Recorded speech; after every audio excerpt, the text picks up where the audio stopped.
closed, give me a blindfold. This shit is easy, like a recital. I'm taking my shot, like my hands on the rifle. It's now or never. Yeah. It's now or never. Now or never. It's now or never. Woo. Now or never. It's now or never. It's now or never. Now or never. It's now or never. Yeah. Now or never. Yeah. Look. Now or never. Keep quiet, the queen's talking, keep walking.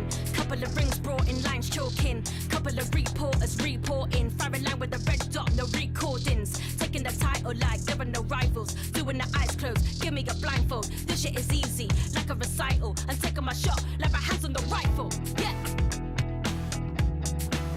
It's now or never. Woo. It's now or never. Now or never. It's now or never. Now or never. It's now or never. It's now or never. Now or never. It's now or never. Now or never. Yeah. It's now or never. It's now or never.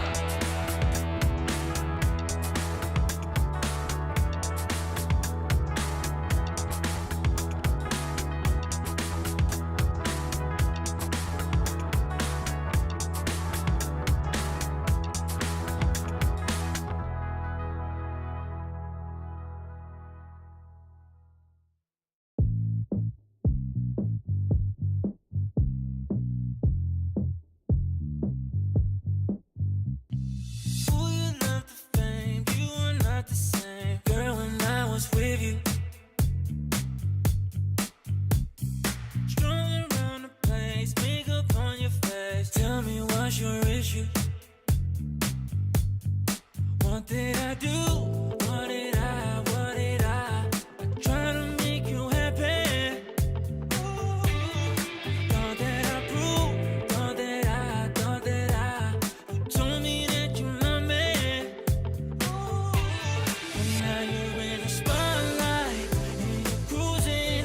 You play with my emotions. I was foolish, but now you're in the spotlight. Camera shooting. You're playing with my heart.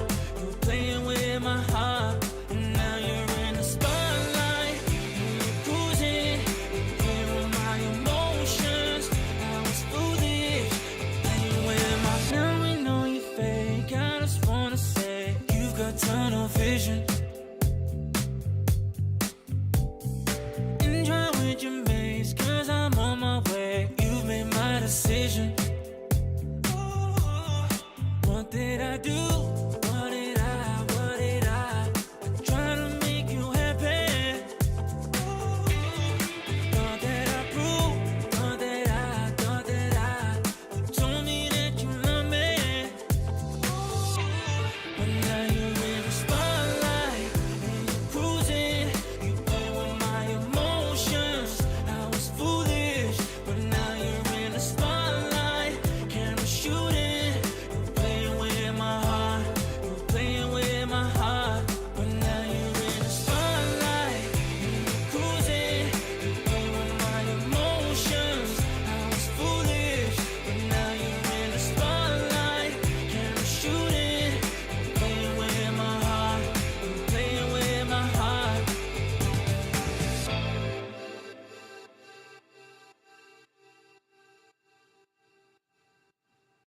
Let's take it up a notch. Running out the clock. I shoot my shot. I cannot be stopped. Let's take it up a notch. Let's take it up a notch. Let's take it up a notch. Running out the clock. I shoot my shot. I cannot be stopped. Let's take it up a notch. Let's take it up a notch.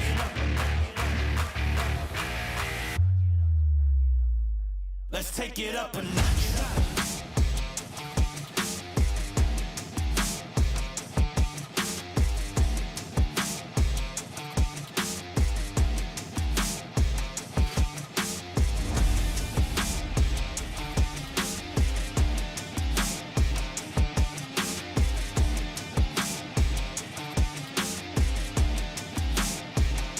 Let's take it up a notch.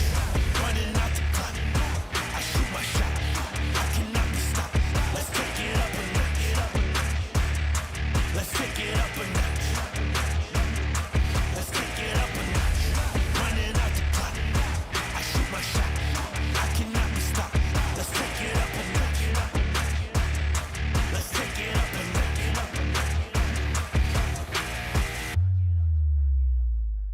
Let's take it up a notch.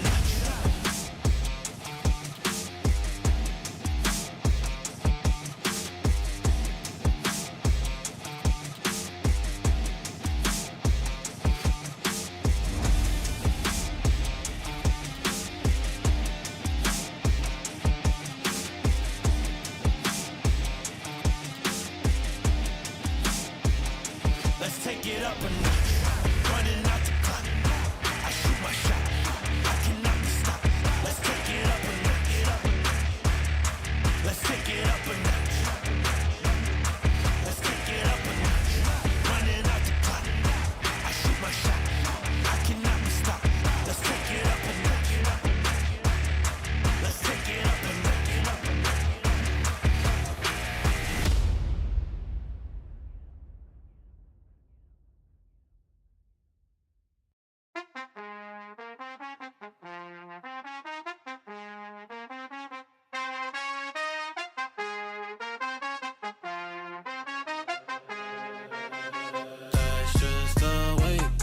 That's just the way it goes. That's just the way it goes. The way it goes. That's just the way it goes. That's just the way it goes. That's just the way it goes. The way it goes. That's just the ballin', spotting, ballin'. Phone was dry, but now everybody calling. Good at taking risks, yeah, I always go all in. Swear to God that I'm deaf to the talking. I can't hear it. See the finish line. I know that I'm near it, yeah. Cut the check and I'ma clear it. Ain't nobody out here that I'm fearing, ayy. Easy to see things I wanna weigh up. Used to think it's hard, now I feel just like a layup. I've been in the gym, yeah, I'm tryna get my weight up. That's just the way it goes, that's just the way it goes. That's just the way it goes, the way it goes. That's just the way it goes. That's just the way it goes. That's just the way it goes. The way it goes. That's just the way it goes. That's just the way it goes. That's just the way it goes. The way it goes. That's just the way it goes. That's just the way it goes. That's just the way it goes. The way it goes. That's just the. Hey, you ain't realist, like you got a few disguises. Walk in the room, I know I'ma be the flyest. She like me, yeah, it's hard for her to hide it. One-on-one, ain't nobody like this. Got this far by doing me, I'm everything I knew I'd be. I don't care what we used to be, no, yeah. They tryna get close to me, you can't get what you want from me. I got this vision you can't see, no. Easy to see things I wanna weigh up. Used to think it's hard, now I feel just like a layup. I've been in the gym, yeah, I'm tryna get my weight up. That's just the way it goes. That's just the way it goes. That's just the way it goes. The way it goes. That's just the way it goes. That's just the way it goes. That's just the way it goes. The way it goes. That's just the way it goes. That's just the way it goes. That's just the way it goes. The way it goes. That's just the way it goes. That's just the way it goes. That's just the way it goes. The way it goes. That's just the.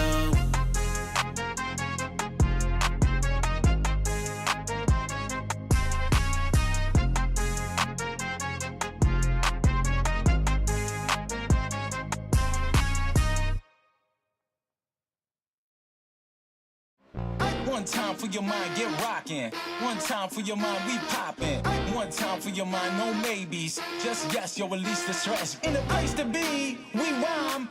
Getting down on the mic, no crime. Hip hop, everybody know it's time. Yeah, we're gonna rock like this.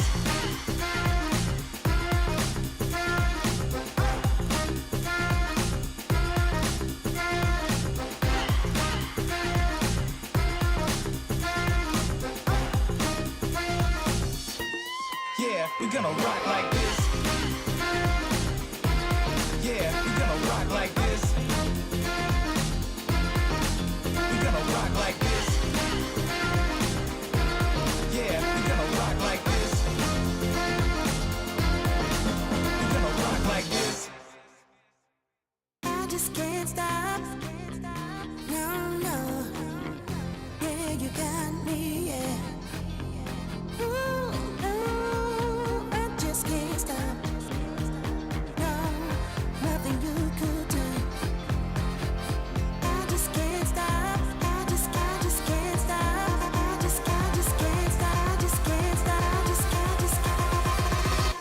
party non-stop like this. Gonna rock the party non-stop like this. Gonna rock the party non-stop like this. Gonna rock the party non-stop like this. Yeah, we rock the party non-stop like this. Rock the party non-stop like this. Gonna rock the party non-stop like this. Gonna rock the party non-stop like this. Yeah, we rock the party non-stop like this. Run it up. Bust it. We got the fire. Run it up. Bust it. We got the fire. Run it up. Bust it. We got the fire. Run it up. Bust it.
You're stressing right, you need some meditation. Don't let them ruin your vibe, no time for rumination. Let's leave it all behind, take a flight, aviation. Want you, girl, by my side, let me show my appreciation. I want you here with me, I miss your body, baby. No, I cannot believe that you're still single, lady. Wishing I could retreat. I want you here with me. Be my lover, be my, be my, be my, be my trophy, be my, be my, be my, be my woman, be my lover, be my trophy, be my, be my, be my, the only one I want. Be my preliminary. Let me caress the way I think it's necessary. Monday, Tuesday, Wednesday, babe. 7 days, are you ready? I don't need to say you know it, girl, you're extraordinary. I want you here with me, I miss your body, baby. No, I cannot believe that you're still single, lady. Wishing I could retreat. I want you here with me. Be my lover, be my, be my, be my, be my trophy, be my, be my, be my, be my woman, be my lover, be my trophy, be my, be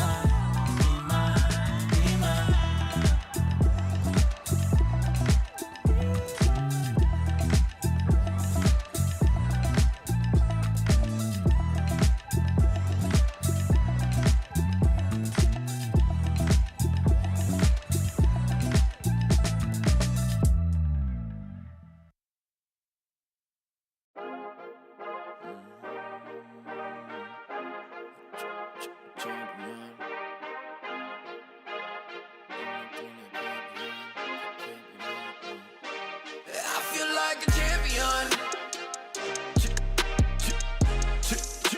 A champion. Ain't nothing that can't be done. Oh yeah. I put it all on the line. Definition of divine. Yeah, I feel like a champion. Ain't nothing that can't be done. They told me I wouldn't be nothing. Came on now, I'm second to none. I need me a trophy, I need me a ring. I'm not with the bull, but keep it a beam. You know what it is, you know what I mean. Shit, all I do is win, win, win, win. Haters wanna hate, they ain't made top 10. Double, triple team, what they need to defend. I juke left and I'm gone with the wind. I'm gone with it. I feel like a champion. A champion. Ain't nothing that can't be done. Oh yeah. I put it all on the line. Definition of divine. I feel like a champion. A champion. Ain't nothing that can't be done. Oh yeah. I put it all on the line. Definition of divine. Feel like a champ, MVP status. Yeah, the win been guaranteed. So let's see about it. If you gon' speak about it, then be about it. If you don't bring that energy, no, I can't be around it. Nah, I'ma shoot my shot. I'ma stick it, watch. At the tippy top, I cannot take no loss. 2 seconds on the clock, they gotta give me the rock. I got a game on wet, yeah, I got a game on lock. I feel like a champion. A champion. Ain't nothing that can't be done. Oh yeah. I put it all on the line. Definition of divine. I feel like a champion. A champion. Ain't nothing that can't be done. Oh yeah. I put it all on the line. Definition of divine.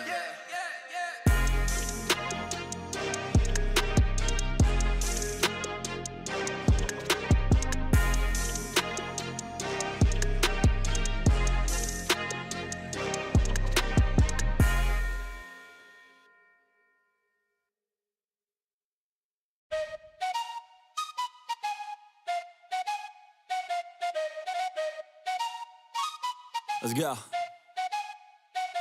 I got big dreams, I'ma do big things. Yeah, you see me on the big screen looking so clean. I don't move slow, I move fast, right past anybody taking life for granted, yeah, that's too bad. I'd be grateful for everything that I have. You only got this life, you don't get it back. Make the most of it, become the best that I can. Everybody look at me, I got a plan.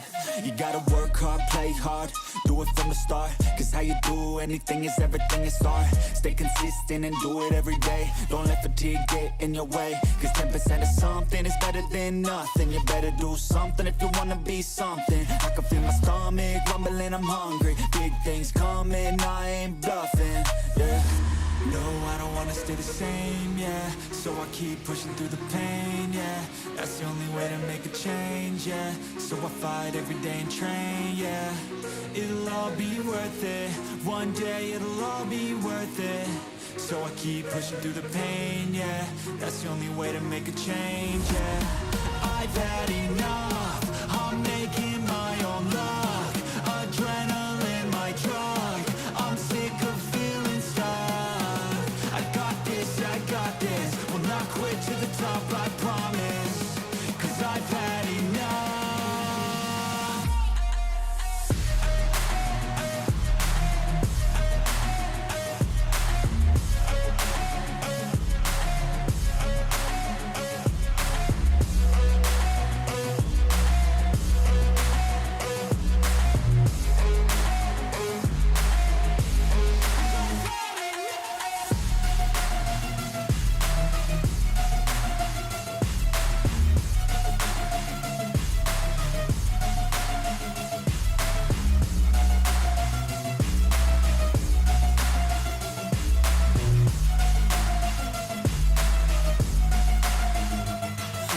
Watch out, I'm on the climb to the crown. In my prime right now, hear me loud, I've been spitting for a while now. All by myself, independent DIY now. Don't need no help, I've been beating out labels and money and budgets, it's funny. I do all the work, yeah, keep it 100. I fight for my dreams, I would die for these things. I believe in myself, I refuse to be weak, I like to build things.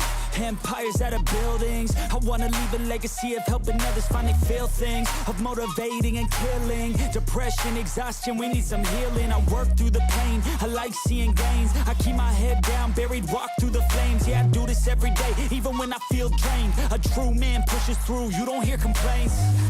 No, I don't wanna stay the same, yeah. So I keep pushing through the pain, yeah.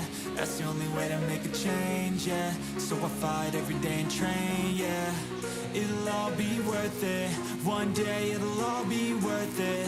So I keep pushing through the pain, yeah. That's the only way to make a change, yeah. I've had enough. I'm making my own luck. Adrenaline, my drug. I'm sick of feeling stuck. I got this, yeah, I got this. Will not quit to the top, I promise. 'Cause I've had enough.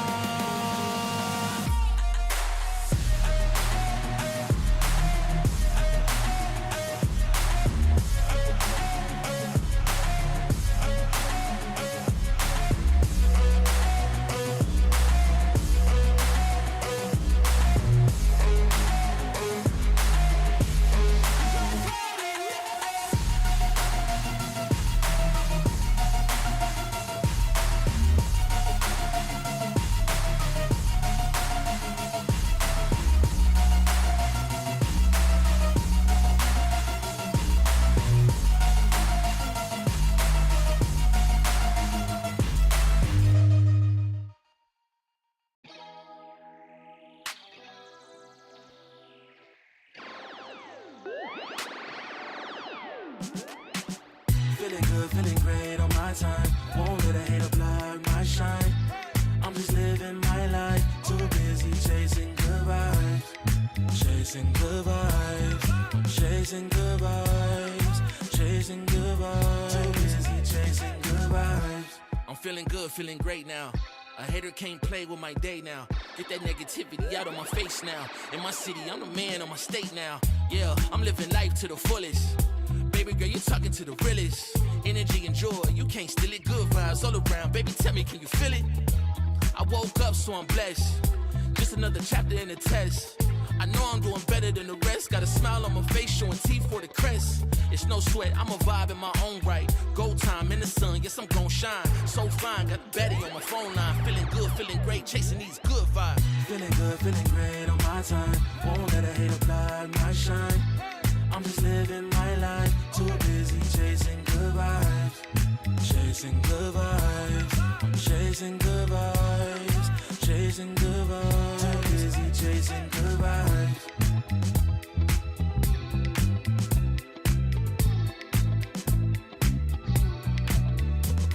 Put my soul on that beat, I'm ready to feast. Margaritas with some divas, I'm pouring the drinks. I'm living life to the fullest, the blessings in me. Don't really care what you say, whatever you think. Nah, unequivocal miracles with the lyrical. With the homies tryna pop like the cereal. Lucky Charms, got a model on my arm. Go watch on my wrist, garlic parm. No alarm, fireworks, I can feel it in the sky. I got love in my eyes, but there's money on my mind. I see passion and pride, I despise all the lies. I've been around the world, so I'm down for the ride. Good drinks, good people, and good times. Fast cars, pretty women on FaceTime. More money, more fun in my life. I'm just chasing my shots with good vibes. Feeling good, feeling great on my time. Won't let a hater block my shine. I'm just living my life. Too busy chasing good vibes. Chasing good vibes. Chasing good vibes. Chasing good vibes. Too busy chasing good vibes.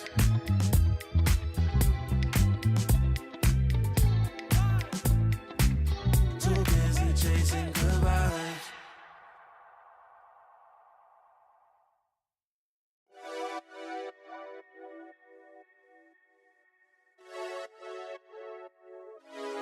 Friday night putting them plays in, but it feel like a special occasion. So let's go out, go blazing, hit the dance floor, let go frustrations.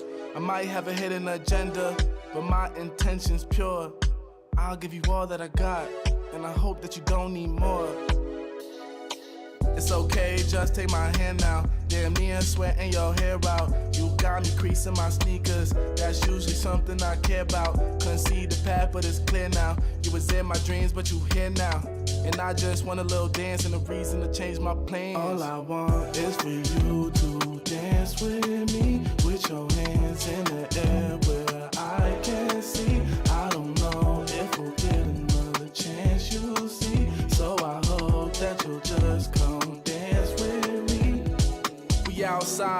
hear what? I called the ride cause I'm going up. And it's something mixy going in my cup. Don't say much cause they know what's up.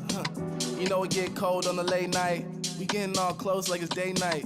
You looking so fly, you could take flight.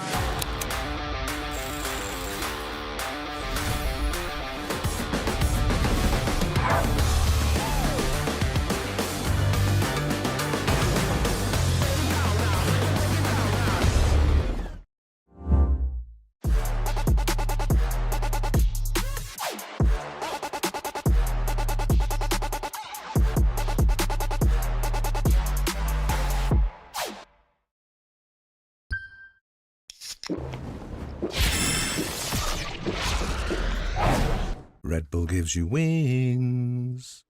Yeah. Let me get a punch. Let me get a punch. Let you feel the punch. Let me get a punch. What a hoop, don't sleep, oh yeah, yeah, oh. What a hoop, don't sleep, oh yeah, yeah, oh. What a hoop, don't sleep, oh yeah, yeah, oh. What a hoop, don't sleep, don't punch me. Don't keep getting me pissed before I make you bleed. Pray for your rest in peace. It's the only piece that you need, even a punch. This is the purge. Everybody please your perk. Your perk, I'ma kick these people with my kitty pound. Play with the wrong gal pound. Put when they put get my pop on out. Pop on now, yeah, uppercut ying my pow pow pow pow. Pack it out, back it out. กูสร้างมึงภาพลับ yo how about now bruh จบบ้านนี้ไม่ต้องรอถึงหูพวกกูจัดมึงจุกnow out Pick a pepper, pick a pack of peppers. People like me pick a pack of bricks for a week per day per minute. Rapper like me ทำพวกมึง panic บอกกูเป็นผู้หญิงมีผล the proof ไม่ควรได้ pride เข้าใจมึง lose อะไรไม่รู้พร้อมพวกขี้แพ้มาพานกูพูดไปก็ไรพอยเขาต่อยสักชุดดีกว่าว่าพวก What a hoop, don't sleep, oh yeah yeah, oh. What a hoop, don't sleep, oh yeah yeah, oh. What a hoop, don't sleep, oh yeah yeah, oh. What a hoop, don't sleep, don't punch me.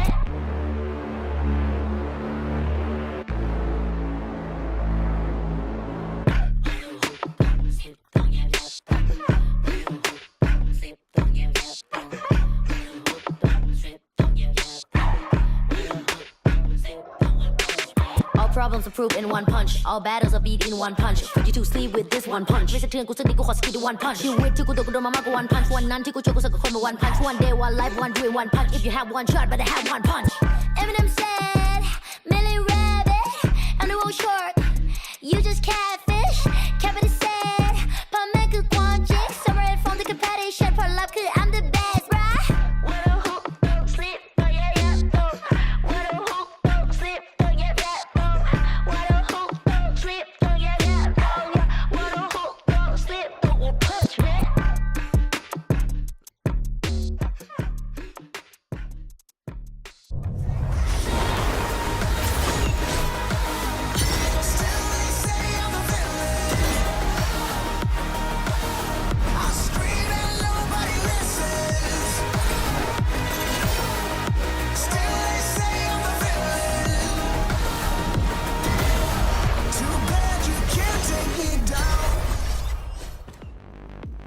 Hello everyone and welcome back to stage 1 of VCT EMEA. We're coming to you live from the Riot Games Arena in Berlin, Germany for another day of Valorant action. I'm your host Yingsu and I'm joined once again by Kakuka and Minnie. We kicked things off yesterday. How are you guys feeling about everything? You excited for today? Yeah, absolutely. Yesterday we got to see some Icebox. I expect to see some Ascent today, and I want to see if somebody's going to play Waylay. Oh, you stole my point already. Oh. Yeah, I chose Minnie, Boo, and Floor, right? Yeah, and Martine. Martine was a... No Martine, Yeah. but we So got an opportunity today for... Yeah, to get one wrong. To get one right, sorry. Yeah. I think you might get both. I think you might just get both. But let's talk about yesterday. You mentioned the Icebox already. Also, the new face. What did you make of Vitality's new player? Oh yeah, I think that there was a lot of expectations and a lot of conversations on how this one was going to go. And actually, it looked like it fixed the... I don't want to say issue, but definitely the concern around the roles. Seabuff playing for the first time in a very long time and barely played controllers before. A great show and no nerve seen on the stage on his first day.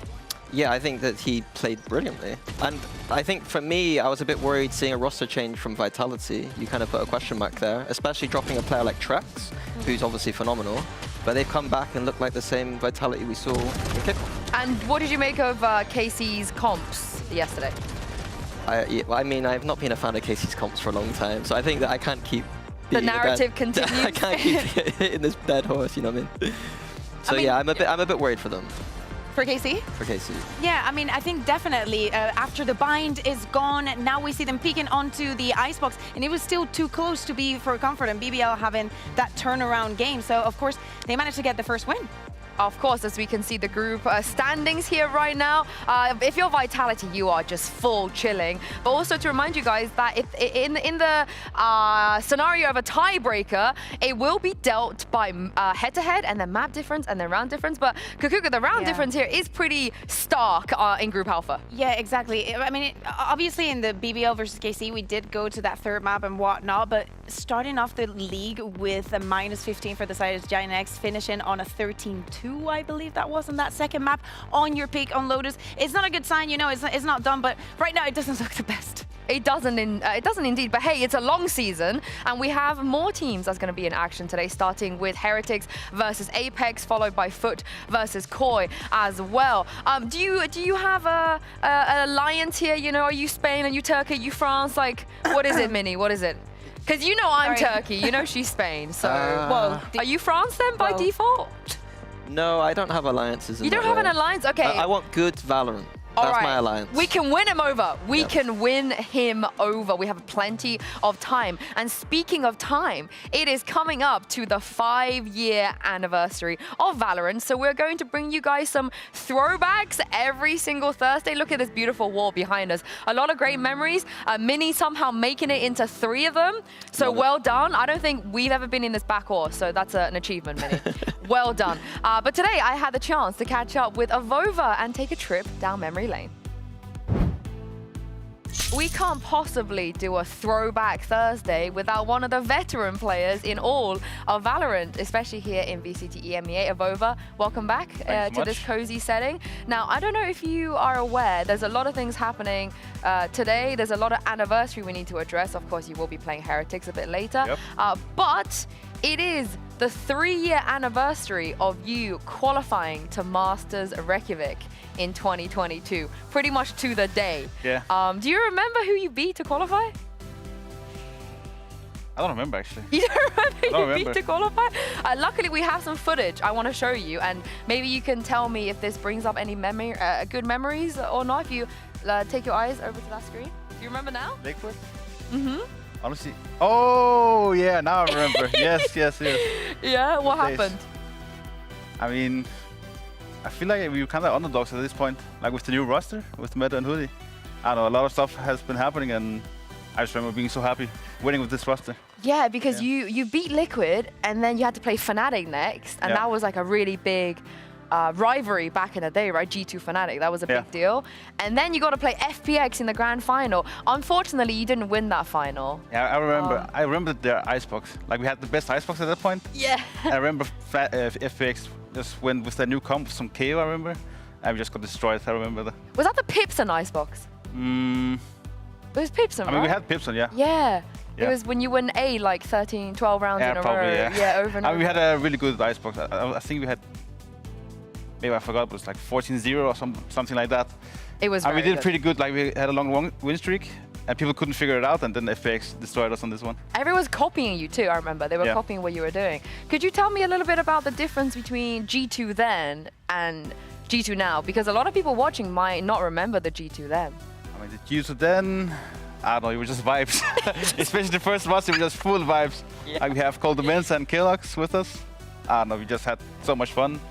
I kind of missed that time, but yeah, you move on, you know. And what was it like to travel to Iceland as well back in the days? It was amazing, Yeah? I know, I want to go back there. It was so nice. What was your favorite thing about going to a global event? I mean, going to this Blue Lagoon. Yeah. Yeah, I don't know what Sky Lagoon or whatever. Not the games, the Blue Nah, not the Lagoon. games, still Blue Lagoon. We got like a season pass and we went there like almost every day. It was so nice. Do you remember the games at all? Do you remember when you played Zeta? I don't remember it too much. Yeah? I mean, those times were pretty rough in the team, I remember. It wasn't that fun to play, but I remember playing against some Asian team. Paperex. It was Paperex. Yeah. And probably got destroyed. And Loud as well. You played against Loud. Oh, Loud I remember. You remember that? What do you remember from that game? We went into the game thinking, yeah, we'll destroy these guys. Like, we didn't know them back then. Loud wasn't that big.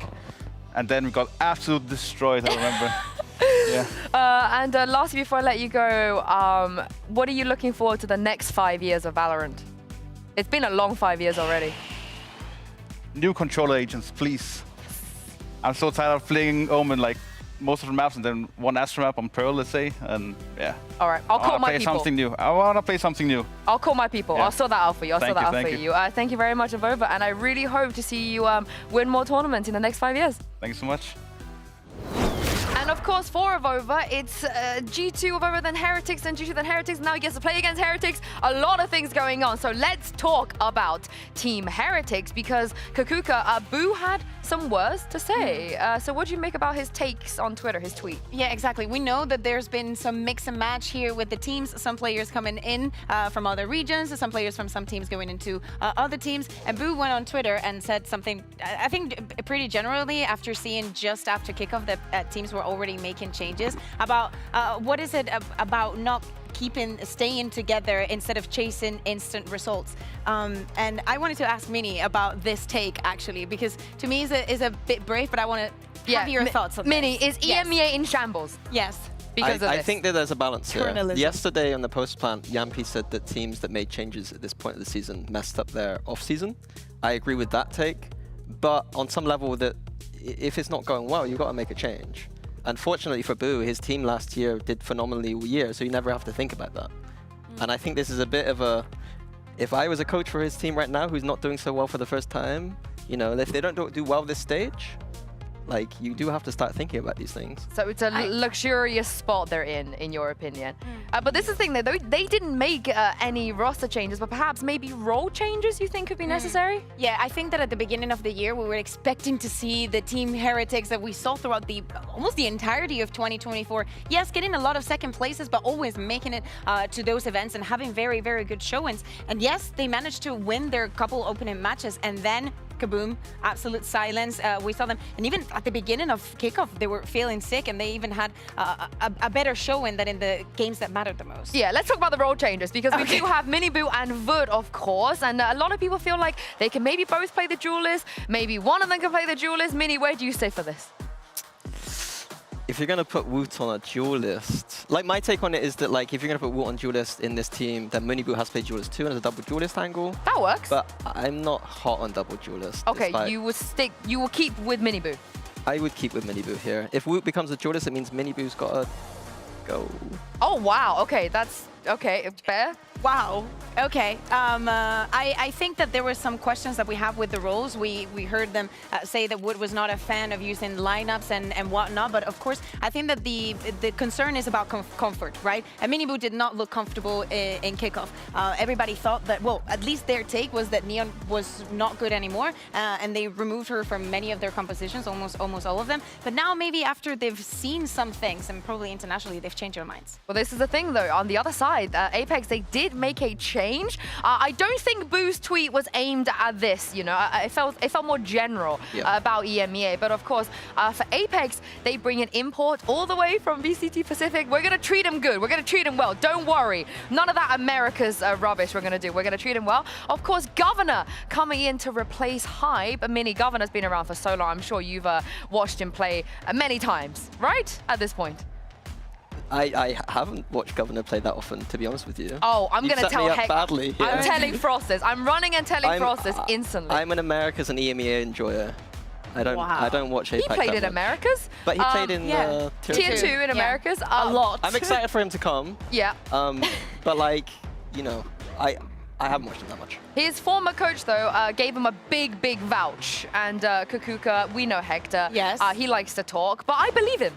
Oh yeah, I trust him. Absolutely. I think he has very strong takes, but I really like people when they're strong-minded and they're very decisive with what they say. They really believe it. And I want to see how this shapes or reshapes Apex. They did not have a good showing in kickoff, and they have a lot to fight for this year. They do indeed, because we will show you guys in just a moment what is on the line. But before that, Governor, Mini hasn't watched a lot of him, but I have, Governor. I've got your back. A phenomenal player, a very versatile, like you saw Hector say there. And also, for the people that don't know him, insanely experienced, because despite playing in Tier 2 in Americas, he didn't just play, you know, 1 year of Tier 2, 2 years of Tier 2. He played over 400 officials at this point, one of the most experienced players we could have had. And I think his agent pool kind of tells you that story. Yeah, exactly. But we see a lot of duelists, right? And when we think about Apex, probably that is not something that they currently need. Maybe they reinvent the meta and we have like 4 duelists or something like that. And Mini has a stroke, whatever. Bring an APAC but over to I want to EMEA. see what is the new frontier going to be for him coming into EMEA, and definitely is going to mean a change, at least for the last couple of years. And I wonder what this would mean for our favorite duo. I say I'm sure yours as well. Our favorite duo, of course, Batu and Floor. Blore, who played very, very well on the one map that we did see them play together, and it left a lot to be desired. This is a duo that I'm very excited to see again, Mini, after what we saw at kickoff. Yeah, it was kind of unfortunate we only got to see Batu over the 3 maps, and only once on a duelist. And it clearly worked to have Floor and Batu on the duelist together. Like, my take about Heretics not playing double duelist, I think it's more likely for Apex, and I like it more for Apex. They're the kind of underdog team that needs to take a risk. You can just say Blore. You can say Blore. You don't have to say Batu and Floor. We're making Blore happen. Over and over. Yes, Yeah. it is happening already. But yeah, I agree with this. I think that it's a very small showing, as you're mentioning.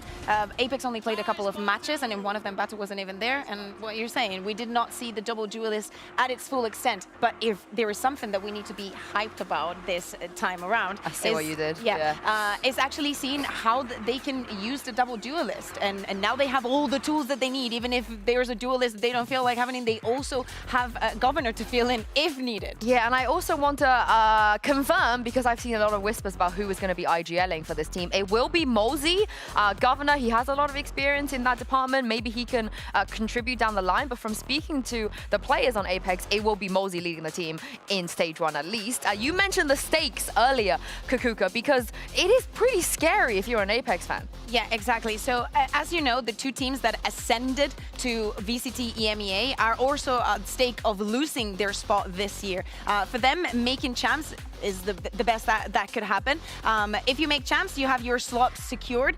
If you make top 8 in stage 2, you have to fight in that Ascension tournament. But if you miss the playoffs in stage 2, you are instantly relegated. So every single point, especially for that top 1 of making champs and just laying back a little bit, it really matters to both Apex and Gentlemen. Especially considering Apex's group, Mini. It's not the easiest for them. I think it's kind of like, if I'm the coach of Apex, I'm thinking that top 8 is what I'm aiming for. Making champs with this team, I think is borderline impossible. I would go for that top 8 and maybe see that BBL Pacific team in the qualification. Well, luckily you're not the coach, so we can maybe see Apex and champs. Get them to champs, get them to champs. But it's time to welcome a brand new face to VCT EMEA, and welcome back to returning teams. It has been a while, and what's up all of the VCT Pacific fans that might be watching right now and supporting Governor. It's time to bring Team Heretics, and bring Apex back onto the stage.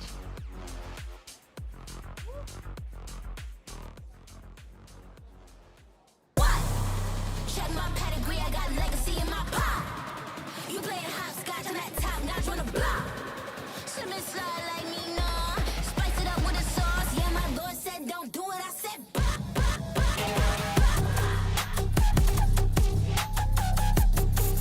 Yeah, my Lord said don't do it, I said bop. Yeah, my Lord said don't do it, I said bop. Really, I can't keep up. Play follow the leader. Big queso, I'm born with the ether. But I still took a heater. No halo. I've been with a handgun. I've been on my King Kong. Come halo. I've been on. What? Check my pedigree. I got legacy in my pop. You playing hopscotch, I'm at top notch on the block. Shouldn't slide like me, nah.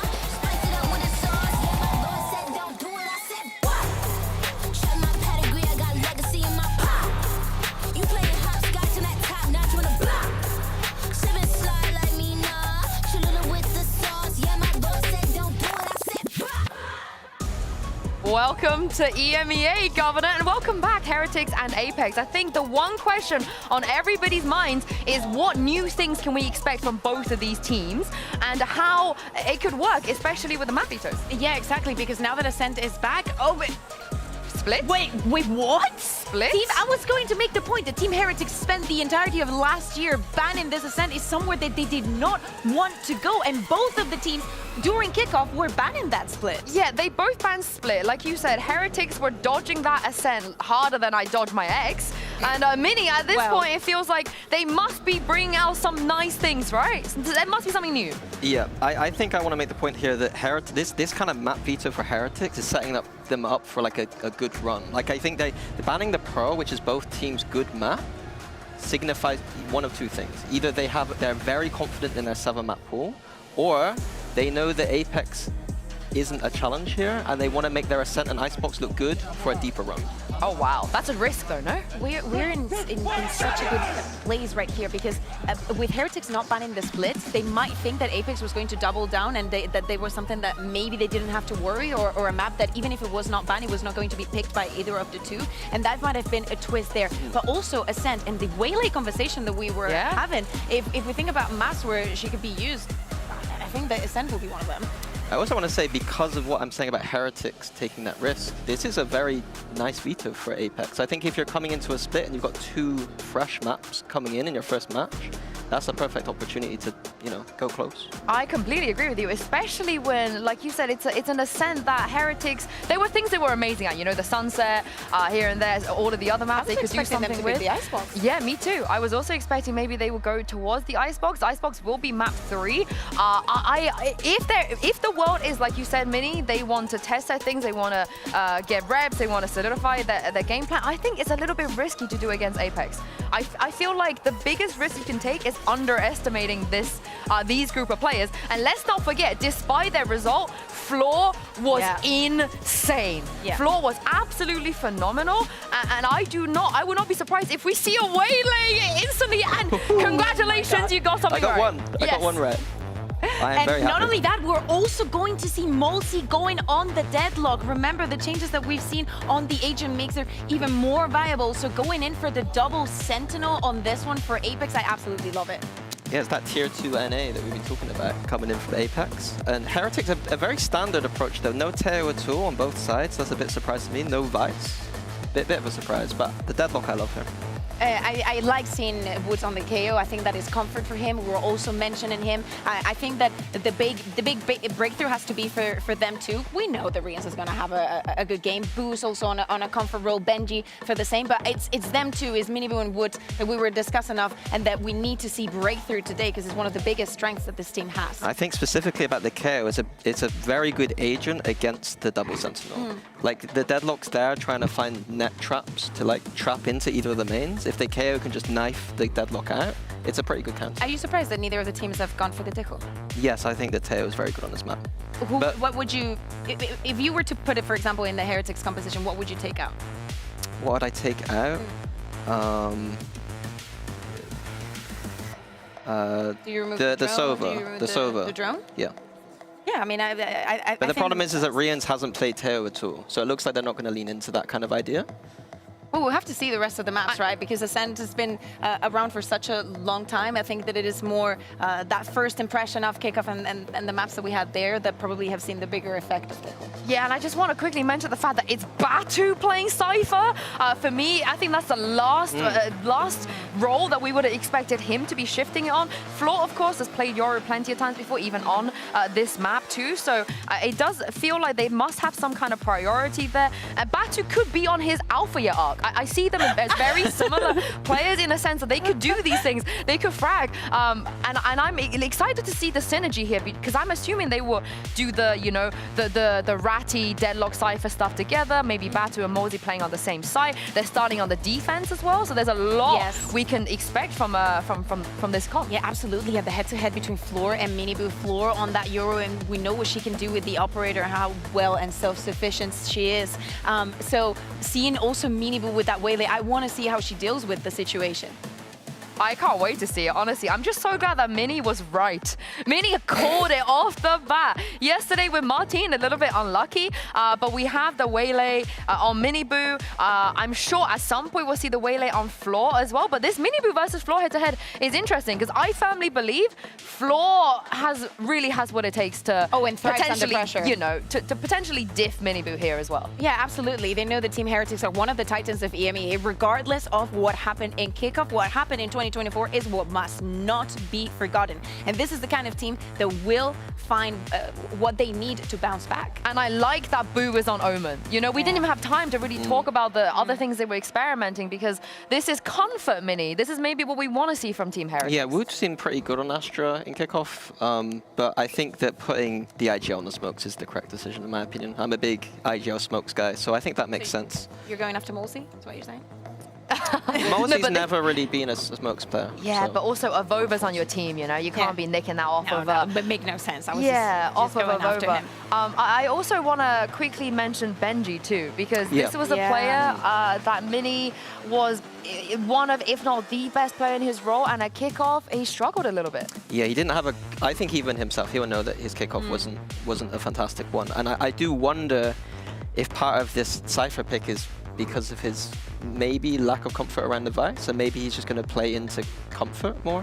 But yeah, we're going to see him step it up, I think, for stage 1. I can't wait to see it. Very, very exciting. We get to see these teams finally play Ascent and send this over to your casters. Here's Mitch Van and Tombiz. Thank you so much, Yinsu. What a game lined up yet again, Tom. Apex stepping down on that stage, Governor in the lineup. There's going to be a lot of questions. When we look at Heretics, I think the expectation can be set plainly. They're coming in as the favorites here today. Oh yeah, I don't think there's any doubt. I think the one map we saw Apex win last time around has been banned, so almost a respect ban. That's the way I look at it, because Heretics I think were 2-0 on Pearl and decided to take it out of there, so clearly fearing that double duelist setup, but we sort of asked it whether or not we're going to see Batu back on a duelist or what the new role will be. I think Sentinel is a good fit. Give him the utility to set himself up, fight, be that isolated player on the site. I think that can work nicely for them. And also Governor coming in, that little bit of extra experience over on the Initiator.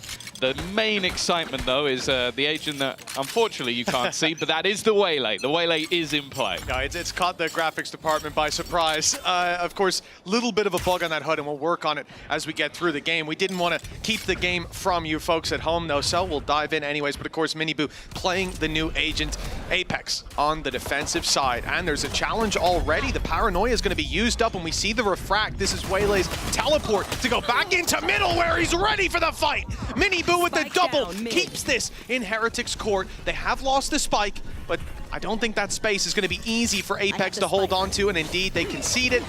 Heretics walk freely into this A site. And a light speed being utilized.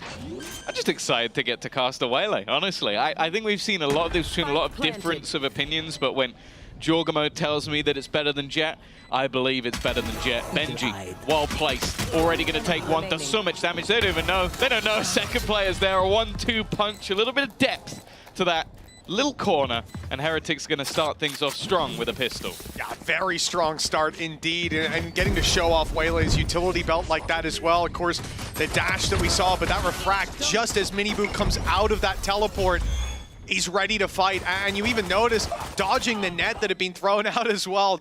Purely coincidental timing-wise. The double stack up towards the window as well. Never going to be expected, and whoever called it, Benji's certainly happy that that's what they went with. 1-0 for Heretics, and now they come in with a stacked up buy. They've got a lot to work with, but still, Benji's going to be playing the pistol. There's a Stinger on Wood and a Marshall as well, so a couple lighter investments for Apex. Taking advantage of that will be very difficult with the classics. Well, yeah, I'm looking forward to seeing what's going to be on the table with the Deadlock. Obviously, you see the early usage now of that grab net because you get it back. It's on a timer. It's now the signature ability. The wall is no longer that first throw. You don't get it for free as well, though, so it's a little bit more expensive. But also the sound cues. Everybody's going to hear those sound cues when somebody's caught. So that's the big thing. That's why you're going to see Mosey immediately throw that at the beginning, similarly to what we see from Teo and the Salvos. Use it immediately, then have it back later in the round. And well, In this round, expectations were basically nothing. Not much invested at all for that defensive side, as they'll save to make sure they can purchase in the next. And for Heretics, it's all about keeping it clean. Yeah, and realistically as well, it is clean so far for Heretics. They've only lost one player, that was the Ghost. So there's still a margin for error. Hex will look to, presumably, I mean, a lot of the time you're going to play exits. Running back into that site with 2 pistols, you're not winning those fights 9 times out of 10, but if you can isolate a fight, maybe. Unfortunately, though, that player has been tagged up but able to flee to the rest of the squad. They know there's one behind. Question is, will they give the opportunities to Apex to capitalize? For now, oh, there's the info. Both spotted. And then this is the problem. Maybe they would have went that way to exit. Now they know there's 2. There's no reason to give them free fights, and Apex pretty much left with no choice but going down to the spike. Yeah, it seems like Boo maybe looking to pad the stats a little bit, or has some crazy ideas with the From the Shadows, which I don't believe. Nonetheless, it is just going to be keeping the majority of those weapons, and the remainder going down to the spike. He got an assist. He threw a smoke in to get his 2 assists off the kills. Is he like VLR stat padding? Is that what? He's literally throwing a smoke in to get 2 assists. I mean, that's ridiculous. Look at the scoreboard end of the game. Oh, got three assists in the first 2 rounds, guys. Freebies. 2-0, and this is really where the game begins. Apex buy up their rifles. This is where everything is going to come to a head. Team Heretics don't have as much, right? We've said those weaknesses were there. There were some slightly lighter investments. Those are still present. Your Stinger alongside your Marshall. Some opportunities for Apex. The problem is that Heretics on the attack, they're going to group as a clump and approach this one together. The rifle on Benji Fishy after him going down. He's made that little extra investment. Their credits are still very healthy for the next round. So the main thing here is Apex shouldn't really lose this round. And if they do, it cannot be clean for Heretics or the economy will get out of control. Immediately using the saturate and then diving in towards the position he threw out. I don't know if Governor was caught, but he's definitely gone down. And now already the rest of the team are actually planning on going on the other direction, expecting there to have been rotations, but the paranoia lets them know that at least Avova is still here. It's nasty, man. Waylay solo entering into that site, using the saturate to stun up and slow Governor. And well, he was not ready for that fight right up in his face. I'm not even sure if he was caught possibly switching through utility, so it obviously takes longer to take your weapon back out. Fluorescent picks up 1, needs a little more in this position, but the spike is there. It'll entice them back. But Heretics are able to pick it from just around the corner. Batu now, the one with the pressure mounting on him, his cage used. They'll know that he should be around this back side and look to clear him together. Around the side, Rienz gets a wonderful angle, and the plant can now be acquired by Heretics. Spike on the site. Apex might look to get in quickly, disrupt them while one player is busy planting that, and yes, it'll work out for Fluorescent. The trade quick though. Miniboo, tagged up as he may be, he's keeping this team in it. It hasn't been clean for Apex as we said it needed to be, and the round might not even go their way. It started with Miniboo, and it ends with him too. 3-0 for Heretics. Yeah, I feel like that was a misstep towards the end of that, just not checking that close corner, especially on a player who I believe Miniboo was very low from this fight. There you go. Yeah, it does catch. So it's so difficult, as you said, swapping back, not even going to have the gun out in time. Almost managed to correct, but that's the power of that ability. I wonder if they even waited for the dart to be shot. That's what I'm thinking. Like, did they have the timing of when it was coming online, or just... Somehow it can't be off the sound cue. I mean, I think the saturate was already thrown. Godlike timing. It's a rough start. A bonus round victory is going to send this defensive side down to very little utility. They're trying to bait the idea. Oh, dear. Oh, already using the teleport. What? How did, I don't know how Floor gets away with anything there. Caught by 2 pieces of utility. And actually, the shock dart's going to do so much damage. They were caught originally by that grab net. That's why they haven't left this corner. And obviously the sounds can be heard. And that's enough to give another kill. Already a huge advantage picked up in terms of personnel, but no weaponry retrieved. Might also be why, I mean, obviously the spike is down, but Heretics could commit to this A fight just because they don't want those weapons to be retrieved. There's the information, and at least find its way into their hand. They've got a trap for behind them here on A, and a Cam still watching out on middle. Again, they see they've got a free path to the site. The door needs to be closed. Avova won't take a risk. He's going to wait for his teammates to come to him. But as a result, Heretics get themselves a plant. Now, I said the trap behind. They're about to walk into it. They're going for the guns. Heretics won't be able to deny them those weapons. Yeah, that's the main thing. It was a full push all the way around. Didn't challenge on those fights because they knew the weaponry would still be in position, and Heretics realized that they've got to try and pick one of these players apart. With that flank coming in, they look to run back through that smoke. Benji is very well placed for this. Is there going to be any utility to bait them out of position? Doesn't seem like it. Instead, it's the peak. But the IGL of Boo is going to take that fight. TP's almost into the open, but doesn't take any damage. And Avova is so desperately low. Eventually, Boo will close out around the... Maybe should have looked a little bit easier, but they got the job done anyway. Well, I mean, Fluorescent got the opening pick. She was stuck in wine, caught by the KO knife, so she couldn't TP out, and somehow gets away with a kill. GrabNet ends up taking them down with the shock darts, keeping them, they're already kept in position. Shock darts doing damage, finding one shot through the smoke from Avova for another. I love the idea here, by the way. Heretics with two players on site, they realize one's coming behind us. They've drone, all right? They've drone behind us. That means there's probably two there. So they use the paranoia on Tree and try to push instead. Oh my goodness, Miniboo will give them no moment of rest. And with the refract, this is why you always have the chance to just bail out if the initial fight doesn't go your way. Teammates filling in the space, but Avova, there to punish. Or the GrabNet.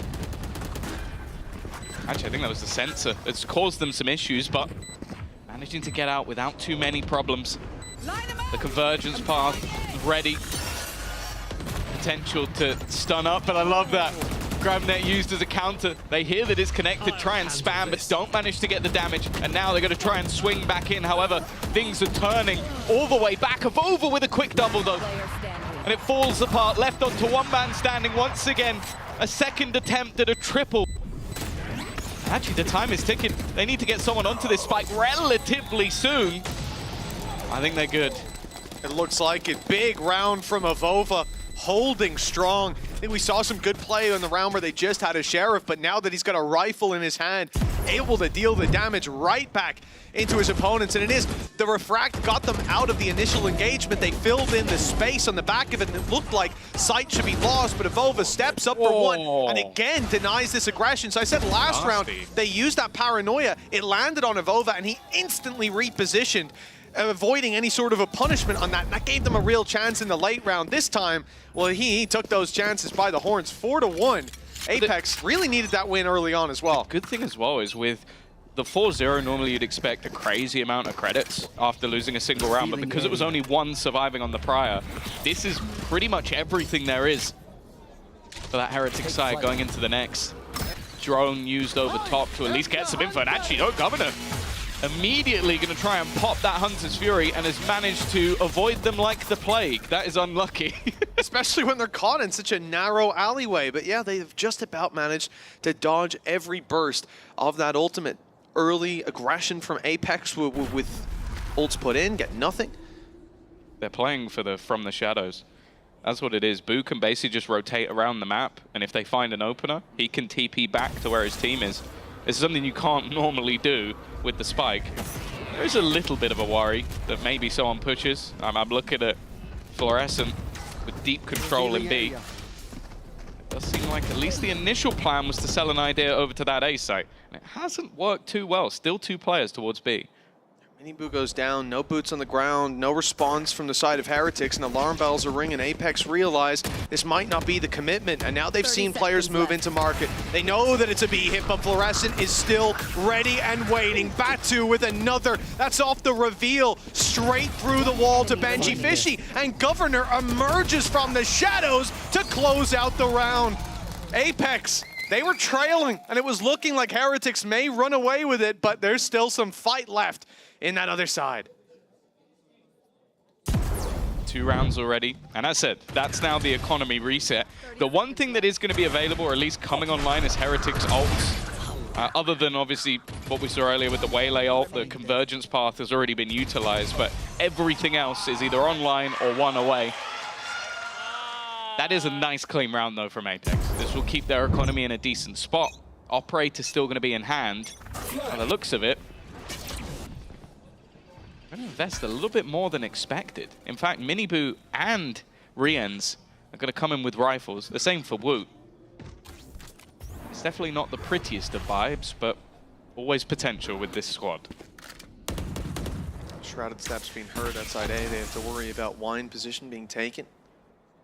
Quite a calm composure to this defensive side, mainly due to that push-up that they've got. Fluorescent holding deep into the spawn, but it's a jump peek. They expected it. At least they were worried about it, and for good reason. Early pick denied, and a drone sent out again to push Fluorescent off the angle. Great respect being given to that operator, and to that player in general. And Team Heretics, well, they're not going to continue their push in that avenue. Again, they've been quite keen to grab a bit of map control like we're seeing here for Benji Fishy, and then send it in the other direction. I'm liking these combos. I feel like Mosey has just been irritating with his utility so far, and potential to throw a little bit more in. They have managed to get to the site though, and this puts quite a bit of pressure onto Avova. Maybe not, just swings into the smoke, and now the rest of the team look to arrive. A single kill is all they've managed to garner on the Heretic side. 20 seconds, Woot. Well, at least he has the spike, but that won't last long at all. No, I mean, he was spinning around there just looking for anyone. A third round now for Apex, just one behind, and the defensive side really starting to shape up nicely. He talked about a 4-0 lead for Heretics and how you'd expect often to see the economy stacked on that side. Well, after 3 in a row, Apex are looking pretty healthy. That operator's been causing issues, and despite Heretics avoiding a lot of those early dangers, they're still running right into the trap that Apex have set in the late round. Nice! It's a pause called out by the side of Heretics after a strong start. They need a moment with their coaching staff. Yeah, I think the main worry will just be how clean those rounds have been. They haven't really made much of a mark. I think that a lot of the early fights that they've taken had potential. I think that Miniboo has already proven that the Waylay has value just with that ability to dash into such aggressive angles, but then also you can just get straight out of there with the refract. Like, that's the main benefit of this agent.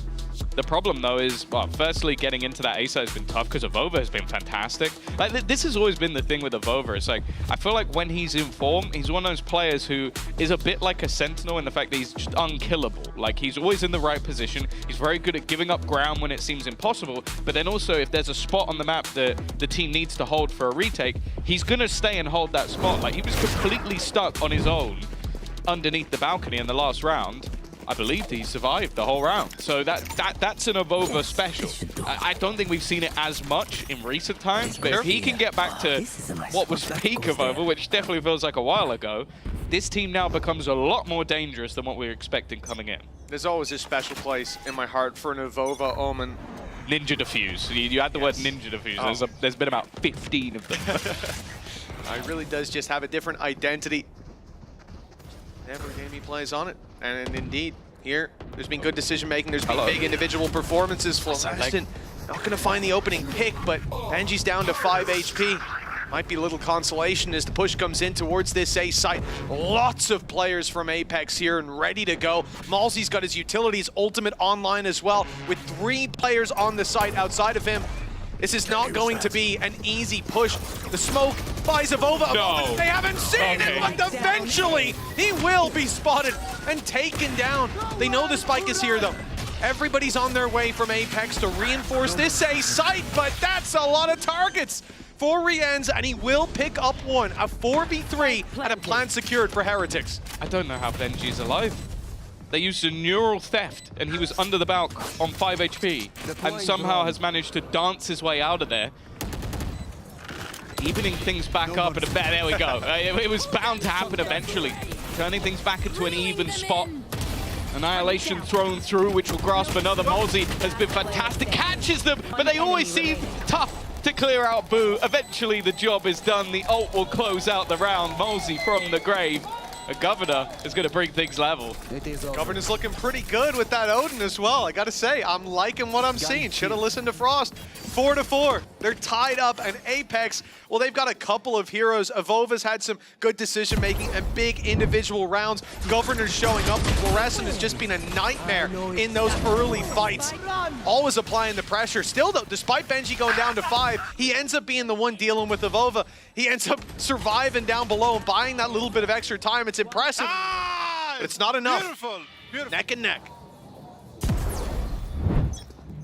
Oh, 4-4.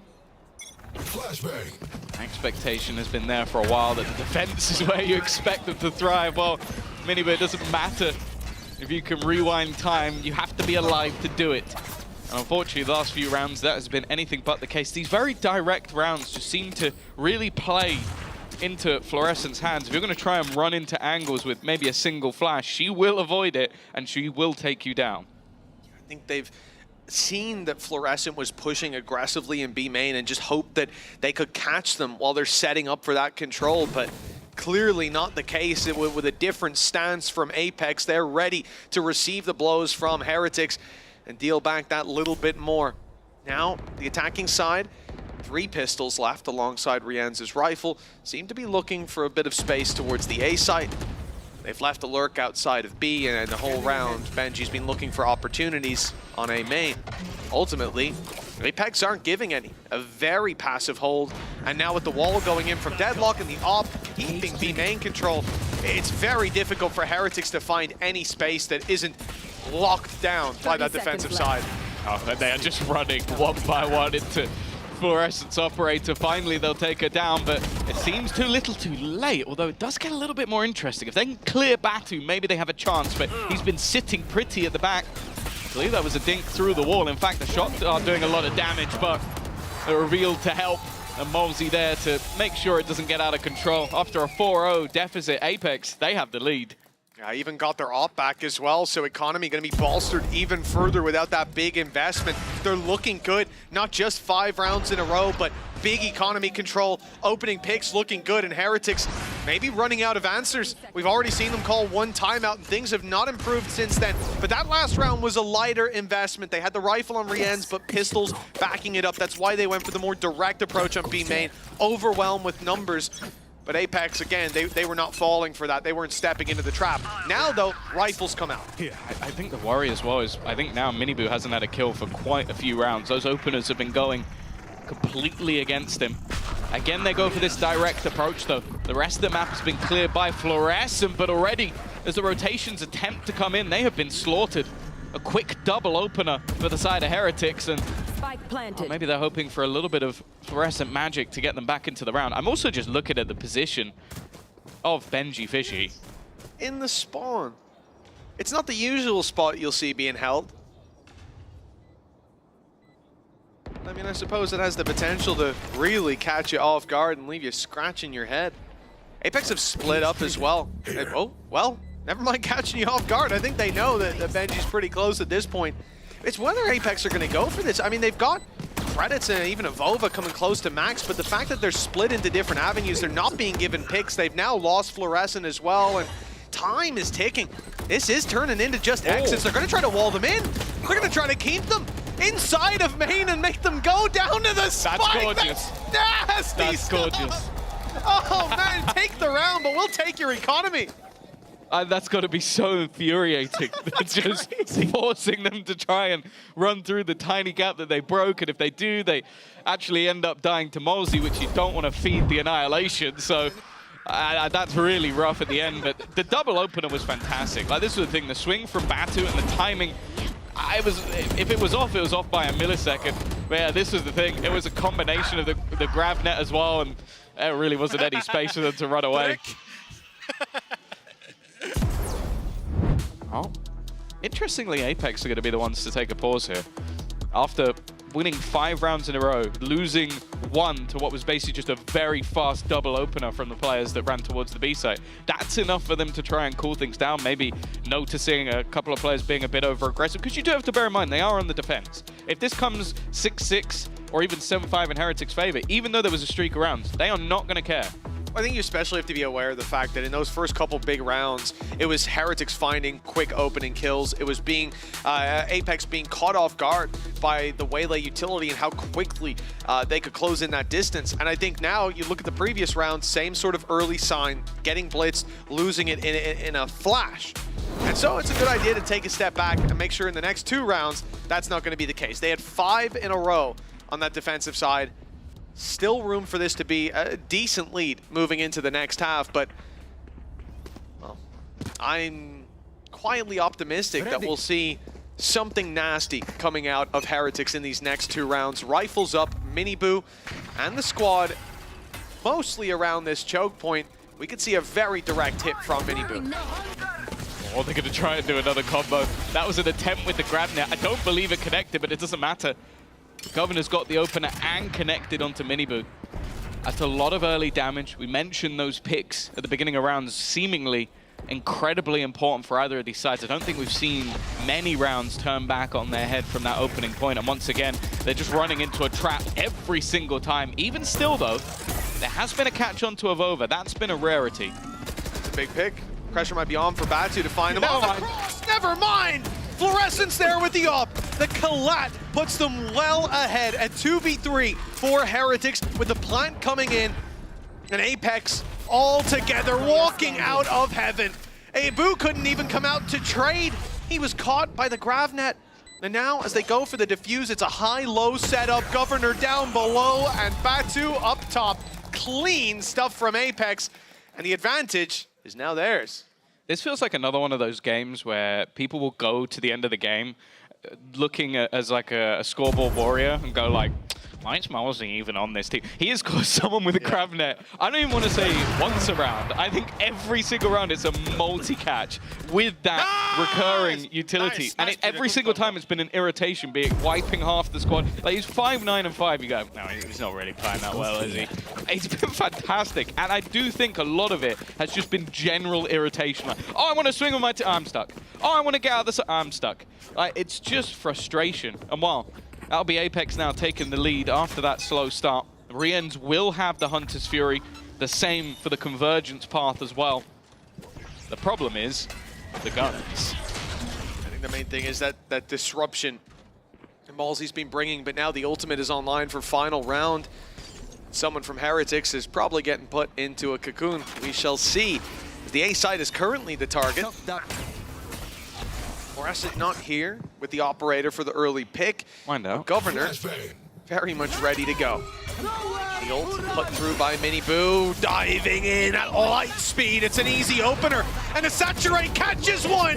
Oh, Miniboo's on a tear, but he's stopped by Batu. Finally put to bed. And with the ult connecting from Malsey as well, those picks coming right back into play alongside weaponry advantage. But this could have looked a whole lot worse for Apex. That's the problem. No one else was able to follow Miniboo and where he went. And because of that, the guns have not been retrieved. Malsey, that's actually a lot of damage off the shock dart. I think it might have even caught Batu as well. The net catches one. Removing Riens from action is going to create an even bigger problem playing these close angles. They know exactly where both of them are. Benji, however, has done well. Even still, though, the guns have not been retrieved, and Benji is the last player standing, looking to do it all. Oh, well, over.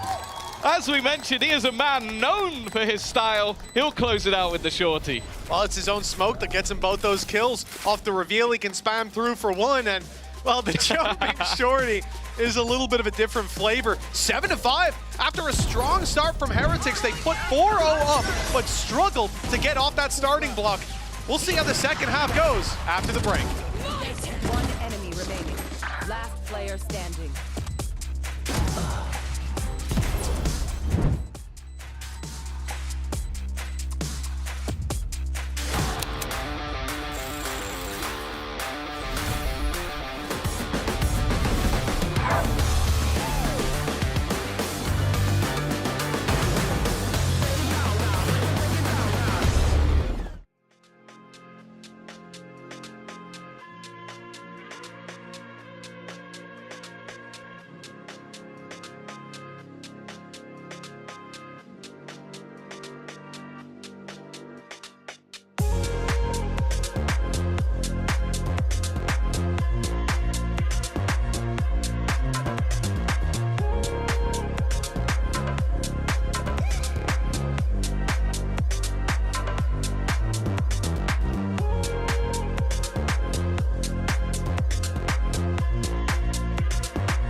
Well, welcome back, folks. 7-5 in favor of Apex as they move to the attacking side. There's been a lot of good things to report home about. Avova early on was coming out hot to the touch. Fluorescent with early picks on that operator, and now moving to the attack side.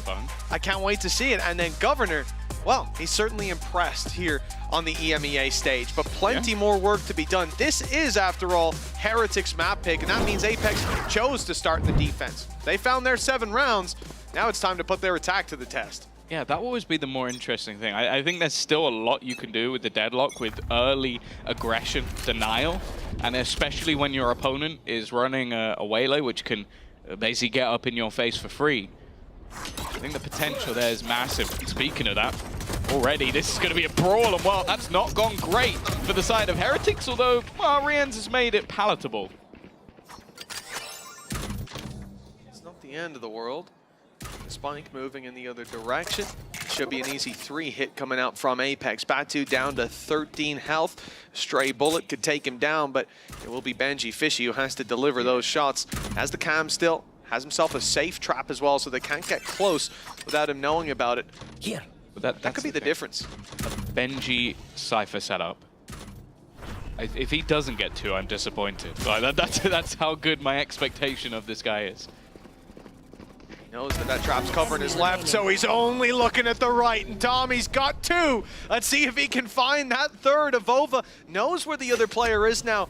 He's seen the paranoia come through and realizes there could be some more utility waiting for me. A trap around any corner, so it's time to move to the A site. It looks like Heretics will stay safe on that B, so the plant should be acquired by Apex, by Avova.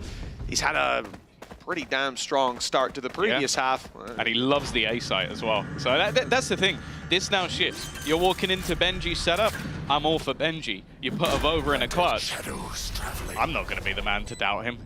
I think is though I think he expects them to be a little bit closer than they actually are. This is a slower rotation. Definitely wary on that Heretic side, but it's Avova. He could be anywhere. He could have pushed forward. We've got to clear everything methodically, take our time to clear these back angles, and in the meantime, he's just sitting on the side. They still have cam as well. There's a big deal. Benji getting that back online. That's a beautiful angle from Avova. He'll pick up one, almost a second. Halfway on the defuse, though. He'll go into clear, and it's Avova with the Red Bull clutch. You hit the nail on the head there, Tom. The shoe is on the other foot. Sometimes you get lucky. No, this is the thing, like even the one-way smoke he uses, that's a one-way smoke for main. So that you can even see that immediately they walk into the site, they see that smoke, Boo goes, okay, he's main. I'm gonna put my smoke down, and gets killed because of it. Like that's just Avova playing my game. Look, he's literally has a smoke in hand, ready, because like, well, I can't get killed from here. He is in main.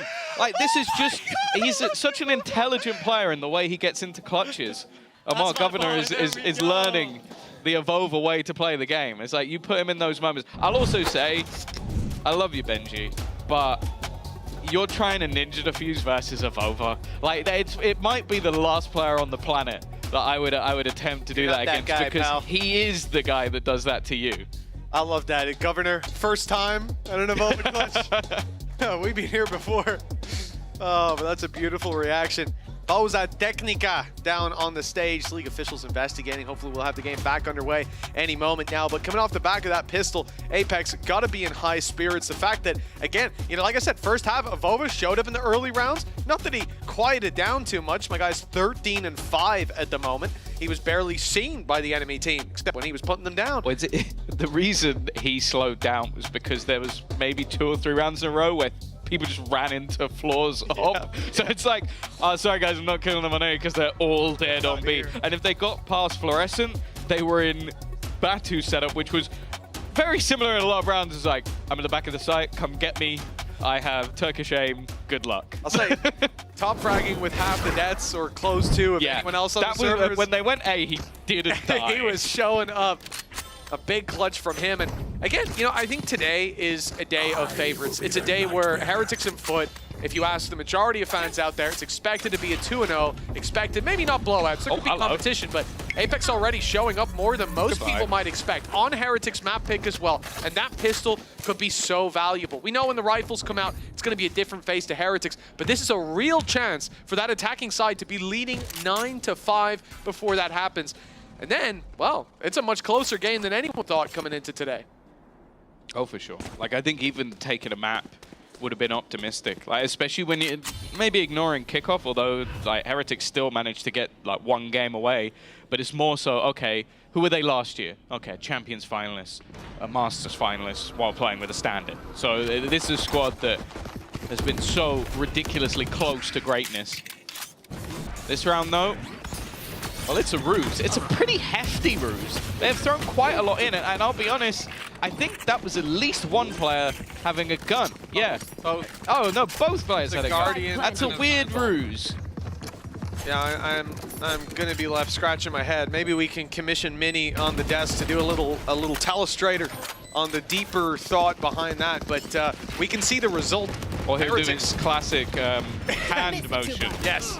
Well, Heretics have now got 2 rifles, and even with Benji going down, it's immediately picked up by the next man on the block. The chopping block, by the looks of things, is Apex. Pick up every kill from that point forward. A quick trade back from Woot, but that is all there is to report home about. There were some big dangers there. Arming the Heretics to the teeth is a bold move, but, well, they managed to find the round nonetheless. I think they still lost 1 rifle, so it's more costly than they would have liked. But yeah, they basically end up just sending a couple of players into the stack. I think the plan is for Fluorescent to immediately gate crash if they run into something like that, and then they only lose 1 gun, but that didn't happen. I saw Fluorescent trying to put a gate crash down while on the site, though, so it either wasn't there or was destroyed, ran out of time. It's quite quick, though. I don't know. It looked like a messy one. That's probably going to come up in the VOD review, but especially against an Eco. That's in a normal round, we could see that, but the lower buy. Heretics had a chance. That chance put to bed, and now the rifles come out from the get-go on that defensive side. Apex saving their money for the next round. That's the first thing. Expectation isn't that they win here, but they're still coming in with 2 Guardians and a Vandal. Not to discredit Batu or Governor with a Sheriff. There's a lot of opportunities. Yeah, especially with the way a lot of these rounds have gone. Very close clutch moments, and Apex have been fantastic in a lot of them. Now at least take flight. Both teams a bit more tentative, patient in their manner. I'm pretty sure the top of the hat was spotted, so I don't think Rians is going to be moving anywhere anytime soon. And the control in middle is much deeper. Like, they've actually put the trip on the door into mid, so they can get maybe a bit further than expected. Nonetheless, it's going to be the reverse, straight back to A. 30 seconds left. Fragments caused issues. Paranoia is connected, but Fluorescence jumping into empty space. Fluorescence in heaven already. Fluorescence running around on the side, but has been flanked out. Minimoo gets here just in time, but needs to find a little bit more. The refract used just to bail out. 12 seconds or so. The plant needs to go down, and it will. Committed to by Governor. Post-plant utility. Malzy's 1 away from an ultimate. 1 kill for Malzy, and this round could flip on its head. For now, Heretics seem to hold the advantage. You can even see utilities being put down with the sound sensor. It ends up catching Governor, but he's safe down below. 4 now, there's the kill, there's the ult, and it's bounced off the wall perfectly. Only 1 player left, and Benji's being spotted and dealt with. Well, for anyone criticizing Malzy earlier on, that ought to shut you up. 10-5, double the rounds of Heretics. Apex on their opponent's map pick. They've come to play. He's having a fantastic game. Like I said, even when he was, what, 5-7 or 5-9? 5-9. It was still a great performance, but now adding the kills in to the mix. And that's the thing, I feel like on the attack, you can have a lot more of those setups. Okay, I want to clear this angle with this piece of utility. I want to force this person to fight me here, but this was just a late round clutch that basically, well, Governor was an additional observer in that clutch. He's just kind of chilling, like, oh, yeah, these are the guys I've joined. Sorry, I didn't know your game. That's actually why Malzy put the sound sensor there to stun him so he could get the kills. Like, exactly. People are going to say I'm underperforming. Watch this. Watch me. Yeah, watch me, bro. Get the drone out. Do a little third person. 10-5, though. They are now firmly in that driver's seat. After being 4-0 down, Heretics have won just a singular round since. And it's not like they've been without opportunities. That was a 3v2 clutch where the round started with them having better weaponry. Now their opponents sit after winning the bonus. Plenty of cash in the bank.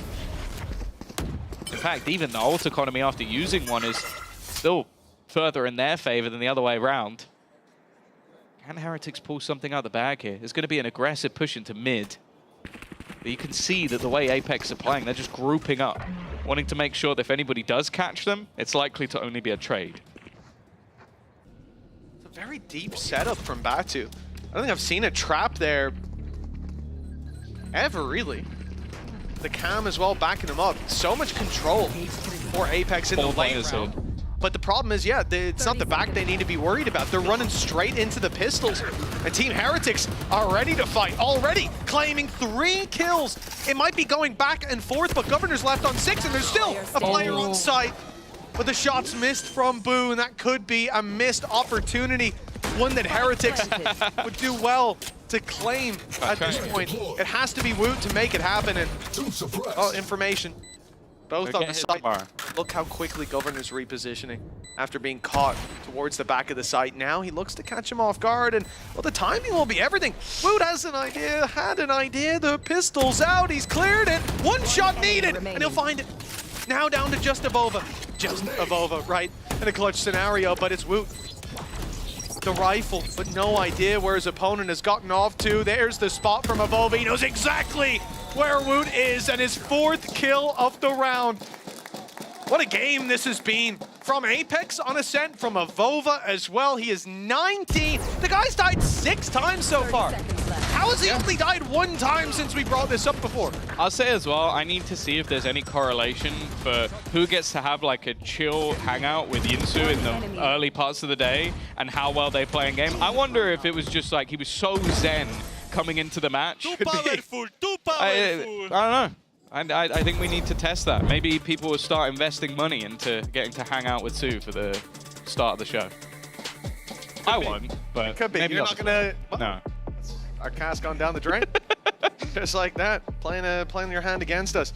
A timeout here from Team Heretics. 6 rounds behind on their map pick. And yeah, maybe Apex are the GOATs. It's certainly looking like it right now. Neilzinho and Weber dishing out the strategies, the solutions from this point. Even a well thought out game plan is going to be difficult to reliably put up rounds. Apex just need 2. And with the rounds they've had so far, that does not seem very unlikely. Well, that's the thing. Coming back into stage 1, obviously both teams have had a long time to prep and sort of change up what they've been running. Sure, a late-ish addition to the Apex squad and Governor, but I imagine they've been shifting a lot of their roles for a while. Batu prepared for that Sentinel call-up, but that's the thing. Even though this is the map choice of Heretics, it's hard to tell if they will have had that same amount of work put into Split, where that sits within the strength of their map pool, and the same for their opponent, whether they got it right. The series won't be done at a single map loss, but it will be a statement. Because I think coming into today, I could admit myself, I was expecting 2-0-2-0, and I didn't expect Apex to have a map. Well, if this is going to be the flavor of the day, then Koi fans are in good hands by the looks of things. Apex certainly are. Into this round, Bova and Governor, the 2 with their ultis online for that attack side. And Governor's been firing out those Hunter's Furies, not with the greatest amount of success. Saw that complete dodge by Heretics around middle in the first half, but here on the attack, even if he's not getting hits, getting kills, it's clearing angles for the push. And if someone like Fluorescent has less angles to clear, well, you're in a lot of trouble. For now, though, a Deadlock utility all serves as a fake. They took presence, they fired out their util, and that has gotten a pretty significant rotation. More passive mid-hold, and the movement from Rien's towards the right side of the map. But Heretics quickly realized this is a ruse. Oh, wow, and it's not going to matter. I don't think they realized how far forward Badu had already got. That's Minibu just swinging into an angle, unprepared.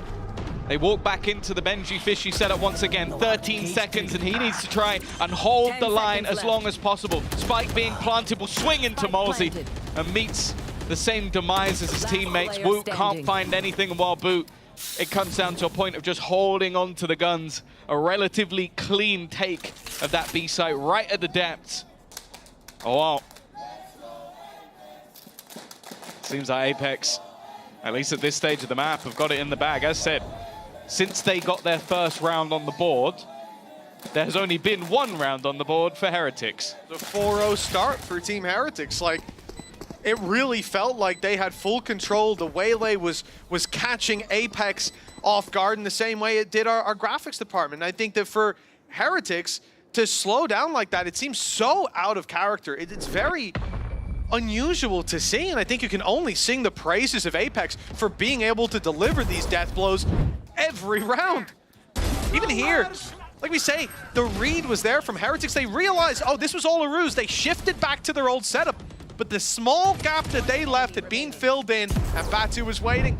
12-5, 7 chances for Apex to claim Heretics map pick, and what a start to the season this would be.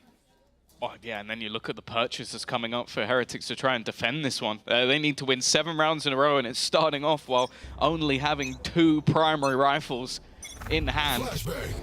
An aggressive push is going to be immediately taken, an attempt to try and use that Waylay ultimate. The reveal's fantastic.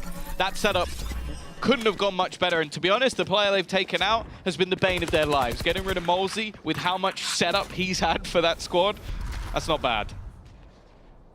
It's not a bad opening pick at all. Apex have a little bit more. Can dig deep. Players like Avova, hard to kill all game long.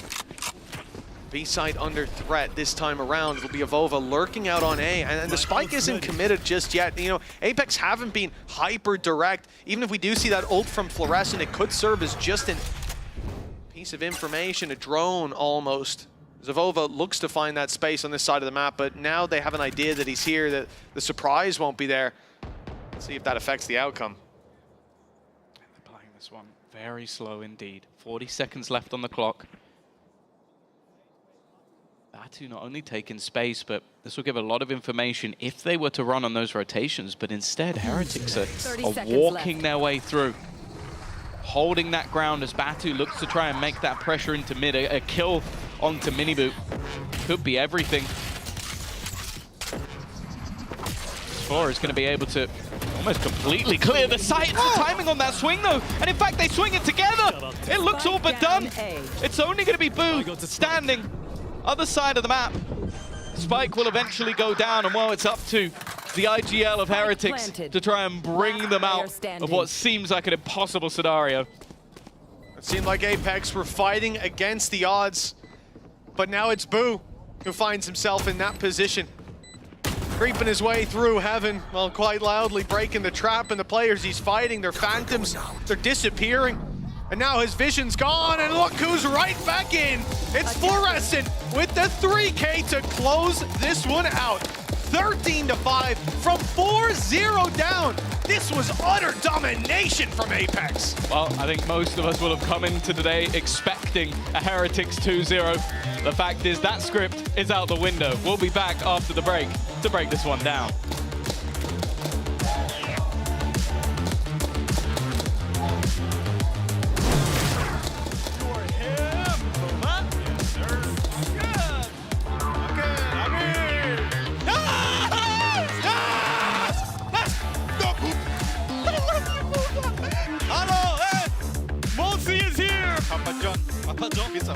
Too powerful. Too powerful. Every round is powerful.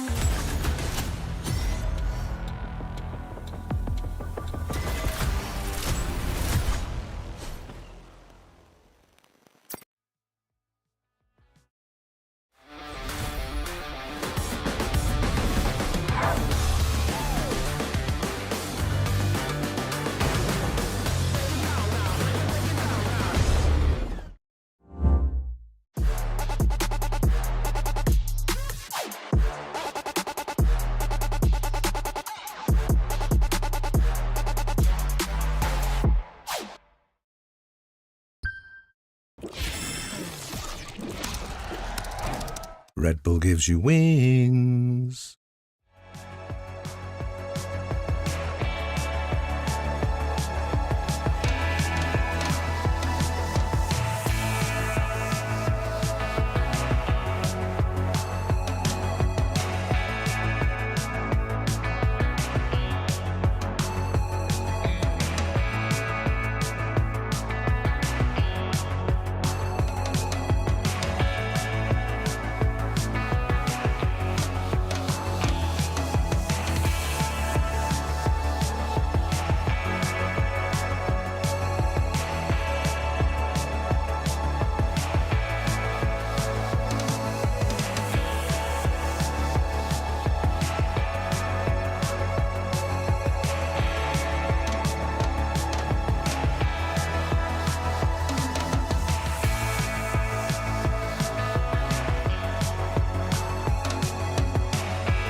You're stressing right, you need some meditation. Don't let them ruin your vibe, no time for rumination. Let's leave it all behind, take a flight, aviation. Want you, girl, by my side, let me show my appreciation. I want you here with me, I miss your body, baby. No, I cannot believe that you're still single, lady. Wishing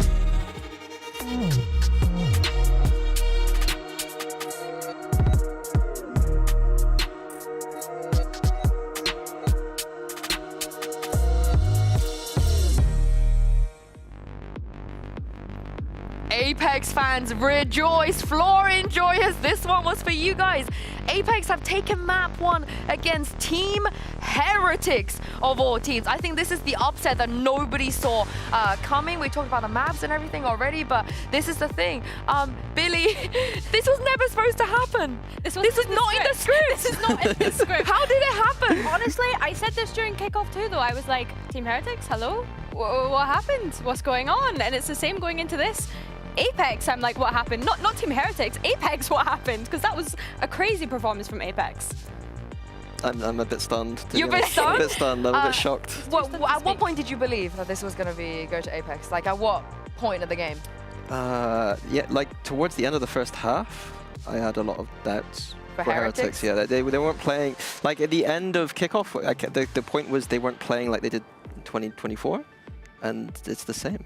I think a lot of that came with that beautiful defense half, right? From the Cypher deadlock stuff, in particularly the deadlock, because again, when Agent Select happened, we're so used to seeing Soulcast on it. It was a bit strange, but I felt like Mosey silenced all the doubters. Oh, I was rubbing my hands when I seen that composition. I was like, this looks familiar. This is what they ran at Ascension last year. So yeah, obviously, if it's not broken, don't try and fix it, and that's what they managed to achieve. I think Mosey jumping onto that deadlock, though, he found so much success with these gravity net plays. He was able to completely counter any sort of waylay play that Miniboo was trying to have as well, just using it very reactively. And of course, he's usually playing that initiator, so it seems very natural for him to be able to play off of that utility in that way. And I think as well, the fact that he was able to get this amount of ultimate kills, 100% success rate, when do we ever see that with someone playing the deadlock? I think he performed phenomenal. Yeah, I think on the Heretics side, it's not like they played against a composition here that's that uncommon. It was the Deadlock Cypher became quite popular last year. This was Heretics' map pick, so it's going to be interesting to see how this series ends up going. I think the map choice was strange, right? Because they permabanned it for so long, and some of the players even said it in the past, they just didn't like the map that much. I don't know what changed. I would love to talk to them about it at some point just to get some answers. But we have to give some flowers to the new face here in VCT EMEA, Governor, and also one of the veteran players, Avova, rolling back the years, Mini. We've seen Avova have these kind of performance since first strike, you know, on the same exact agent. Yeah, I mean, like, we came into this expecting there's going to be Batu and Floor, and then out of nowhere, Avova and Governor giving us, like, 2021 performances. So, fair play. We're not complaining.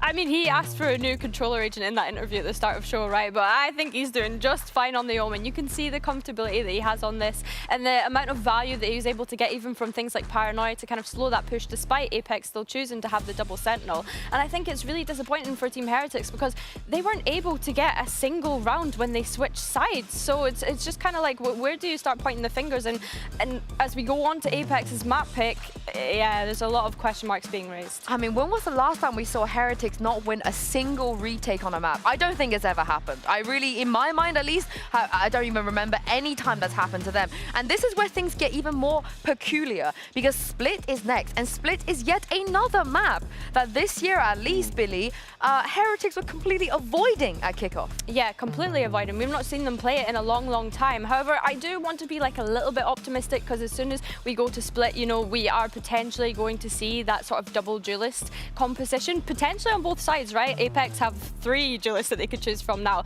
But I think for Team Heretics, yeah, I'd like to see them confident. I'd like to see them go back to that Neon, that ISO, those kind of things that worked for them on Split in the past. Yeah, I was a bit of a doubter about the double duelist, but Split is the map I love it on. I've always been a lover on it, so if both of them play it, I'm absolutely happy here. This is where we want to see both of them play it, right? They all have the tools to do that. And just for some context, because Governor traditionally plays Sky on Split, he's also played Jet, Raze, and Reyna. You know, you never know. Batu, however, Astra Sky. He's not really kind of leaned into that double dive, whereas Floor, as you can imagine, is very much the Raze, the Jet, a couple of chambers, you know, here and there. So they do definitely have options. I think Floor would be the obvious one that you have to put on the duelist, but would you guys like to see Batu or Governor here? Or 3, why not? I think it's difficult because who then jumps onto that Sentinel, right? Or like if they're going to run that double controller, maybe you do have someone slot onto the Astra. It's a difficult one, and I think as well Split is a map that's not super comfortable for Mosey or Avova, at least in Apex last year. They didn't touch it at all. They played it once against Falcons and that was it. They did not go near that Split map. So I think for them to pick it going into this one, they must have something really exciting cooked up. I would go Batu over Governor. Blore. You just love Blore. Yeah. I love the Blore. You're such a Blore enjoyer. I think it's like Governor has a different skill set than Batu, so Batu go kill. And again, if he can... The Sky, I don't like it that much, but if he wants to, it's comfortable for them. You know, definitely something we've seen on Split, at least. On the other side, however, for Heretics, we are expecting Vut, Miniboo, just go kill, right? Yeah. Because at some point, they have to go kill. They're getting diffed a little bit on the server right now, and they want to take this to a map 3. And looking at the agent side, we don't get the double duelist on Apex, but we do get Vut on the ISO Mini. I love this. When I say double duelist on this map, it's usually the, you know, Yoru Raze or like Jet Raze. ISO. ISO Woots, I mean, he didn't have a great first map, so I'm hoping that this is the turnaround now. Yeah, I think ISO is a great agent for him to be able to like kind of bring up that energy again. But I think for me, Governor jumping onto that Tejo on Apex, that's really interesting. It's going to be, yeah, nice to see how he kind of plays around that agent. And of course, Mosey back onto that Breach, that's something that's very comfortable for him. But Batu on the Viper as well, right? For someone that is such an explosive player, seeing him on something a bit more restricted such as Viper is really interesting to me. Yeah, of course, for Governor, he was never the Tejo player on Talon. It was banned. So I wonder if he's picked up anything from that. I mean, I just love the comp from Apex, to be honest with you. The Heretics' comp to me screams that maybe this still isn't one of their better maps.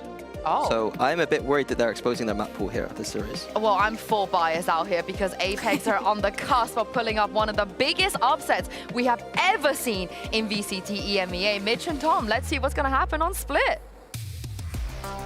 Thank you very much. Yes, week 1. Yeah, we're on day 2. Off to a flying start. I mean, for Team Heretics coming in today, our matchup later on, we could have seen a 2-1 possibly. But this one, it seemed out of the question. This is Heretics. These are Los Niños after all. But today, they didn't come in on form on their map pick. Now we're on to Split, somewhere Apex wanted to see this battleground go to. And in the veto process, Tom, it seemed pretty clear that Heretics had the upper hand. Well, that whole script is out the window. And I'm excited to see how this story ends as we get into Split, Apex's map pick, and they will be starting out on the attack side. Let's see what they've got planned. Already excited to see that Teo in Governor's hands. And of course, Fluorescent on a Yoru, and if you're not excited, you're weird. Stun through, already taking a lot of ground, but this leaves Benji in a bit of an obscure position. 2 players watching back towards the vents. The A site from the defense is currently wide open. Not a single player within the constraints of the site. Seems like they were quite happy to play retake on that one. Fluorescent's given up the space. It's being reclaimed. Benji's now sat there ready for the fight, although Utility sends him backwards. A lot of delay around middle. And this swing in is costing them a lot of health. The spams from that Ghost have been not quite deadly, but pretty damn close to it. Batu uses the Viper Wall to try to sneak up into heaven. Benji with a snake bite buys himself the moment. Governor from the rope catches it. And that pick is huge. Normally that's going to send players rotating to that A site through spawn. And Apex might be gambling that that's the case, as they still set their eyes on this B site, where there's plenty of Heretics players waiting for them to round the corner. It's at least going okay to start with, but the HP so low on these players, and Miniboo will decimate them with the spike on the floor. It's all on to Batu. 15 seconds. The time just not on his side to try and get anything. In fact, even getting the spike and planting it at this stage should be impossible. Undercut just to make things a little bit worse. And while Miniboo back in full force, a 4K for him in the pistol. And something that I think is so obvious to touch on, but it's been spoken about for a long, long time. It's like, okay, because of that performance all the way back at Masters, how Woot played on a duelist, is this team eventually just going to get to the point where they go, ah, screw it, we got 2 of the best youngsters in the world, let's just out-frag them. I think that's basically what they're doing on their split. Like, you're going to be very reliant on Benji playing a Viper that is not only like partially your controller, but also basically a Sentinel, especially when it comes to this defensive side. Rien's playing that initiator that basically just has to get them every single piece of intel they need, and not a mass amount of setup utility. Will it matter when you have Miniboo and Woot both playing duelist? No. Well, at least it shouldn't. Let's see. I'm not sure there's any convention to cling on to with how things went in that last map. For Apex, well, you don't expect much in this round. It's all classics. And a slow move across the map, as perhaps even farming orbs will be the best case scenario. For now, big rotation from Heretics. 4 players either on B site or up in heaven. Of course, if you do claim A with those classics, even if they do manage to run through Rien's, you'll only pick up a Ghost. And it's going to be very difficult. Oh, there we go. There's the info. It's going to be very difficult to hold on to that ground once the retake comes through. With the Prowler spotting 1, Rien's knows he doesn't want to stick around. That means he avoids the stun. Would have caught him. And now use C's to slow them down somewhat on the way through. Still, Malzy good for 1. And another fight with Fluorescent. Not expected to be quite that close. At first, I thought taking A not that bad. But the kill and the weapon pickup, now it's scary. Especially with that weapon being in the hands of Fluorescent. Governor also still standing. Could potentially cause them problems with the salvos as well. The only issue is they are all stuck in this corner, which, okay, working with pistols can help them out, but could also be their demise.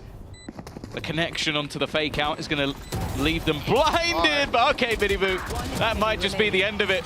A spray through, even still, the amount of players that they've dropped really has made this round costly. But the main thing for Heretics was, okay, at least they got it over the line. Well, that's it, right? 2 weapons carried through. You can definitely lick your wounds in the future rounds. But as you might have seen before we went to the replays and the cams, Miniboo's got his ult online. 7 kills and 0 deaths so far. Not bad. That is one way to farm it up. You see that double kill through the very smoke. similar in the last map, though.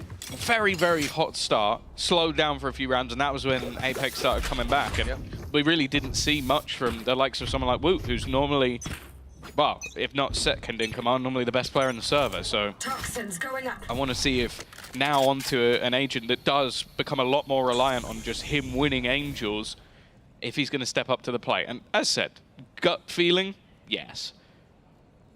Doesn't necessarily mean it will happen, as the last map showed. Stealth drone's gone through. Boo knows he's caught a gap in it. Oh, but the decoy is the one to run through, nearsighted. He didn't want to take the risk, and Well, now he's forced back. Dirk is in Paranoia everyone's used. heads. Showstopper in play. It's backside and a good connection. The one-to-one trades all they'll get for their trouble. With these weaker weapons, you'd like a little more from that, or even just keeping that player alive. Now inside the smoke, though. Well, okay, they're going to stun Benji right out of it, but that Bucky will be waiting for the late round when they crash their way around to deal with Boo, who is currently, well, dealing a lot of damage. I thought he had another kill out of that, but the sliver of health left on Malzy. Clinging to life. The thing is, though, Batu's done well. A double trade in a second or so. Toxins going up. The bait on the tap, as they will make that push through. 30 seconds left.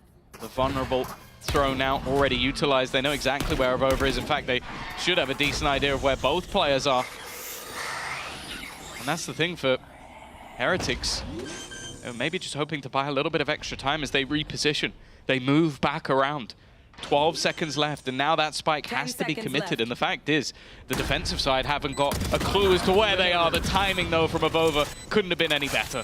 Peaks back up, leaves Rien's on a slither of health, and playing this one together, that is sublime from the remaining couple of players from Apex. Again, a very costly round, but they won't mind. Avova in crunch time is there to save them yet again.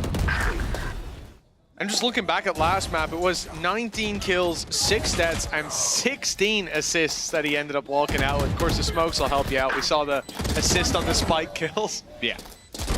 But it's very impressive to see that kind of a performance, the return to the Avova of old, and that can carry through moving into Split. Heretics are in a lot of trouble for now. Great sign of life from that defensive side of Heretics. Good damage done. Showstopper for the one-to-one trade is so-so. But from that point forward, even with big plays from players like Batu, they were able to make it competitive and push it to the limits. This is the round where they'll be able to deal the death blow themselves, though. Full investment, Boombot down mid, and Woot embedded in this risky angle. I mean, if he goes down, or if he's challenged properly, there's not much he can do to get out of here. When does he decide to activate a double tap? Doesn't really seem like a good time. It would only be if they really do give the game away. Maybe if a teammate gives them contact. Well, okay, Floor's gone teleporting through the vulnerability, and now looks to try and potentially take an extra fight, but with already having a player advantage. I'm just going to fall off. Again, this is what I said in the pistol. They left a mass opening over on this A site, and especially with the player that went down in the form of Boo, they have to be very careful of where Batu has got to. They are grouped up as 3 and watching the right angle. Batu won't catch them by surprise. 30 seconds the spike left. now moves in the other direction, realizing they've lost that space. A big fan of the fake plays, and it worked wonderfully when it came to Ascent.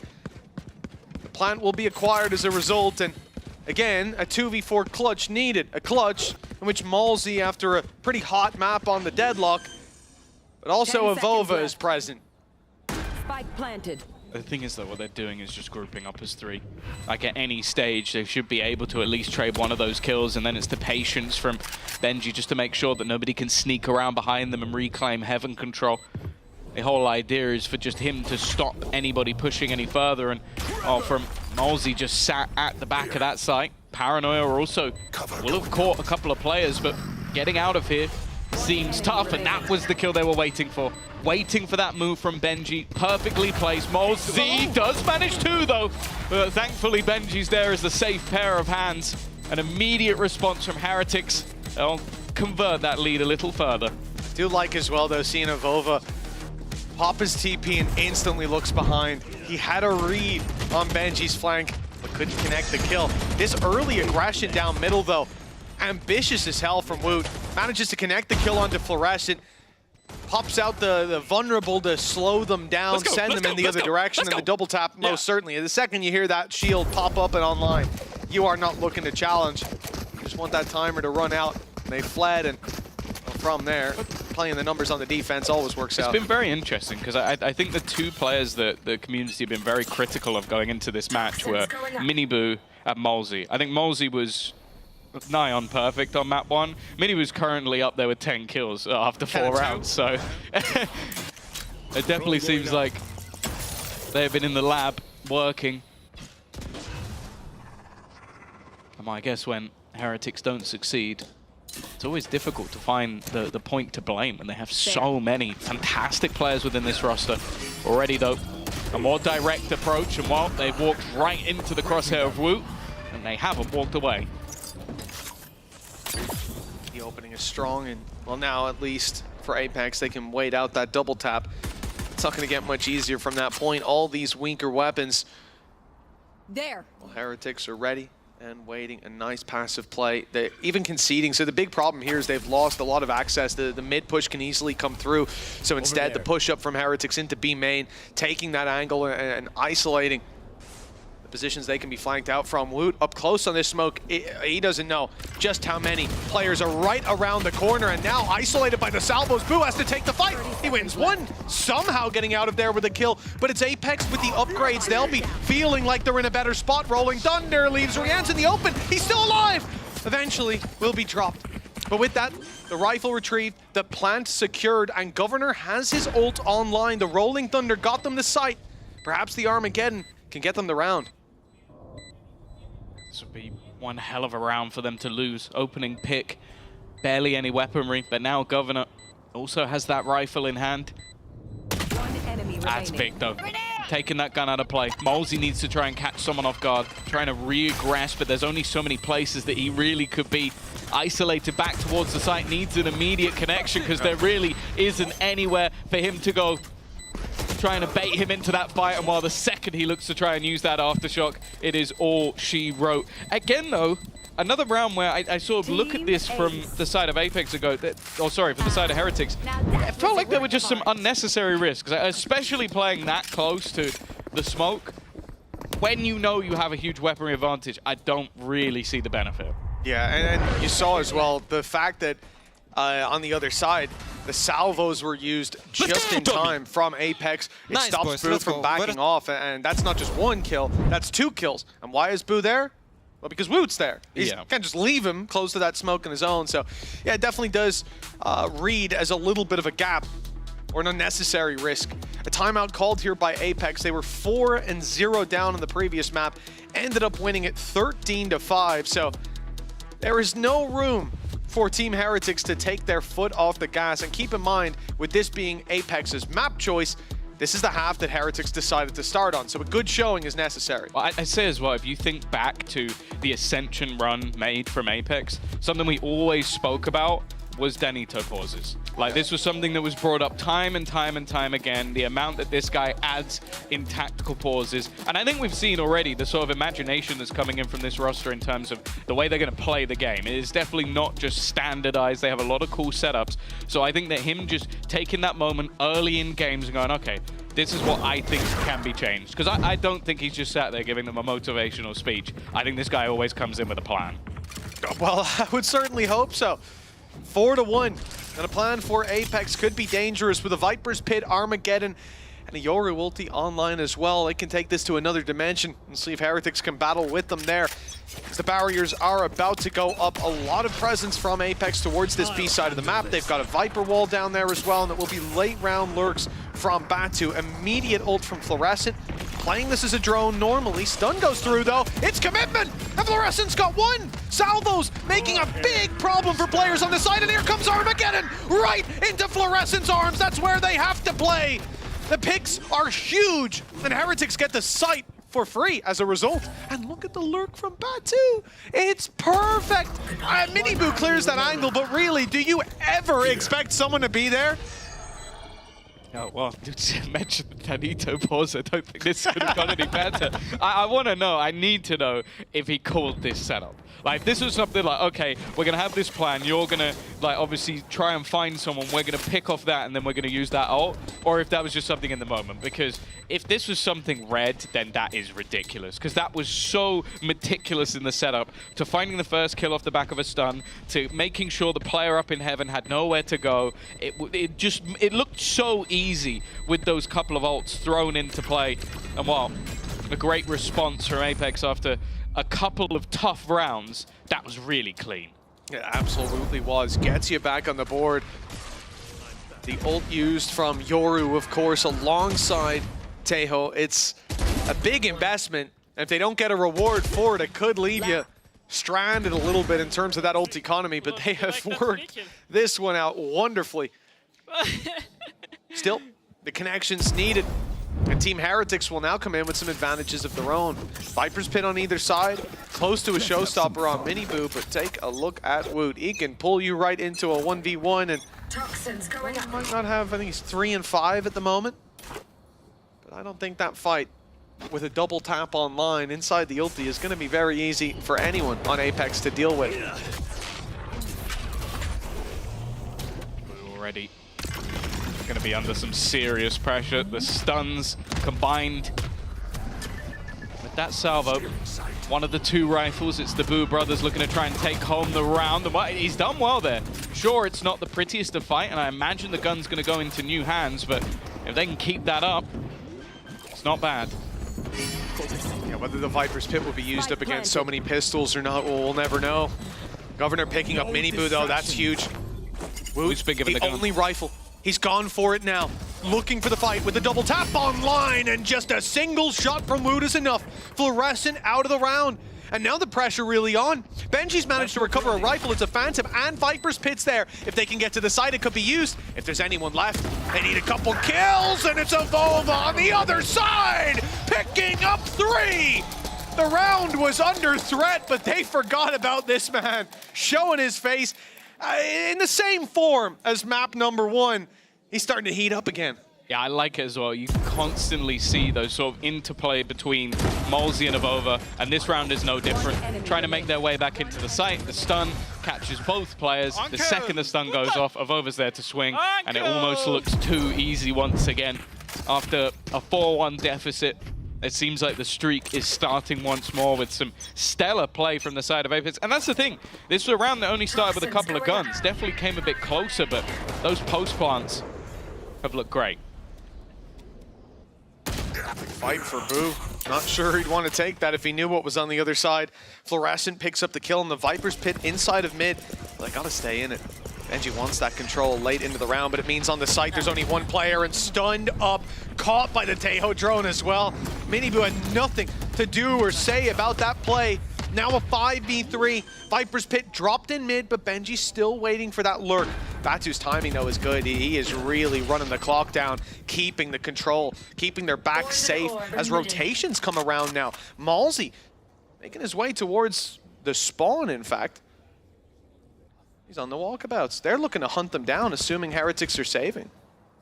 I wonder if those steps may have been even heard, because you could see the little bit of hesitation from the side of Heretics. And well, here you go. Woot is definitely watching, definitely aware that somebody could be around this corner. That's at least one. Malzy spotted, but the fact is, it's whether or not they want to go for too much of a fight here. Clearly wanting to try and get that ultimate back online as quickly as possible. Even if it didn't win them the round, it did have impact in the attempt. More importantly, holding on to the guns, which, hey, even just removing the one and a second as well. Okay, well done from Malzy. I have to say, Tom, that felt very early for that call to be made by Apex. And again, I think that's just a good read on where Heretics are at. The previous map as well, their confidence isn't going to be sky high. Something I want to say, and I want to see if it becomes a running thing. Normally, Boo is an incredibly safe pair of hands, but that is now 2 times they've left him on his own on one side of the map, and he's just died. Like, it was B main, and we saw it on A main as well, him versus Batu, and that just left the A site completely open. That's not something I want to see from your sort of IGL controller player. It's like, okay, I'm on my own on a site, I'm just going to take a fight. Like that just, in the round before, where they have 2 guns, I don't really have an issue with it. In this round, that just felt like, oh, that's the easiest opening Fluorescent's ever going to get is, oh, your IGL smokers just swung me. And realistically, think about it from the perspective of, okay, what's the best case scenario there? You get 1, it's a miracle if you get 2. There's 3 players holding an angle. You're traded out. Or there's no one there. That's probably the best case. Yeah. And even then, are you going to hold that information deep into the round? Like, yeah, it certainly reads as a mistake from Team Heretics, one that they pay heavily for.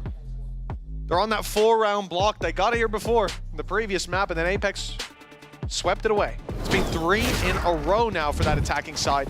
Ulti's back online. Viper's Pit's still there for Batu. His lurks providing value deep into the round. And again, it was a very early call from Apex, but I think that feeds into their read of how Team Heretics are playing. Economy's low. They're going to try to save the weapons, and they end up cleaving 2 weapons out of their hands in the end. Also, Devastating. you're up against a Teo, Viper, post plant. Huge post plant. What's the chance of them actually going for that? Well, we're back in the same boat again. Rians has done well. Batu's been causing issues in late round plays. Dimensional Drift has been utilized just for information. Fluorescent's going to stick it out in the spawn for now. Obviously, the gate crash. Oh, fake as well. There's no way out for Fluorescent. Oh, it's just a full fight. Brave, let's say. And a lot of the time she will win those fights, but up against the weaker weapons, that's given Team Heretics a rifle to play with. Oh, what? Where did that go? Where did it go? Where did that go? The most in tie. I feel like Mini has been hard done by. Luckily, Big Brother is there to save the day. Finds on with the Sheriff. They need to clear him from the backside to have a chance, and this time he is playing that survival game. Eventually, though, looks for the fight. Rians with a rifle. Woot still having one from earlier in the round. This is one of the best opportunities we've seen for Heretics in quite a while. And while Rians is going to hit that shot all day. It's another clutch attempt for Avova, and he's going across the map. 30 seconds left. Well, it's one thing Avova in a clutch, but a post plant, time on his side. This is where things truly do get spooky. He's going for the aggressive stance, has a smoke in his back pocket, and it will be used to screens. He's already heard the steps moving that way. All three players taking that position. Reveal avoided to start with. They're making it out of the smoke now. Small angle around the wall, that gets a pick. Plant is nice and open. With a Paranoia still to play with, it won't really connect though. They're gonna move out of the way before it gets there, surely. And the Viper Orb, that's gonna really complicate things. The spam is good though! He's got him before it even went half, and now they're out of toxins! Avova knows! He's got them eating out of his hands! A fake flash with the pistol thrown out the window. Avova playing this to perfection, and he's ran the clock down far enough! Avova in a clutch, and he's got it again! It's another Red Bull clutch. I feel like he's going to have his own sponsorship by the end of the month by this rate. Like, this has been so impressive. That's just... What? How did that not kill him? Hey, you know, Breach is a strong dude. Oh, yeah. It hit the metal arm. Did you not see that? Yeah, he had a buff where, because he's a tank, right? He has more health. He has more health. I mean, he's been robbed. Miniboo robbed of that kill. But Team Heretics robbed of the round by Avova. What a sensational play. And if this was a once-off, it'd still be damn impressive. But he does it every time. Drone going out. His clutch stats are going to be off the charts. And they're big ones as well. Ones with high impact, ones that are going to damage the mental of Heretics for days, if not weeks. Shadows traveling. Luckily, again, it was a low bite. That's the problem. These opportunities could have shattered Apex confidence in themselves after winning a round with the Sheriff. That was basically what that would have come down to. Boo got a Sheriff kill, Rians as well, but when they had the rifles was where things fell apart. Much slower round this time from Apex, hoping to try and find some space for Batu. Bear in mind, his wall is on the other side, so he's going to have to use his orb. So him crossing is very well telegraphed by the defense. All rolling Thunder with all that noise being made. Why not make it a little louder? Thunder rings out, but it's Boo's rifle that deals the damage, the death blow, and another to follow up on eventually. He'll go down, but Benji has slipped into the backside. Still has an angle. Woot covering him as well. They'll both swing in deep and take this planter down. Team Heretics, they stumbled and let Apex catch up and even take the lead. But they're back on the board at 5-5. Yeah, that definitely felt like maybe a little bit of an oversight. I think they used that Rolling Thunder on the right half of the site. And so they should have an idea that someone still could be backside. I think Fluorescent gets completely caught out by the swing of Boo. The fact he gets two there, that's basically the round winner. Because that could have gone easily in the other direction if he doesn't get anything. Heretics will equalize after a 4-round streak. I think a big combo breaker, and you have to bear in mind only one survived. So although we're getting towards the very end of the half, the next round might be a bit shaky. In all honesty, for either side. Like you said, a small oversight ultimately cost them the round with big plays from Boo. This push around the Viper Orb, not expecting a second, but Miniboo still couldn't make it worthwhile. They'll drop Malsey elsewhere, but a 4 versus 3. Heretics defense thinned out massively. Well, that's the thing. Governor cleared it with the drone. Avova's committed to From the Shadows, which will take him into the backside with the spike. I think as nobody else was around. But I actually think this has just confused Heretics more than anything, because you haven't actually spotted where Avova went. So although you have a rough idea, Batu as well, timing here will be everything. He has been so annoying just by sitting at the bottom of mid or outside A in a lot of rounds. It does seem like this time Heretics have got it bang on.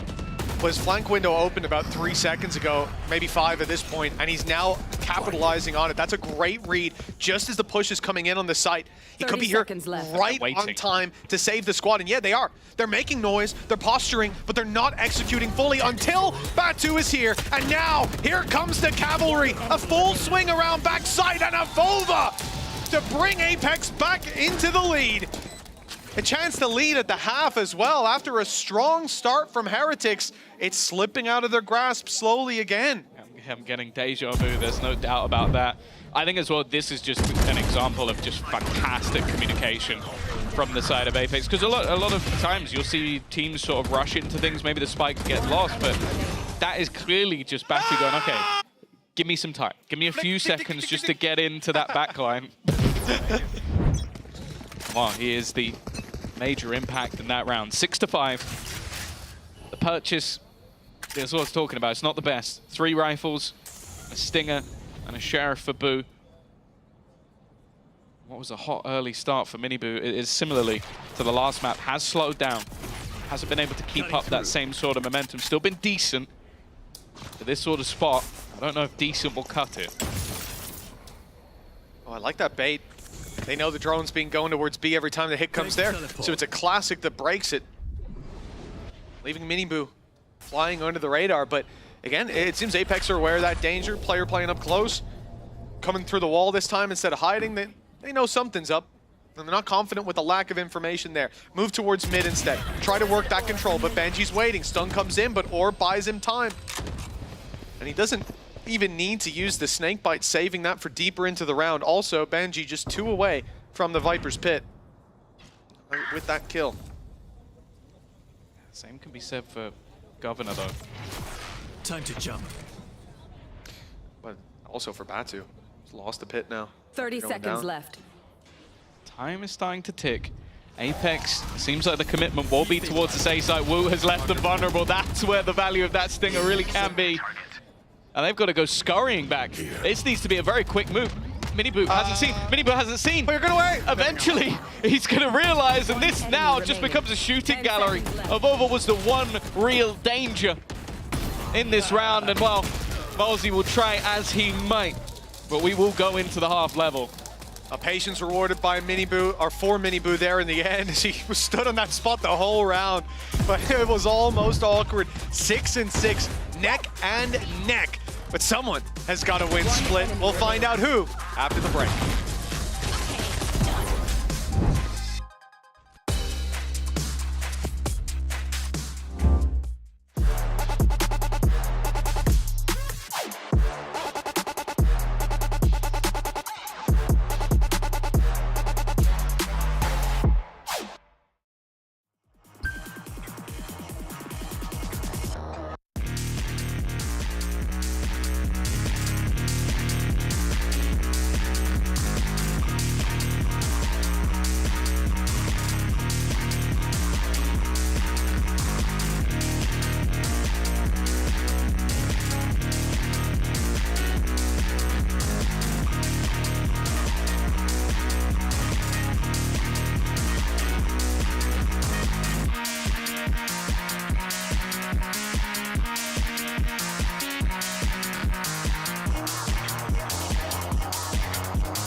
Welcome back, folks. We left you at 6-6, and we haven't played any rounds without you. Quite generous of us. The players have waited, and now we'll be getting back into the game any moment. Tom, I gotta say, we're all pretty shocked by the performance here from Apex. Them putting up a good roster is no surprise, but the way that they've played here today, if I imagined that Heretics would lose a map, that Heretics would struggle like this, it would be based on them making mass mistakes, the game plan falling apart, and Apex capitalizing. But Apex have made their own opportunities here today. Oh, for sure. No, I think that's the thing. You're looking at players like Avova, players like Molzy, looking like a different breed of player to what we saw at kickoff. Like we were looking at this team, I'll be brutally honest and say, as the 12th team. Like whether or not they could compete with a Koi or someone like that. But realistically, they have looked fantastic in this series and are just, what, 7 rounds away from taking this over the line. A lot of damage done, but realistically, it's only the kills going one way. Miniboo, he is the beginning of half king. He's been dominating in a lot of these early fights. The pistol has been doing well. Still 3 more to find. One of those is Fluorescent, caught off by a smoke. Doesn't look like she'll have much impact on them crossing the site or denying the plant. It's Heretics. I just now actually reposition the plant. They're going to go for a heaven play with a haunt up there, clearing them, buying them that little bit of time. And I mean, makes it a bit more worthwhile if they do want to risk a fight for screens or that late play from Rien's up towards the top of ramp. He's currently just holding their back. Possibly even see that wall go up soon. That's his opportunity as the Avova rounds the corner. Paranoia now connected. Avova's picked up one. He has been unbelievable. That first map was beautiful. The second, there were first half, I suppose, here there were opportunities, but he is being shut down. It's Fluorescent to pick up the banner. Already finding 2, but with the plant for heaven and a player embedded up there, mistakes have to be made to give her any chance, and they will quickly put that to bed. 7-6 with a pistol round for Heretics. Yeah, I think important that they get off to a decent start coming into the second half. I think in a lot of the early rounds, they've been fantastic. I think Miniboo, again, you're the 17-8. Definitely slowed down, but coming right back to form when it comes to this attack side. And let's be real, you go into any map and you're looking at it and you're going, okay, they've got a raise, they've got an ISO. I think you can even throw a fade in there and you go, probably going to be quite good on the attack. So now I look at the other side of things. What sort of setups are there? What sort of abilities are we going to see from the likes of Governor to put people into position for those early fights? And this is what I'm talking about. The stun, immediately utilized, but the goal here seems to only be getting orbs for Fluorescent. And, you know, when she gets that many kills in a pistol, and you're a few away from getting that dimensional drift. Poison's off. Seeking out some fights on the side of Apex around middle, but that space has been left wide open. Heretics do have themselves quite global map control. It's going to be Boo holding the B push alongside Rien's, holding that walk up on mid. The space taken on A. Well, yeah, Benji's going to go down, but that's the one pistol that they have. Indeed. 2 away now from the ulti. Won't be used here, but perhaps it'll be online for the next round. That's the thing. One more kill and a death, and that's enough. Or even just a death and getting an orb in the next. It will just be the cleanup crew. Again, Miniboo padding those stats. And while we mentioned Fluorescent is very close, so is Miniboo, again. Although if it's anything like his last showstopper, maybe just stick to the rifle, honestly. 19-8, and the showstopper has not helped. No, it really didn't. It harmed his chances, if anything. I still can't get over that. Do you know the best part? Because he flicked away so quick, he's going to watch that back and go, where did it end up landing? He's going to be very angry when he finds out. Oh, it was next to him. Yeah, I must have made a mistake, guys. My bad. No. Well, I suppose he did. Yeah, should have hit him dead on.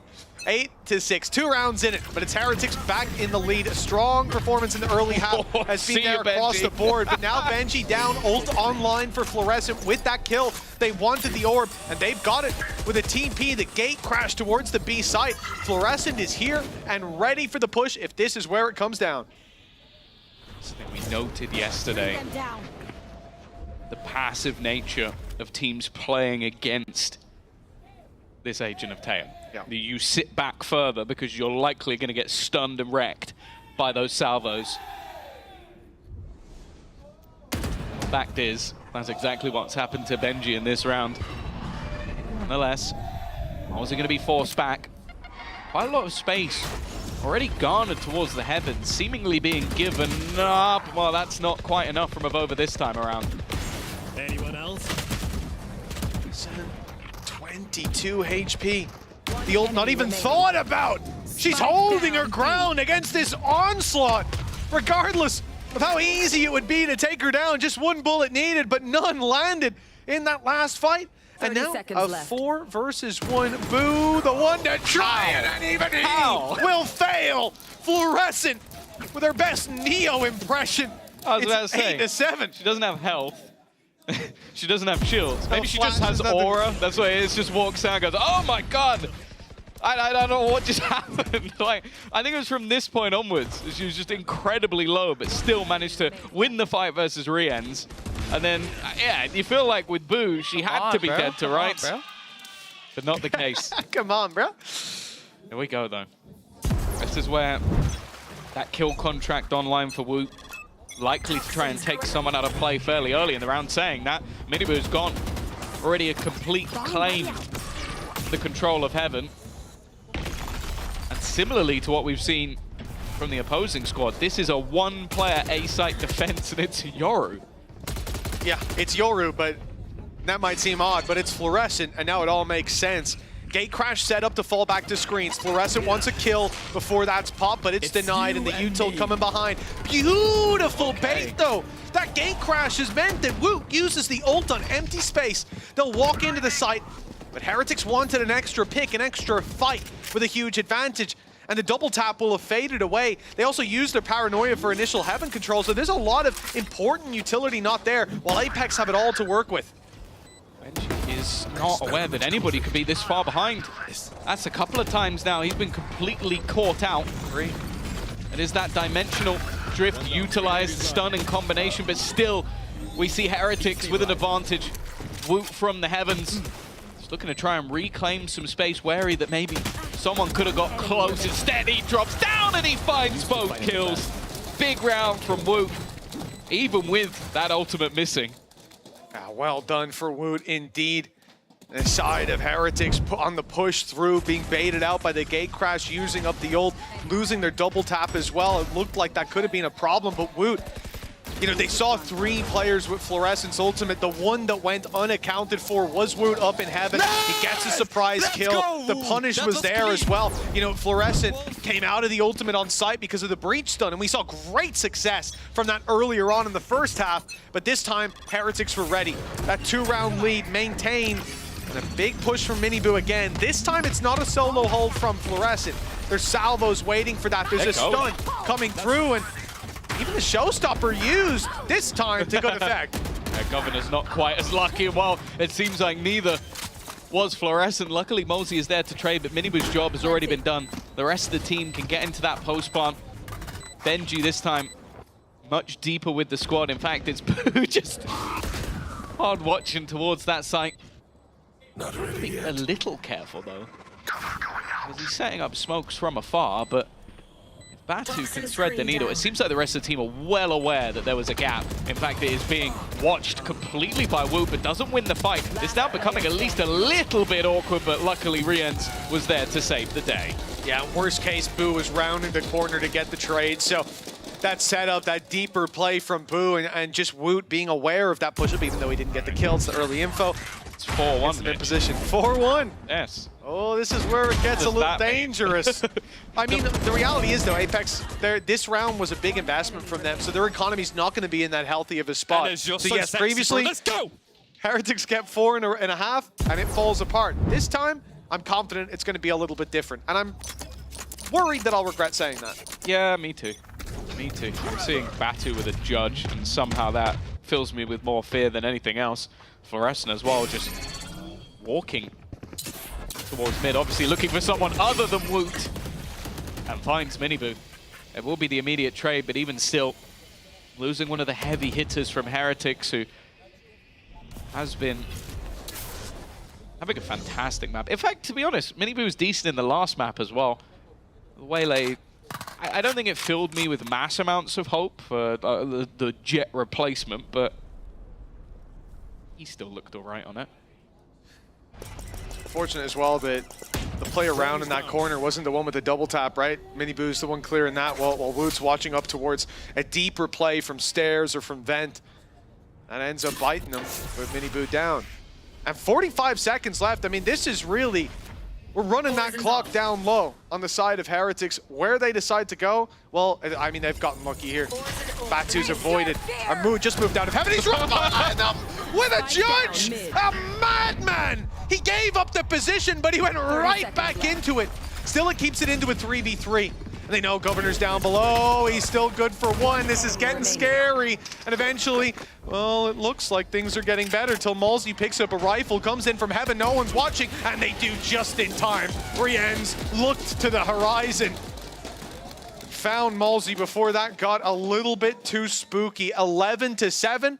Now it seems like Heretics, they're on the home stretch. I could already hear the regret. I was so scared. Right now with the judge. Scared. No fear, and definitely a dicey round. In fact, I'd say that's back-to-back rounds that Rienz has sort of saved them. You're so good, bro. Oh my god. Well, seems like Benji agrees. Seems like he agrees. 11-7 though.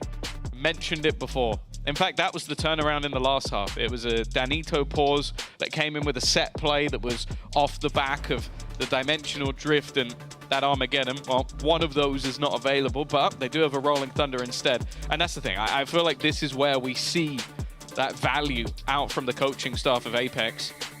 The fact is, though, if there is no value in this round, that's probably map done. Well, that's exactly it, right? You're putting it all on the line. You've got ultis. We're going to see probably the operator from what we're seeing down the bottom there. Fluorescence at least got it for now. This is it. Throwing it all at your opponents. And if Heretics are able to stand unshaken by that play, by this play, then yeah, 5 in a row to try to take it across the line. And a very explosive composition. Shouldn't have too much trouble making that happen, especially save up those ults and just dump them in. Speaking of which, Woot comes into this one with his ultimate online. Again, we'll be trying to pull a player into a one-on-one fight with his double tap shield online. A very, very difficult fight for anyone that gets brought in. And if it's Fluorescent, an impossible one with that operator. So there's a lot of dangers for Apex. And to be honest, there's not much you can do to avoid it. Bring them down. It's just say impossible and Fluorescent in the same sentence. Instead, though, we're not going to find out. It's Batu, someone you might want in this scenario, and there you go. Right. It is. All right. The Turkish youngster. Some Turk-on-Turk violence that actually didn't go the way you'd expect, even with that little bit of extra shielding for Woot. And that's about as good as a start as you could hope for. Don't think the coaching staff called that one out. No, probably not. See what the plan is for the rest of the round. Fluorescent still with a pretty deep angle in towards B main. And that does seem to be where this Heretic squad are looking to go. Makes sense. Look at the ultimate charge for Benji. Just one little orb, and he'll find himself a Viper's Pit. You may have the disadvantage in the round, but if you get a pit online and a plant inside of it, it's a very difficult thing for your opponents to deal with. But Fluorescent is holding this angle. The shot doesn't land. Benji's left alive for now. Batu falling as well. Apex's numbers thin out. Fluorescent needs one on this site. They're all around, and it's actually Avova to find it. Fluorescent in with another, but the trades come in so quickly. Rolling Thunder for Malsey committed here and now alongside the Armageddon, but they've easily dodged it. Well, at least it looked like Boo did. He got caught by it in the end, and Rienz falls too. Never mind. They're going to fall perfectly into that trap, and for the side of Apex, they get another shot. Yeah, it's a lot invested into this round, though. It was completely necessary. Being able to win this fight was the starting point, but then Batu falls for his own tricks, and again, I think some Sailor supportive utility. I want to shout him out for the 15th time this game. Malsey stuns both players in that fight. Oh, he went up top onto the rafters, and it just so happens that's exactly where the ult started. He was a pixel away from safety. I was wondering how he ended up going down. A battle of the greats. Batu is here again with the judge. They managed to get a little bit further, but the thing is they have to fall back at this stage. Minibus just kept going. He took that space, dodged Fluorescent's operator, and then just carried on. Found Governor along the way. Has to be a little bit careful, and that's the thing, that pit is now gone. Oh no, maybe not. Just got in the time. Just about. Well, I think eventually he's going to have to give it up with this full commitment in towards the A site. Yeah, the pit's no use anymore. It's time to focus on the site, but that is going to be remarkably tough if you've got to judge. Luckily, Batu's recovered a rifle now, and so a chance to take that fight on more even footing. The problem is, look at what Heretics have done. This deep pit as well, that's causing so much trouble with players embedded deep into screens. They've got so much control for Apex, but there is no choice really but to fight for this. It's a tough call for a save at this stage of the game. The fight, well, that may see them crumble as the first domino falls here.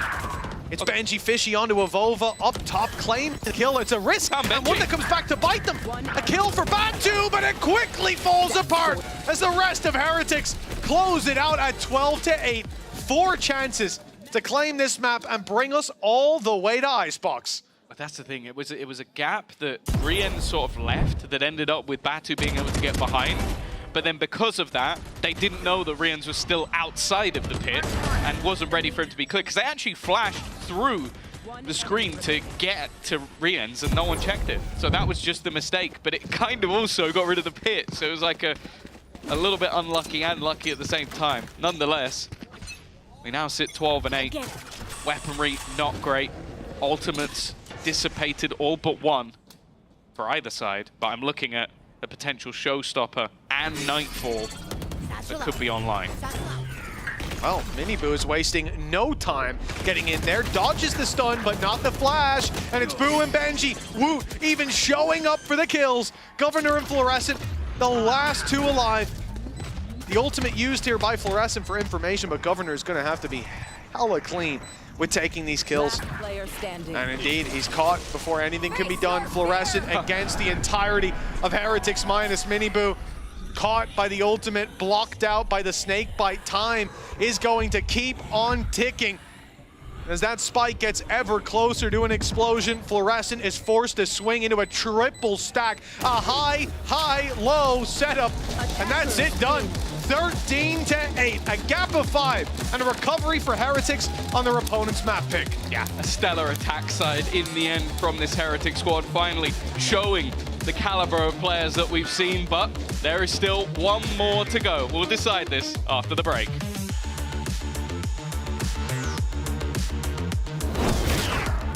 Guys, I'm picking Waylay, right? Waylay. W-A. I'm the first EMEA Waylay. I don't think anyone asked that, dummy man. That's true, Benji.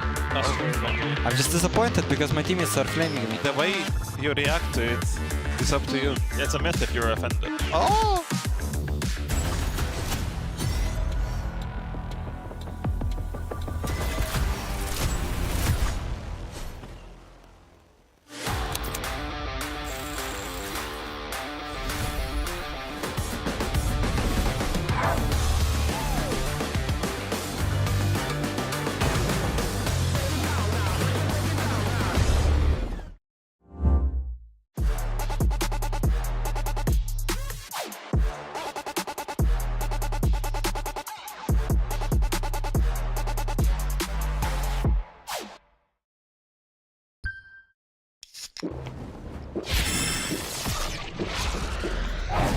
Red Bull gives you wings.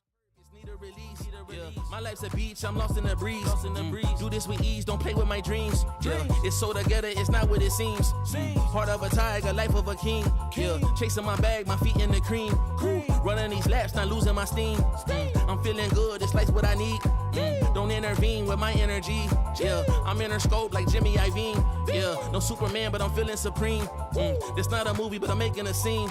Yeah, I can tell you how to live your life, but you just gotta get up. Get up. Get up. Get up. Get up now. Get up. Get up now. Get up. We just gotta live our life. We I'm paying a price. Piece of the pie, I need me a slice. Yeah, rolling the dice, the scariest spice. Sticky like rice, the tricky reprise. Yeah, love will suffice, I suffer in silence. All alone, I'm lost on the island. Let's spread peace and less of the violence. Sebastian Bach on gas playing violence. Yeah, the flowers violet, give me my rose. This for my city, all for my bros. Did it alone, so far in my zone. So raise your glass, let's all have a toast. I can show you how to get like me. Live your life till you die. Yeah, look, I can tell you how to live your life, but you just gotta get up now. Get up. Get up.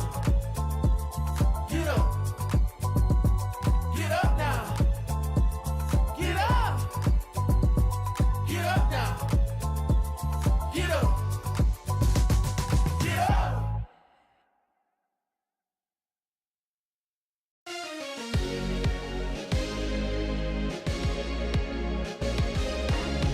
You keep me up all night, all night.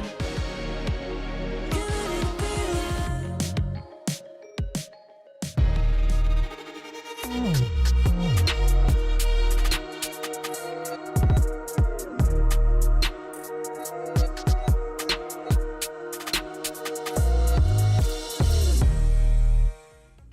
Nice! Bro, that was a sick call, bro.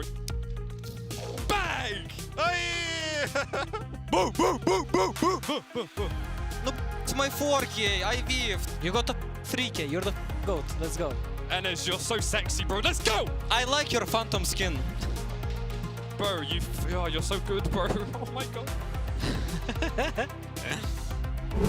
What a fantastic response from Team Heretics, and it's nice to see that the vibes are good. They're enjoying themselves on stage, and they have taken us to a map 3. I'm your host, Yingson. I'm back here with Kakuka and Billy. This is the Team Heretics we wanted to see, isn't it? Yeah, it's wholesome vibes now, right? Hyping each other up, getting into the groove of it. It's so much nicer in comparison to what we've seen in map 1. Yeah, exactly. And even though it was pretty evened out in that first half, we saw that double duelist come to fruition in the second one. And it's so good because what I really wanted to see between those teams was the icebox, and we're finally going to get it. We will. Oh, thank God we're going to get that. Yes. Get that. Interesting comms, of course. Nobody else in the world runs this Heretics comp. Minnie was talking about it already. You expect the Yoru heroes, usually the ISO is a little bit new as well. Did you guys like this?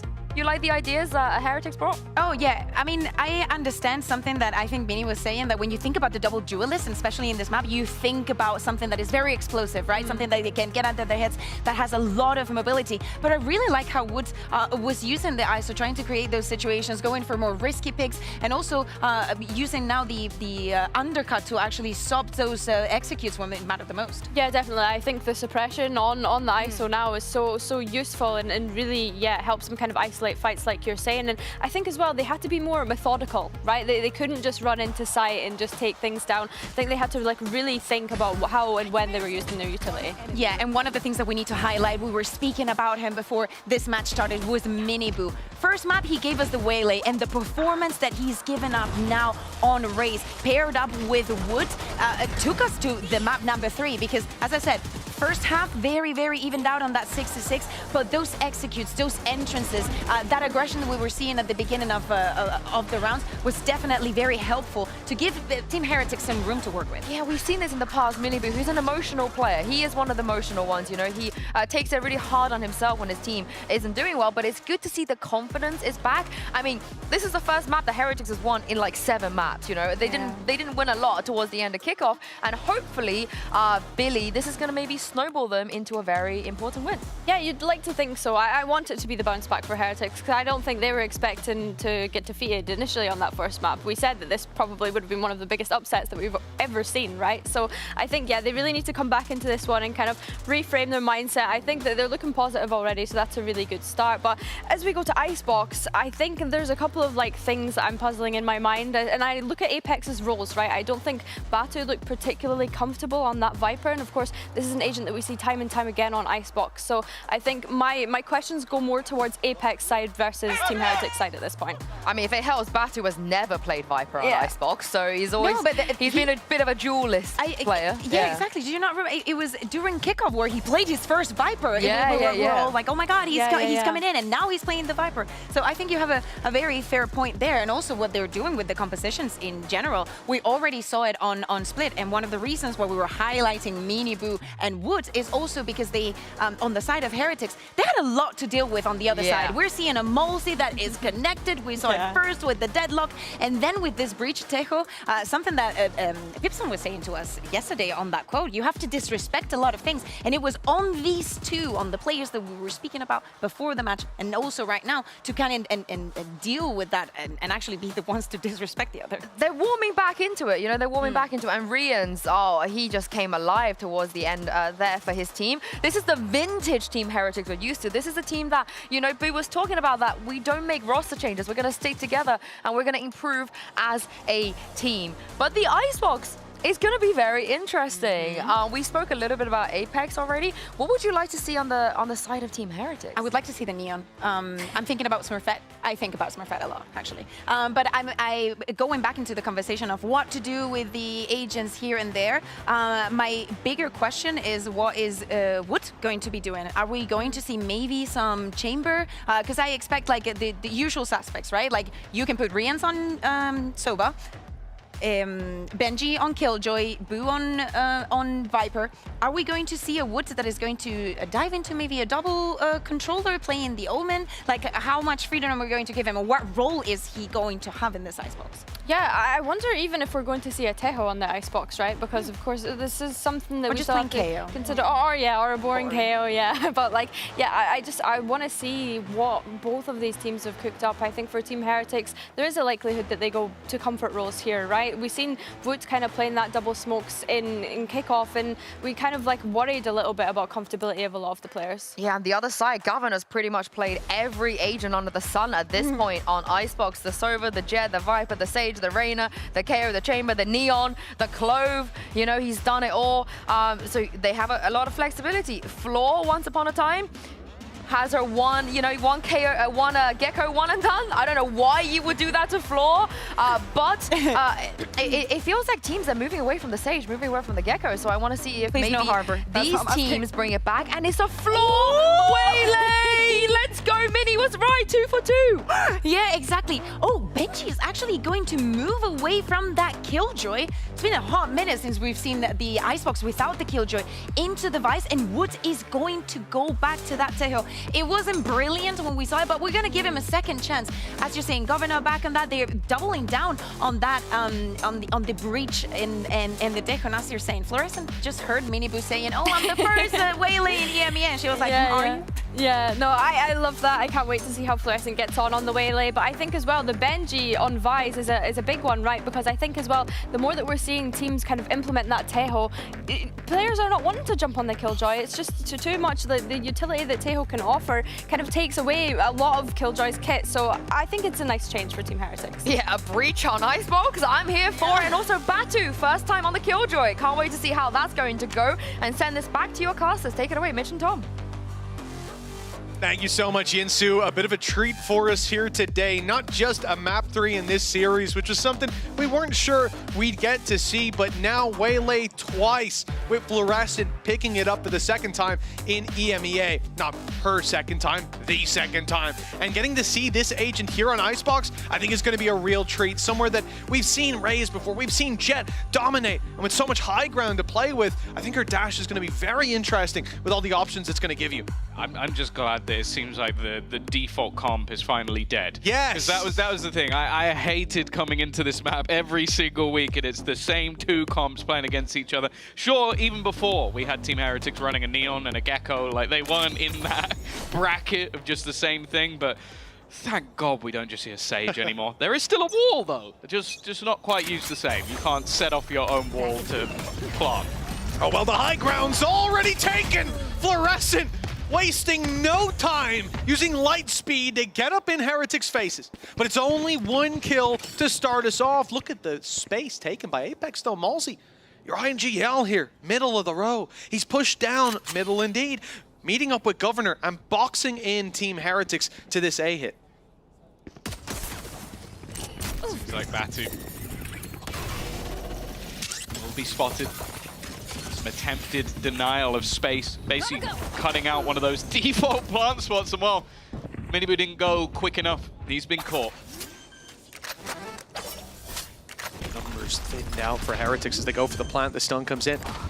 The big swing from up in heaven leaves Boo on the floor. It's Woot all by his lonesome. A few more to take down and a few too many angles to hold all at once. It's Apex, this time winning out the first pistol round. I'm actually very interested in how that Vice Wall is going to be used, because a lot of the time when you had Killjoy, sure, that utility can now be destroyed a lot more easy, but you still had at least a turret and an alarm bot that's going to clear out quite a bit more space on your flanks, whereas I want to know where you'd place the Vice Wall that will give you that same level of information, or if it's going to be a much more, okay, Benji just has to sit and watch and basically make sure nobody's coming on those flanks, because we saw it there. Governor ends up completely behind them, and you can't let that happen when it gets to buy rounds. And you can't play with your turret and an outlaw if you don't have a turret, so what's the point? What is the point? That's the real takeaway for me.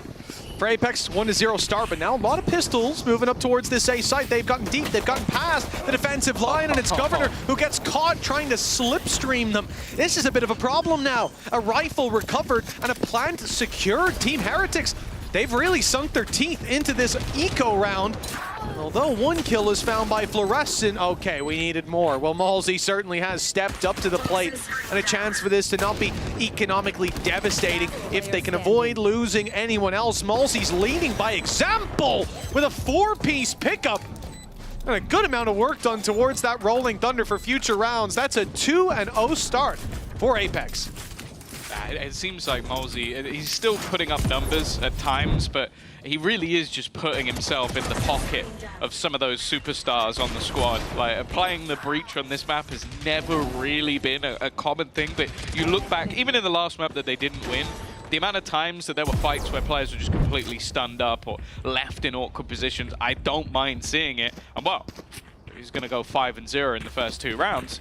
I don't think anybody will be giving him critique just yet. This is the thing, though. Again, when we talk about the composition from Heretics, I think it's definitely going to have a lot of viability on that defensive side with that Vice thrown into play, the aggression potential of Minibu and Woot together.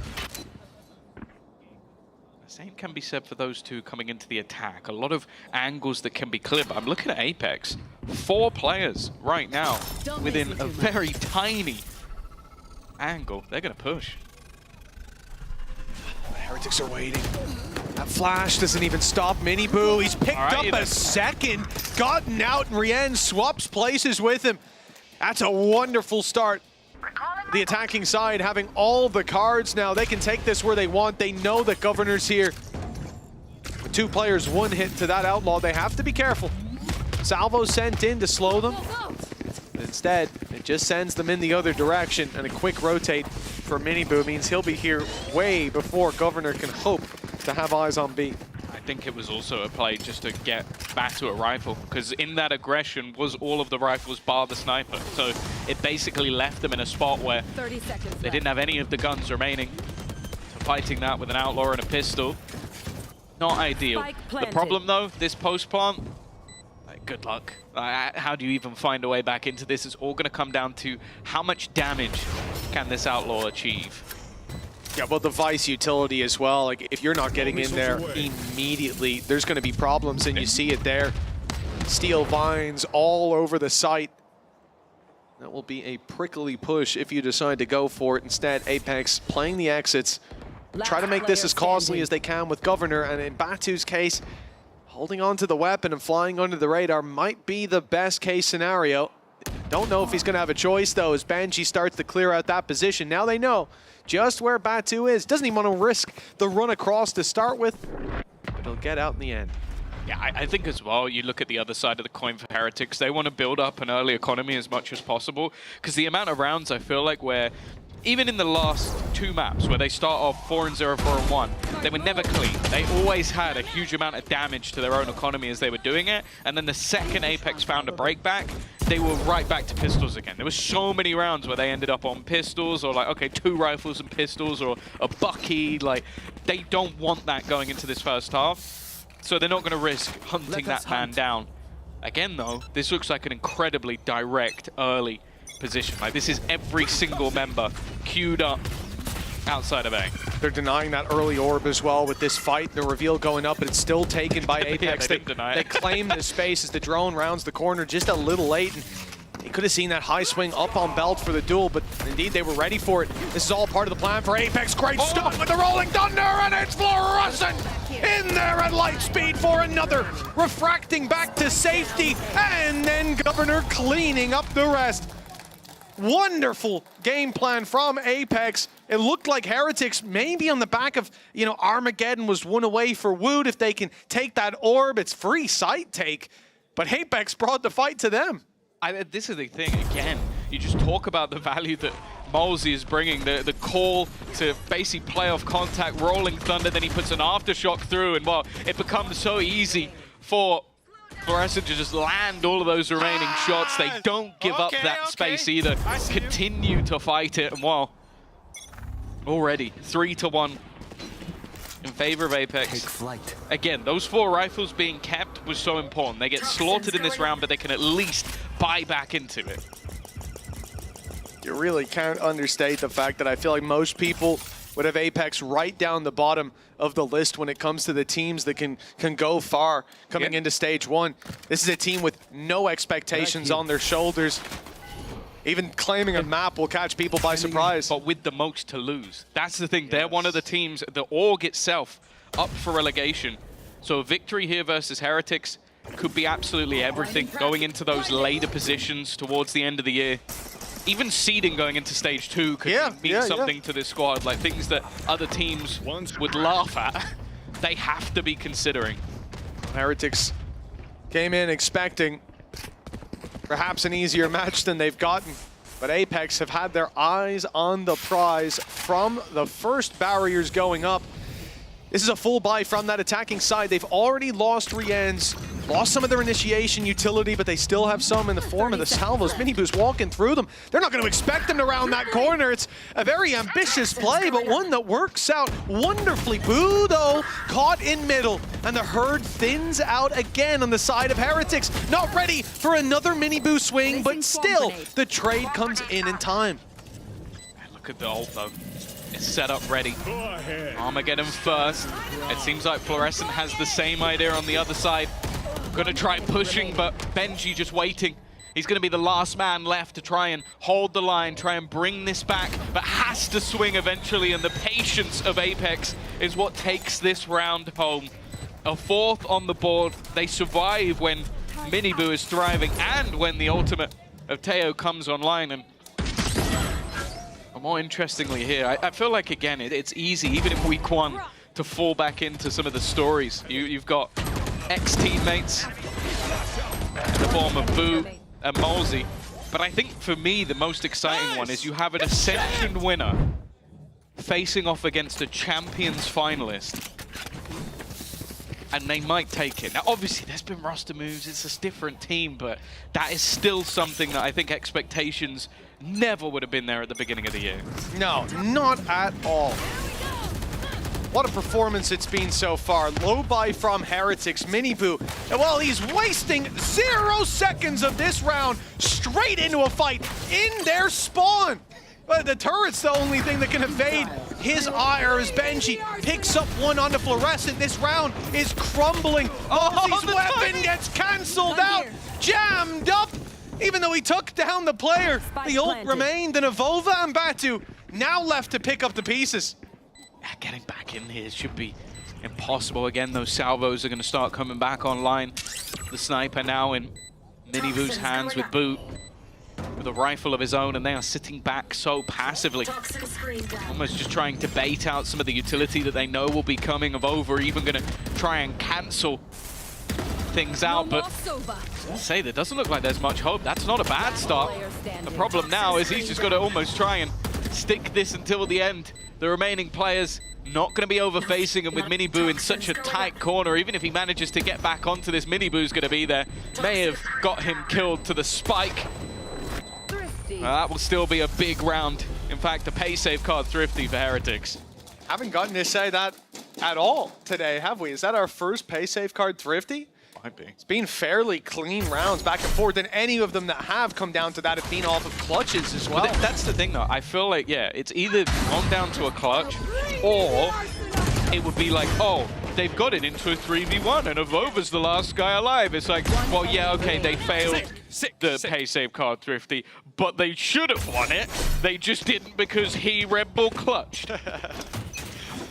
Yeah, well, 4-2 is it's a pretty scoreline to look at. Map 3, trading blows early on. Good sign of what is to come. Salvo sent in, as is Fluorescent for the early control over B main. Spike just around the corner, with a wall blocking them off, and that won't even be pushed that far. It's interesting as well. I feel like they should also, like, rewind her audio. She goes back. Maybe that's just me, Avova. He's going to fight tooth and nail and even trade to start, but I'm also just looking at the amount of damage that's being done by Rians. He's not going to get either of the kills, but brought players low and given space elsewhere. Avova, I was going to say in trouble, but somehow has come out of it smelling like roses. Yeah, that pick puts them back to even footing, but it's Heretics with the plant. Benji Fishy up close, with lots of vines just placed onto the floor. The first set activated, the second set can delay even further. This clock is going to run down. They're waiting for it. They think right after these go, let's run on in, let's take the fight. But Benji's here. He's the one slowing them down, or trying to. He's ended up falling, and Rians picks up the double. Governor with just 15 HP, there's no choice but to run to the hills. I thought that was another vine. That makes a bit more sense. It was the flash that was in play. Well, I was thinking, why hasn't he activated it? Well, that makes sense. Maybe a little bit of a whiff for Benji, but again, this was something that really came into fruition in the last map, was Rians in late rounds. If he's alive in those late round scenarios, it feels like he has been such a high impact player and more. It seems like we have the curse of 4-1. Any team that gets 4-1 up seemingly lets it slip, as we've already started to witness Heretics climbing back into this game. This will be another big purchase, though. Use my thorns, let's go. Benji, use their thorns and you delayed them and we win, yeah! How about the thorns did have wonderful impact. I'm not sure what that noise was, but I'm guessing some form of a display of happiness. I think it was sarcastic, like excitement. Nonetheless, Miniboot has been running riot. A missed shot for Fluorescent leaves her down on just 45 points of health. And actually, just look at the A side. This has been a reaction. After early presence in mid was shown, they felt the need to clear everything out, and in the meantime, they've completely negated this A site control. Now, bear in mind, I feel like when Heretics have got into a post plant on A, they haven't really let it slip. And with one orb away from Boo having himself a Viper's Pit, granted he's on the other side of the map, but that could certainly play a very good role for them. Look at this, in fact, it's Heretics moving to A with 2 players, while the spike goes the other way. They'll have their wall from Vice protecting their back on that side of the map. The lockdown? Is that the goal? Like, send enough in that they try and use their ult on one side of the map. Maybe they use one of them. Maybe they use the Armageddon and things just get a little bit more difficult. Instead, yeah, the lockdown's nowhere near as impactful on the B side. So much more difficult to make that work, and they've caught them while they're rotating. This is a great round so far from Heretics. They even expect Boo to be quite this close. Armageddon goes into play, but they've got to walk right past this player, flying under the radar again. It's Boo, and now the Viper's Pit put into play, but he can't get out. He's caught on the way. The Thorns, though, buying precious seconds as Team Heretics use a Viper's Pit of their own. They're looking to push right into this spike, and they've gotten onto it already, but Benji is lurking inside the toxins. He'll buy them precious seconds indeed as that clock runs down. Avova's safe around the corner, and they can't stop it this time. Apex, Avova with a standard play. It's a clutch from him, but also sticking the spike under their nose. Back to 4. I said it when we were on Ascent. I was like, it's a bold play to try and stick a defuse in front of Avova, because normally he's the one doing it to you. Well, guess what? He's just done it to you. Again, I don't, and this map, I get a flashback to this map when I think about it. The amount of times he gets away with it, it's just got to be infuriating. Wow, the combo breaker. A lot of ultimates used by that defensive side, but they still hold on to the lockdown. Miniboo has had enough. His aggression's been successful so often, but Fluorescent is able to shut him down. Now, I believe if she had refracted there, she would have gone right back into the crosshair. So I think that was more of a wise decision not to stick that one through. The problem, though, is, again, you've had Miniboo as this fantastic space taker. Sure, losing Governor is frustrating, but that's a worthwhile trade. I mean, if you just opened the stream and saw Miniboo sliding through, you'd assume that probably Fluorescent is Miniboo's teammate. They're both dashing towards the B site, but that was a retreat and an immediate turn to take that fight and level us back out in a 4v4. Having used Viper's pits in last round, you know, this lurk would be very dangerous with a pit going up and the site lost, but that's not the case. And in fact, there's nothing for Heretics to fall back on in that department. Apex, on the other hand, being proactive. They heard that noise on A, they popped the lockdown, but everyone is on B, including Batu, who's now on the rotate. They'll find one in the form of Fluorescent, they'll find another in the form of Avova, and Malzy's gone too! I don't know how Woot's gotten away with that, but Batu, after using his lockdown, has a 1v4, the first of which he's found. The ladders will not be quite so easy. Heretics, I don't know how they got away. Well, never mind Heretics. I don't know how Woot got away with that. This is the thing. I feel like this is the opposite of the last round. I think the last round, Heretics played a perfect fake. They got onto the site and they lose it to maybe just not the greatest plant spot. It wasn't like a bad round from them. This round, I actually feel like the read was way better from Apex. They used the lockdown to fake the idea that, okay, we believe you're going A. We believe you're going A. Okay, we'll use the lockdown. And Batu plays it, immediately runs B. They know it's B. They have 3 players there. And then Woot just wipes out everybody. It's a weird couple of rounds. We're seeing this again, same stun, same idea, but you could see how far back Rians was playing. They were very well prepared for that. Yeah, in the pistol, it was a similar setup just by chance, but here, that's very much calculated, knowing that early dash was likely or possibly going to be used, especially on a weaker buy, to get that advantage in the early fight. Now, Heretics, 5 versus 4. Miniboo tagged up, but with an outlaw in a round like this, there's nobody who can stand against even one shot. Whoops, even one shot from that outlaw. They definitely have an idea that 1 or 2 players, and you can see the full sprint rotation coming from Malzy.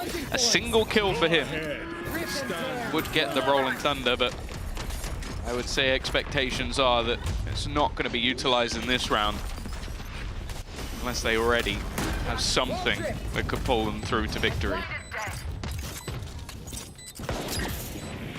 Well, that is a very late flank from Governor that's actually just going to see him wrap back around to the rest of the squad. Punching back through this post plant will be very difficult. Nobody's really cared about the back other than Boo, so the rest of the squad on site looking in just one direction, ready for the swings to come through. And with weaker weapons, even a 1v1 has a disadvantage, but when there's that many guns looking back, it's no surprise it's an in-zone flawless for Team Heretics. That's another one I feel like we've not had. There have not been clean rounds throughout this game. It's always been at least a little bit dirty throughout. Nonetheless, 5-5. As I said, the 4-1 early start has been a curse throughout this game. Always seemingly leveling up at some point.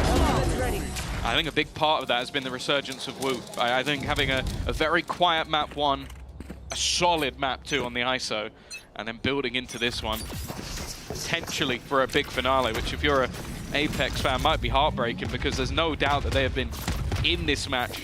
They've been prominent throughout. Here we go, Rolling Thunder, and again, Fluorescent tries to get into this one, but Miniboo, while stunned, still finds the shot. Just cosmetic, really, isn't it?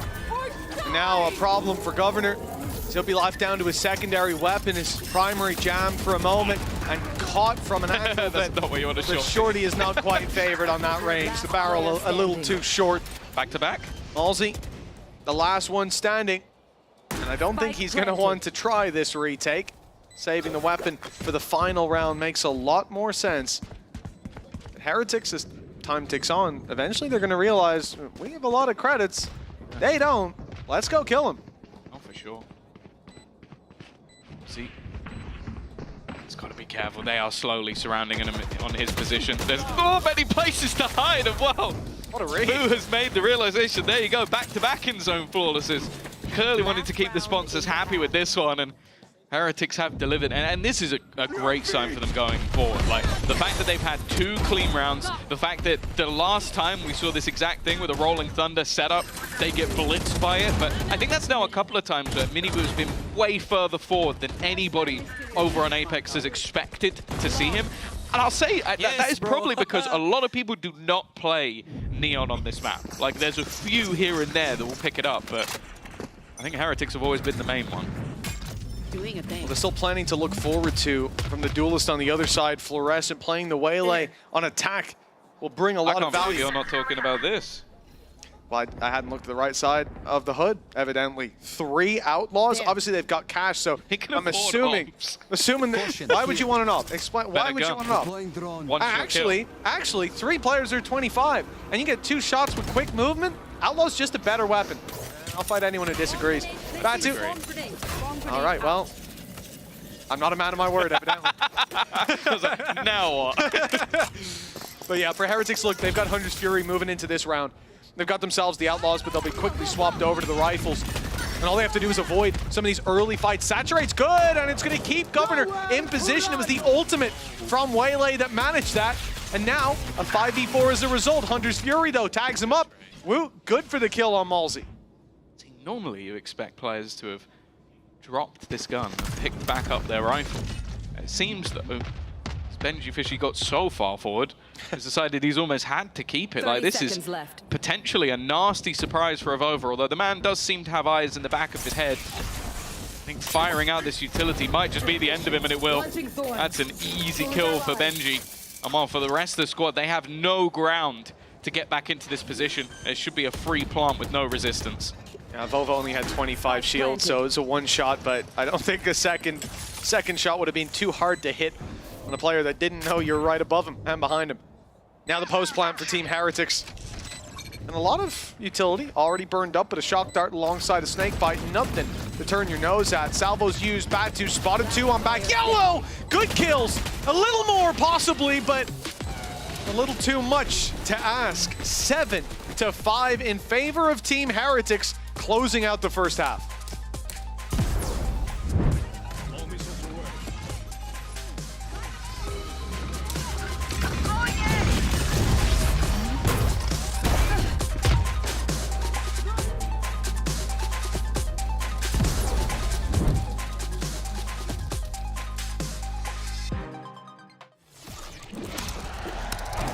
Red Bull gives you wings.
Welcome back, ladies and gentlemen. 7-5. Team Heretics now on the defensive side, but they've got the lead. Still, I am very optimistic about what we're about to see. Waylay on the attack here on Icebox. There's a lot of options.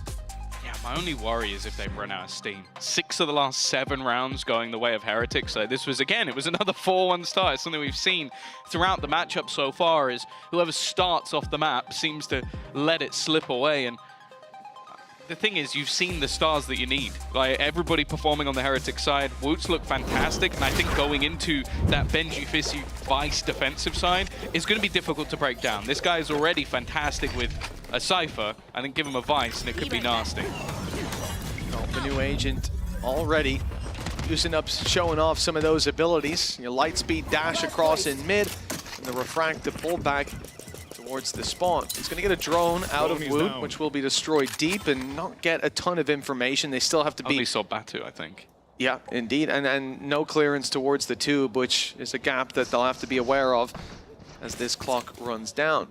So, for now, they're trying to throw question marks up for Team Heretics, and maybe they get an overextension as a result. This is the thing. Look at the setup from Vice. You've got the wall very, very deep, which might just leave someone in a horrible isolated position, but also you've got the thorns just in front of that. So there may not be even a retreat if they attempt to go that way. Oh, okay. Governor's managing to find Banshee, and that's going to at least drop the whole wall issue. Avova straight onto Boo, with Miniboo tagged incredibly low as well. It's not a bad start for the attacking side. As they pump the brakes and hit the freeze, Heretics start to wonder if the hit's coming in elsewhere. Rian's can push down mid and lock them into this hit, but can they deny the plan? Do they want to? From the looks of it, no. Just waiting behind that wall, not wanting to risk it, especially here on the pistol, especially with some players so low already. That decay could have caused massive problems. Now grouped up as 3, shock dart sent in, caught Avova. That's a big pickup. They're both towards main. Having to swing out on the same angle, the stun not actually landing, and this is a bit of a problem. Malzy's all alone.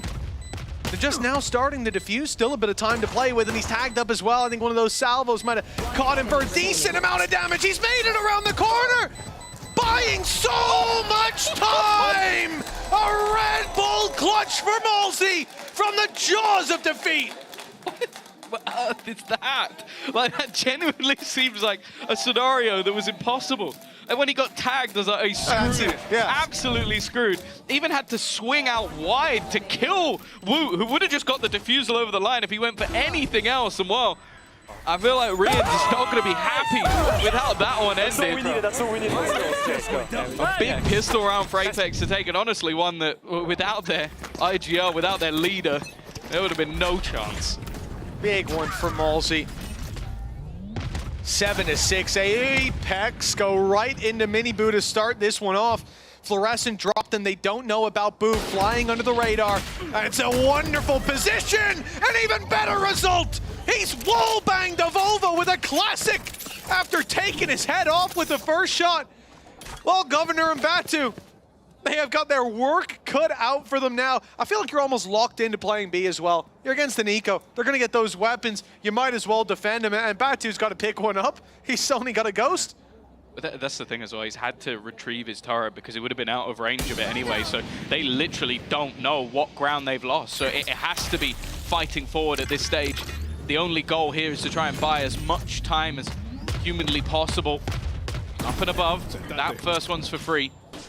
Got his own salvos to potentially try and get into a plant. In fact, the goal is to try and get a little bit of extra space, but they've swung onto him. Still, they've done well, but it's left onto just one, so desperately low on HP. That is a brutal round for the side of Apex. They've gone and walked into the brothers' home, and well, the majority didn't walk out standing. Not at all. I mean, Miniboo's first shot was impressive, straight onto the head of Fluorescent, but the rotation deeper and the shot fired out, this drew them in. Boo had no right to claim the kill on Avova. A quick reaction for the first shot, a clean follow-up. Well, Miniboo was there for the later round, but Miniboo put credits on the line. Boo did it with a classic, and both pushed this across the line. Heretics lost the pistol in heartbreaking fashion, but they've recovered nicely. Yeah, now it's going to be even more infuriating for the other side to attempt to try and respond. 4 rifles and then, well, no, just 4 rifles. Never mind. No one even saw the outlaw. Right here. Don't know how much you're going to get away with pushing that wall. You're on a low buy, so you take risks. Those risks rarely have a reward in this kind of situation, not unless there's a big mistake on the other side, and they were all holding. Leaving Malzy on 50 HP. 1v4, Sheriff in hand, tagged up as well. You are already looking to the next round, but the question of damage still to be answered. Everyone's got a rifle. The Outlaw's already gone. 1 or 2 kills here, the butterfly effect could come into play. Just keep them modest in terms of economy, especially with that shaky start. Yeah, but the thing is, when you win the last round, you even get a boost. So you're looking at Riens and Benji with a few thousand extra. 30 seconds left. Even 1 kill, I don't think will make any real difference. And he's not even going to get that. Relatively clean round, only the Outlaw lost for Team Heretics, and I think there needs to be a relatively early response here from Epic. Sure, we already saw them like streak a mass amount of rounds together when it came to map number 1. When it gets into the depths of a series, when it gets late into the map, but there's 2 problems they're going to have. 1, running out of steam and ideas. 2, if momentum carries on like it has been with a couple of blips for Heretics, you're going to see the likes of Wu and Miniboo just dominate this game.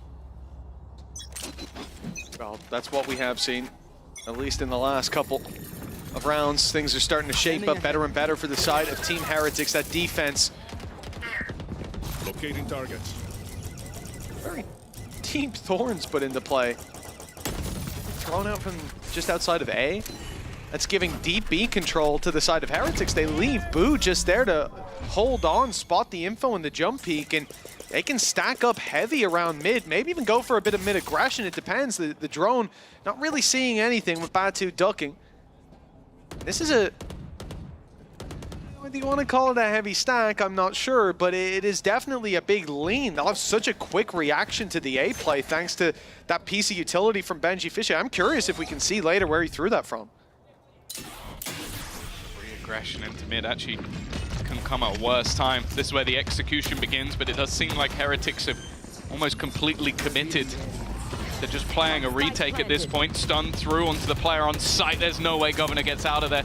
The Vice Wall left him completely isolated, and in fact the worry would be is, could anybody get onto that defuse is something that desperately needs to be checked. 2 players stuck in this back corner. It could end up as the undoing of this opposing side. Never mind if Fluorescent can hit 2 quick shots, even manages what I was gonna say to escape, but doesn't. And Avova gets absolutely nothing.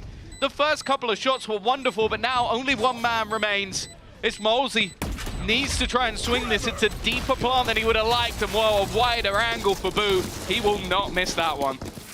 And now climbing towards that match and series point. It's not far away now for Heretics, a team who came in and lost this pistol round. I think, did they lose the first pistol round as well?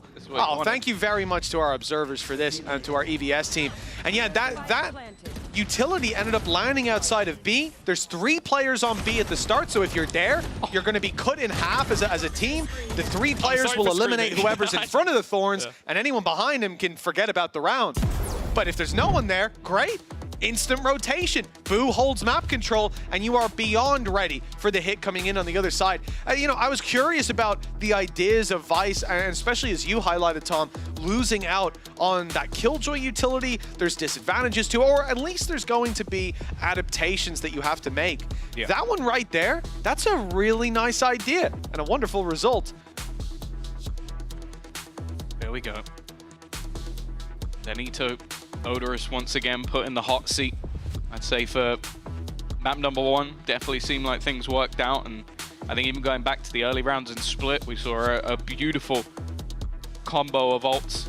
It seems like they love taking a pause whenever the Armageddon is available. I've noticed that. I think that's 3 times I've gone, Armageddon's online. Got an idea for that. So we'll see. Now we wait. Hasn't been the most impactful in terms of damage with the ults, but it's definitely been in terms of space taken. The problem, though, is that they're not coming in with a buy. Normally, we've seen them take that pause as they're going in, so I can only assume that just with the scoreline and maybe the way that things have been going within communication, etc., hasn't been quite what they wanted. Instead, it's just going to be pacey. They are running straight into this one. Salvo's lined up to buy a little bit of extra time. We've seen the Thorns activated. That's going to keep the spike off the site for now.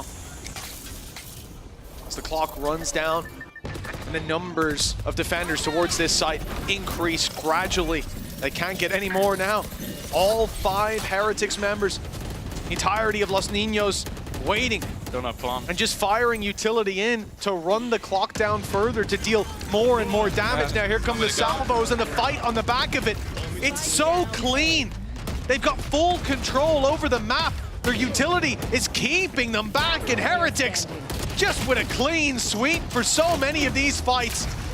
Full control for the defensive side, and let's hope that Apex talked about this next round in the timeout, because that one fell apart. But that was the thing. The goal seemed to be, okay, 2 players will go in quickly, bait out all of that utility. The 3rd player will come and get the plant, and I think it was going to be Molzy to get the Rolling Thunder. He ends up getting it because I think he gets a kill somewhere in the middle of everything, and so they actually try and get Fluorescent to plant. But that was the goal. Okay, if we can use both of those ultimates, we have the Armageddon and we have the Rolling Thunder, that's fantastic. They never get to the post plant. There was so much utility put in that there just wasn't an opportunity. And well, without that, the round is nothing! What? Okay! Well, you come in with a buy, you come in with a plan. I mean, it means nothing when Minibu comes sliding in. Well, we saw what happened with this setup. The same thorns going down, the snake bite on top of them as well. It's impossible to go through. And we saw what happens when no one's there. You get map control, you rotate, and you're ready for the hit on the other side. But if you're unfortunate enough to have players there, the round's over. Minibu on walkabouts picks up his 3rd kill of the round. But Apex have done well. Yeah. They landed a couple of nice shots and now find themselves in a 2 versus 3. Governor heavily tagged up though, and look at Woot, ult online. Look at Boo, 1 away from a Viper's Pit. This is not going to be an easy finisher.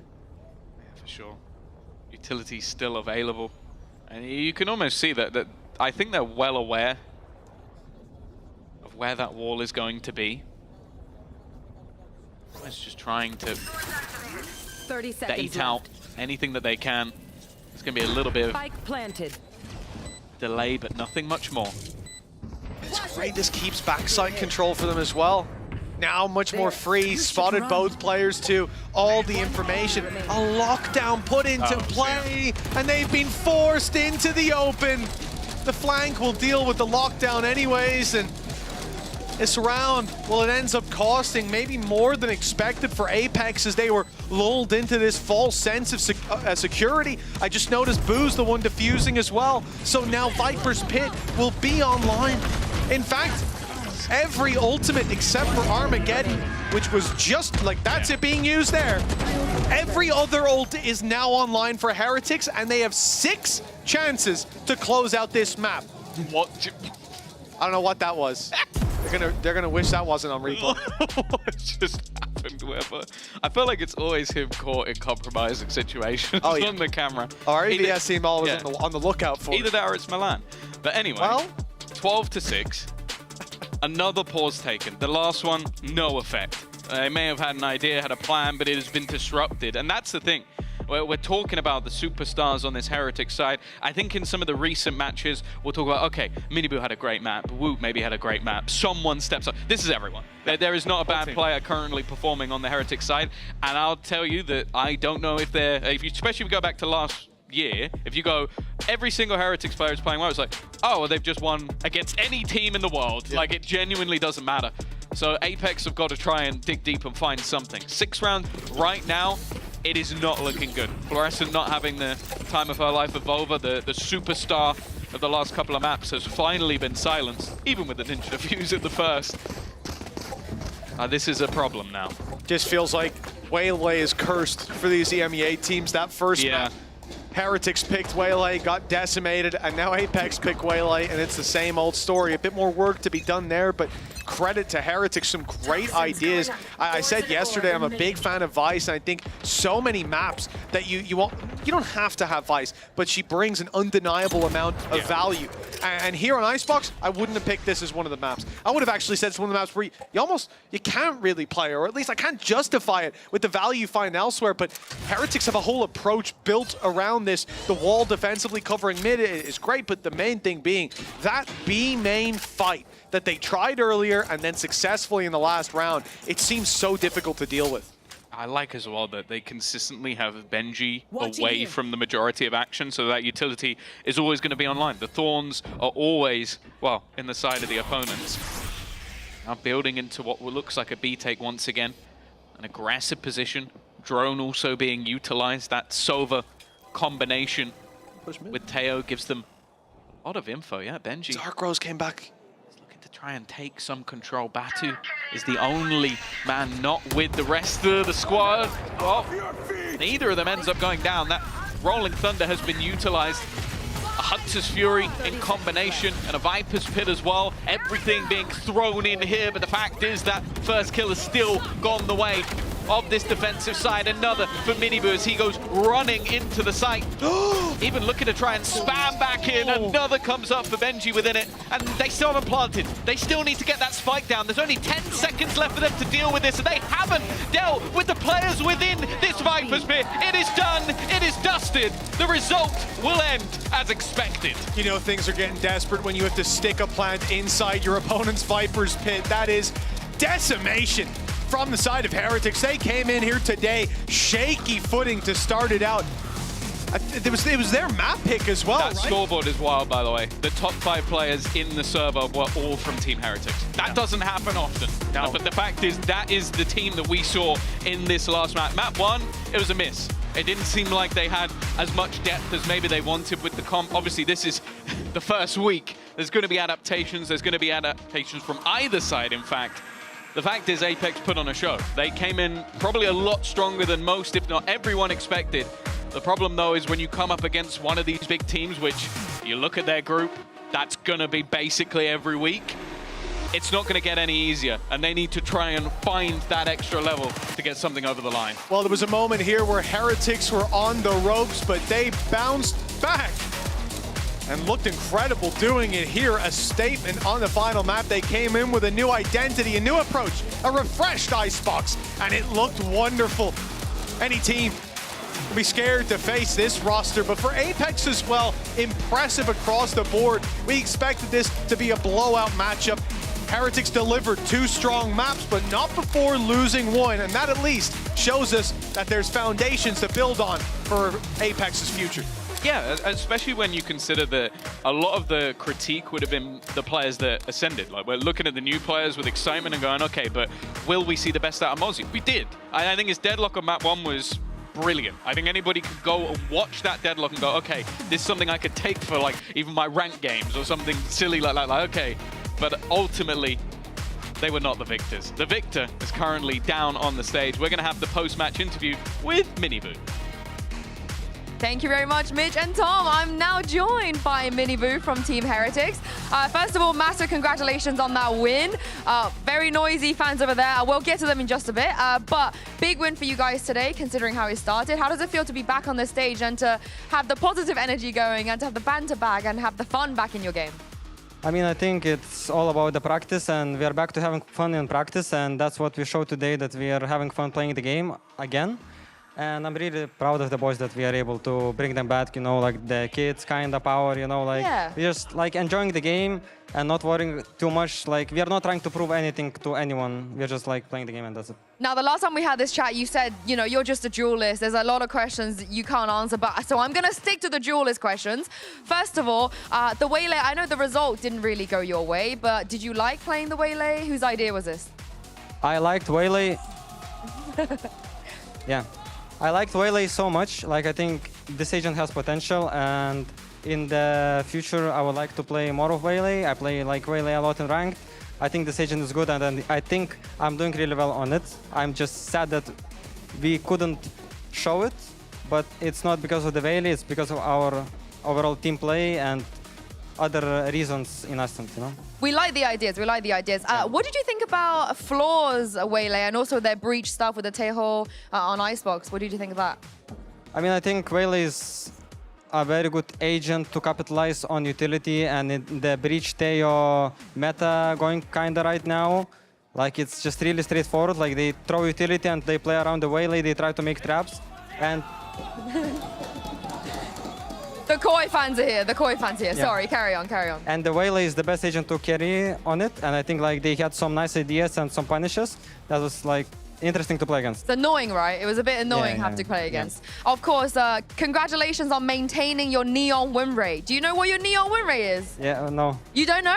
So in VCT, you have a 69% win rate when you play That's Neon. pretty good, no? Very nice, very nice. We didn't see it at kickoff. I think we were annoyed that we didn't see it. I'm so happy we got it back here. Are you happy as well to be able to play this Neon again? Yeah, I mean, I think we scrapped it for no reason, and I'm just happy to be back on my Neon, you know, like my Neon.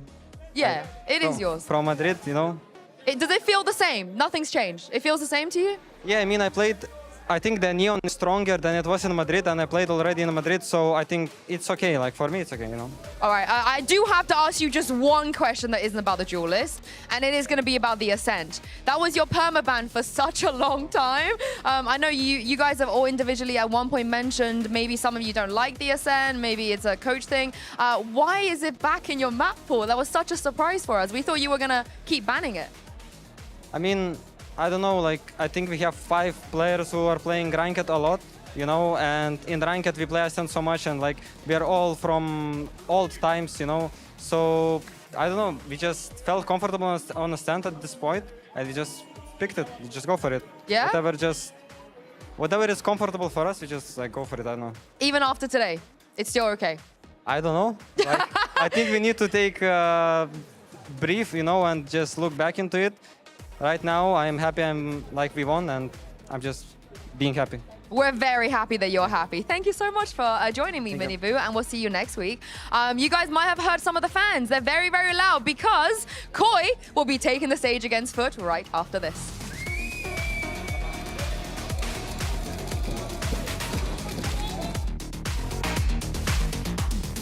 If you go into the English dictionary and you look up the word governor, that was not it, so don't do that ever again.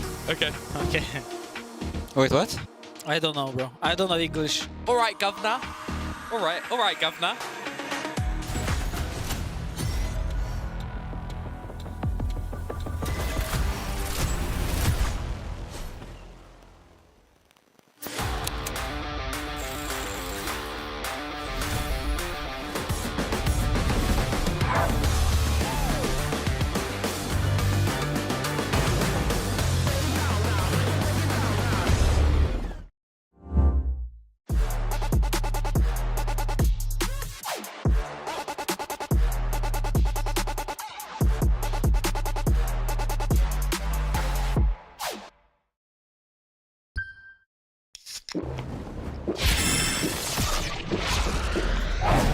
Red Bull gives you wings.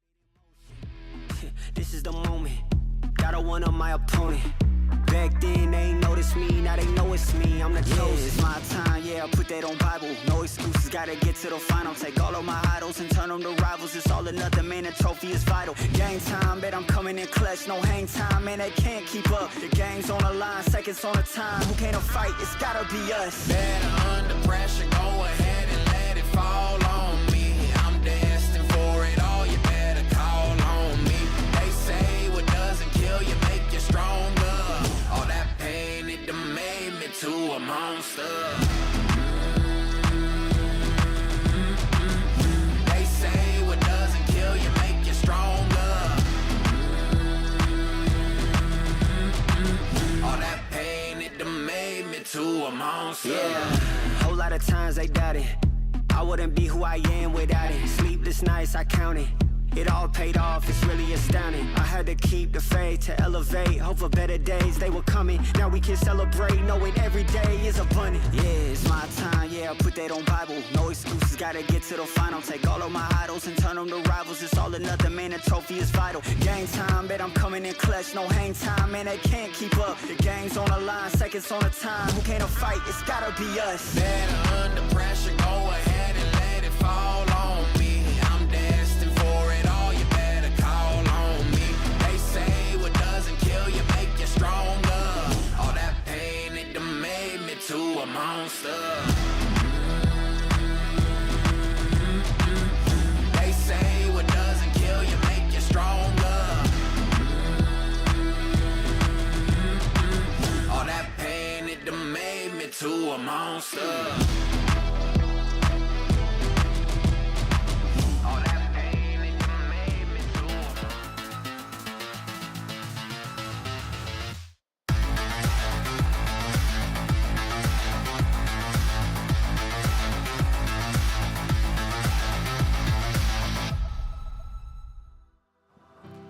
let's be honest, we can't do a throwback Thursday in EMEA without talking about Gambit. So I'm gonna give you guys what you want. Shados, welcome. Hello. Thank you very much for joining me. I don't know if you're aware of this, but there's a little bit of an anniversary for you and the Gambit boys. So about 5 years ago this week, you guys won a tournament. Do you want to guess what tournament that was? Masters Berlin? Not quite. No? 5 years. Yeah, it wasn't. It was maybe regional one, like. Yes, the regional. So back in the days when Masters was in CIS, we had CIS Turkey, EMEA Masters. Do you feel like that was maybe the tournament that kind of made everybody take Gambit seriously? That was the first time that everybody learned about you guys? I mean, I think everyone was, how to say, like putting us above. It doesn't matter, like we was playing good on practice, we was stomping on practice. That's the thing that everyone realized that we could be good also on official because we didn't show our best on official. So that's why I think from regional tournaments, everything started, yeah. Yeah, it kind of started your story, I feel like. I want to show you some footage from that final. Do you remember anything from that grand final? It was 3-0 against Sayed, so it was like fourth team, I think. Yeah, it was. I love how you say it was against Sugetsu. So does this bring back any memories? Yeah, it is. I remember the game. Yeah, and also your agents look a little bit different, you know? Yeah, I mean, it was meta kinda. Yeah. Right now, like, I was playing a lot of Sage in this meta, but right now it's not Sage meta, so it's obvious that I'm not playing it. You were also... And also do this. You were also playing a bit of Raze. Do you miss that? Do you miss the Raze? No. You don't miss the Raze? Not this much. Why were you on the Raze? Do you remember what was the reason? Because, I mean, obviously, it was meta when it was double duelist.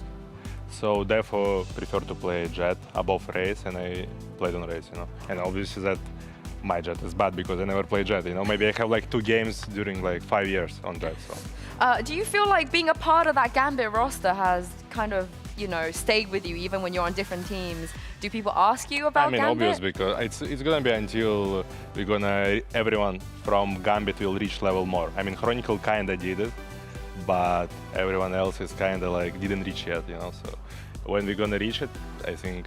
But still, it's gonna be always like this because it was kinda beginning of VALORANT and it was kinda strong team and everyone was like following it.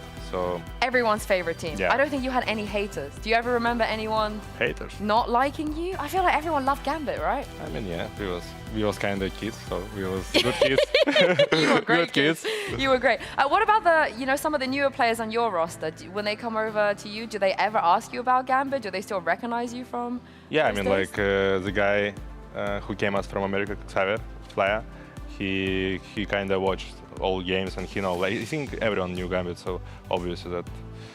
I mean, like, but it don't live in the past, we live in the future, you know? I'm glad you said that because that was my next question. So how do you envision, because that was 5 years ago, you know? How do you envision the next 5 years of your career and in VALORANT? What would you like to see? I mean, let's see, only God's knew. Yeah? Yeah. Okay, I like that, Shados, I like that. Thank you so much for joining me and good luck today. Thank you so much. We don't live in the past, and today Shados is on Koi, and the Koi fans are so excited to be here and for this match. I'm your host Yingsun, and I'm back here with Kakuka and Billy. I mean, this is an important game. It is a lot of rivalry. I'm missing out. I'm we this send you in tempted to just stand up and go join them because they have all the vibes. Yeah, we'll send you in there. We'll send you in there. But this is the thing, the Koi, they might not have had the results they wanted at kickoff, Billy. It is a good roster. They have a lot of support, and you can see why the fans are excited to see them. I love to see the fans excited, but yeah, I think they really need to turn things around from how kickoff went, of course. I mean, the fact that it was gentlemates to eliminate them, I don't think was particularly great for the roster, and I had such high expectations for them, especially when you look at the coaching staff coming in, right? They came in from being champs on Vitality last year. When I look at Gorilla, when I look at Leica as well. So yeah, I was really excited and had high expectations for where this roster could go. So I'm hoping they can live up to those coming into stage 1. Yeah, but you have to be realistic. When you think about Koi, we think about those big names, the expectations that the fans have because they have a massive following. The results have not been there yet. What I did like about them is that we saw some innovation. We didn't see a team that was, you know, defeated from the beginning. Good thing things can only go up from here, right? And they've had time. They've had time. They've been able to maybe gel a little bit more as a newer roster. They've had time to look at what other people are doing. So have Foot, in fairness. They've also had that time to build something. And you got to expect something even better from Foot, right? They have to break that curse here. They got to win something. This is an amazing team. Absolutely, and especially with the turnaround that BBL has had now going more international, this is now the Turkish roster. Bringing in Zeus as well, I think that they have to, as you say, prove that they have what it takes. It is time to finally break that third, fourth kind of place in EMEA. This is the time that they have to prove that sticking together and working on things. We know that these are grinders. We're speaking about 5 to 6 practices a day in the server with brilliant individual players. At least they're consistent, right? At least they're consistent in that sense. But yeah, how many teams can say that? Exactly, and I was really happy to see Zeus come into this. I think he had a great debut. Okay, Yetajay. Oh my goodness, who's that aimed at? But I think as well, when we think back to kickoff and the fashion that they went out, they went up against Team Liquid that were absolutely on form. I don't think anyone expected them to go on that run, so I don't think that they can be too disheartened by that.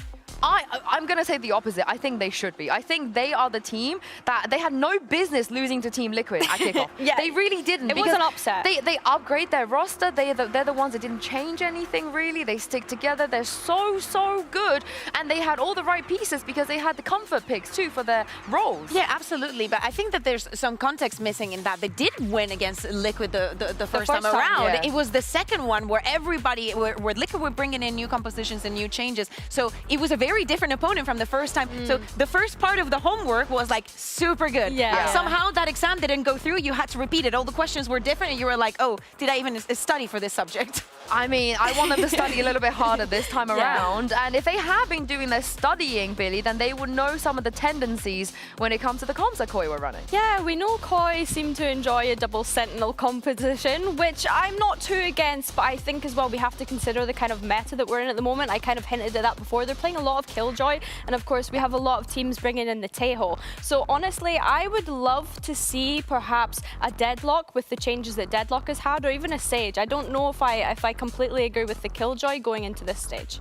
But I think that it is good to see that they had an actual perspective onto things. We did not see them actually in no composition going back into the old stuff. They were bringing or trying to bring an identity with this double sentinel. And I agree with you, especially with what we just saw on Ascent and how the Deadlock is doing, especially having players like Solkos and actually just having the flexibility that we've seen all around, not only this, but in the names that they had. This should be probably, as I'm saying, something that identifies them. I like the legacy he left behind on Apex as well. He's like, you can still do the stuff I was doing. But he is looking very, very comfortable. Despite the result, despite maybe underachieving a little bit for Koi, Solkas Kukuga has been a shining star on this roster. Yeah, absolutely. With him picking up on the Vice and just being throughout the years, Solkas has been one of the most flexible players that we've had. We've had him on Smokes as an initiator, terribly good also as a Sentinel. But actually, we're going to take a look at who is going to be on the other side. Double Sentinel? Well, Foot apparently only needs one because Yetajay had an amazing performance during kickoff. Yes, they didn't manage to get to that main stage, but he can be extremely happy with what he was able to put out there. Yeah, I think that we look at some of the names in Foot and we get a little bit lost sometimes because Zeus was having such a great performance, but I think Yetajay, we can always count on him to be that site anchor, and he's always able to have those kind of pop-off moments. So and the I vibes. think, and the vibes as well, of course. So it'll be interesting to see how he performs in comparison to someone like Solkas. He's literally one of my favorite people in the world. He's always watching Game Changers. He's always in the chat. He's so supportive. A very, very nice guy behind the scenes. We love the energy he brings, the screams. And of course, as you said, it helps that he's a Swiftie as well. You know, he's one of us. So we'll support Yetajay till the end of the earth, which is what makes his head-to-head so difficult because he is going up against Solkas, and we feel the exact same way about Dom. You know, and we're going to see some of his highlights here from kickoff. Yeah, both of the expectations, I think, for both of these players have to be through the roof. And especially, again, with what we've seen today and what we've seen throughout the 3 months that we've had of the year, these Sentinels are sometimes being the difference. Yes, we speak a lot about the Taeho and the Breach, but actually some differences like the Deadlock device and whatnot can be game determinant, and especially in maps like, for example, this Pearl that we're seeing right here. Yeah, definitely. I think Soulcast has been absolutely amazing. And I want to keep bringing like this deadlock back into the conversation when I think of Soulcast, because he was just really, really great on Ascent. When he was playing for Apex, we've seen him start picking up that deadlock towards the later stages of the year. So yeah, I think it's great. And I think as well that because he has that sort of initiator experience as well, we're seeing him act reactively with the Vise Flash, with deadlock utility as well. So I think there's a lot of potential there for him. This is the other thing though. We were kind of going off about Foot last year. Why is Krax not playing the KO? Yeah. It felt so weird that they didn't put him on the KO. They put him back on the KO and it was a bit of a miss this time around. Is this something that you want to see them innovate, or is it just like, you know, he's allowed to have a bad day at the office? It was maybe too many bad days in the office. Like, I understand what we were coming from last year, but maybe missing out on that time was crucial for him, because even though they bring ideas like playing it on the Fracture, they were the only team in our region that ran it there. And on the buy-in, we also saw a couple of more teams doing that as well. But actually, maybe that being a mainstay is going to work against them at some point, because first time that you run it on the Fracture is going to be a surprise. But after you've done your 7th knife onto Dish, people are going to start reading onto that. And then you're put in between two very different roads. Are you going to stick to this and keep innovating it every single week so you can stay on top of it? Or are you just going to swap around? Because remember, last year, Foot was a team, what was it, 2023? I mean, we've been here forever. Foot was the team that every single time that they lost a map, they were like, oh, this comp doesn't work. It was last year. Yeah, we scrap it. We go into the next one. Yeah.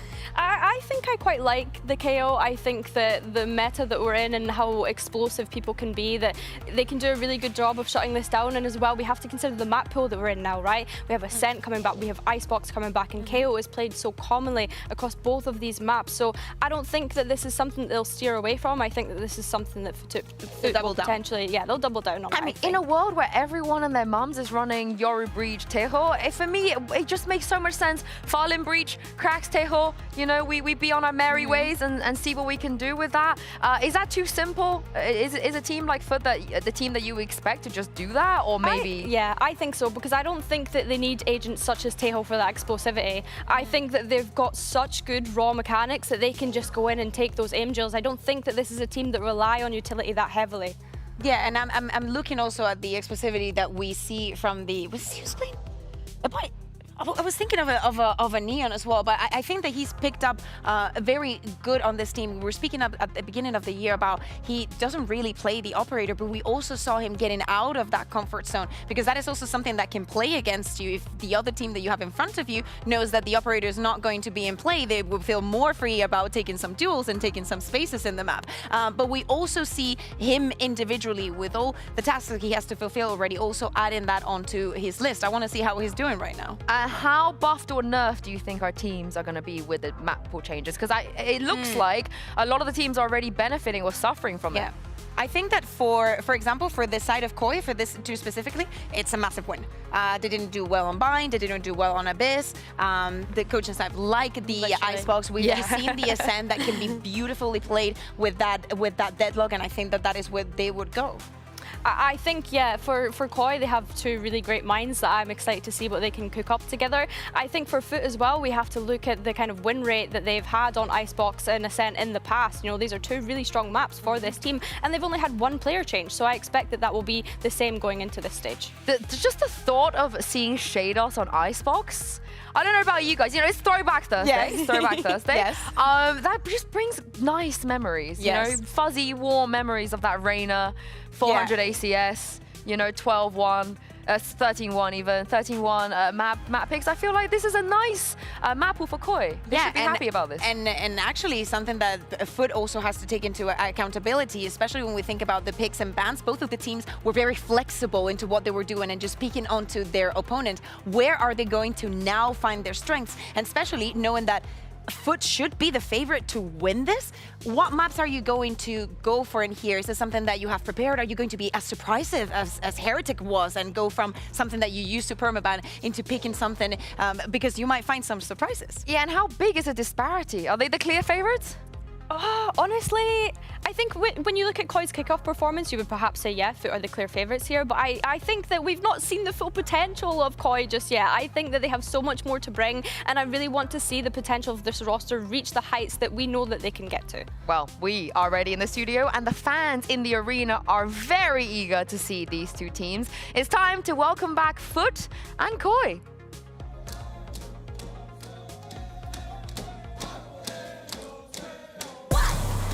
Check my pedigree, I got legacy in my pop. You playing hopscotch on that top notch on the block. Shimmy slide like me, nah. Spice it up with a sauce. Yeah, my Lord said don't do it. I said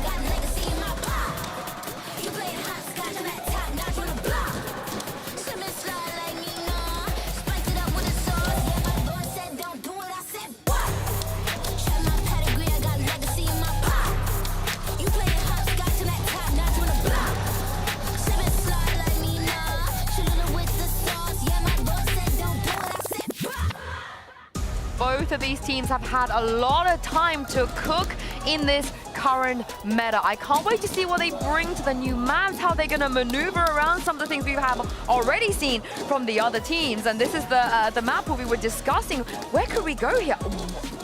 I think it makes sense that Koi wants to ban that Haven. It wasn't pretty. It wasn't pretty. I think that Foot just went and stayed on that line of we're just going to ban the what we consider to be their strongest map, and probably just going back on the drawing board and thinking if they're going to keep that K or not. Pearl being the first one, it's a very safe option for Foot.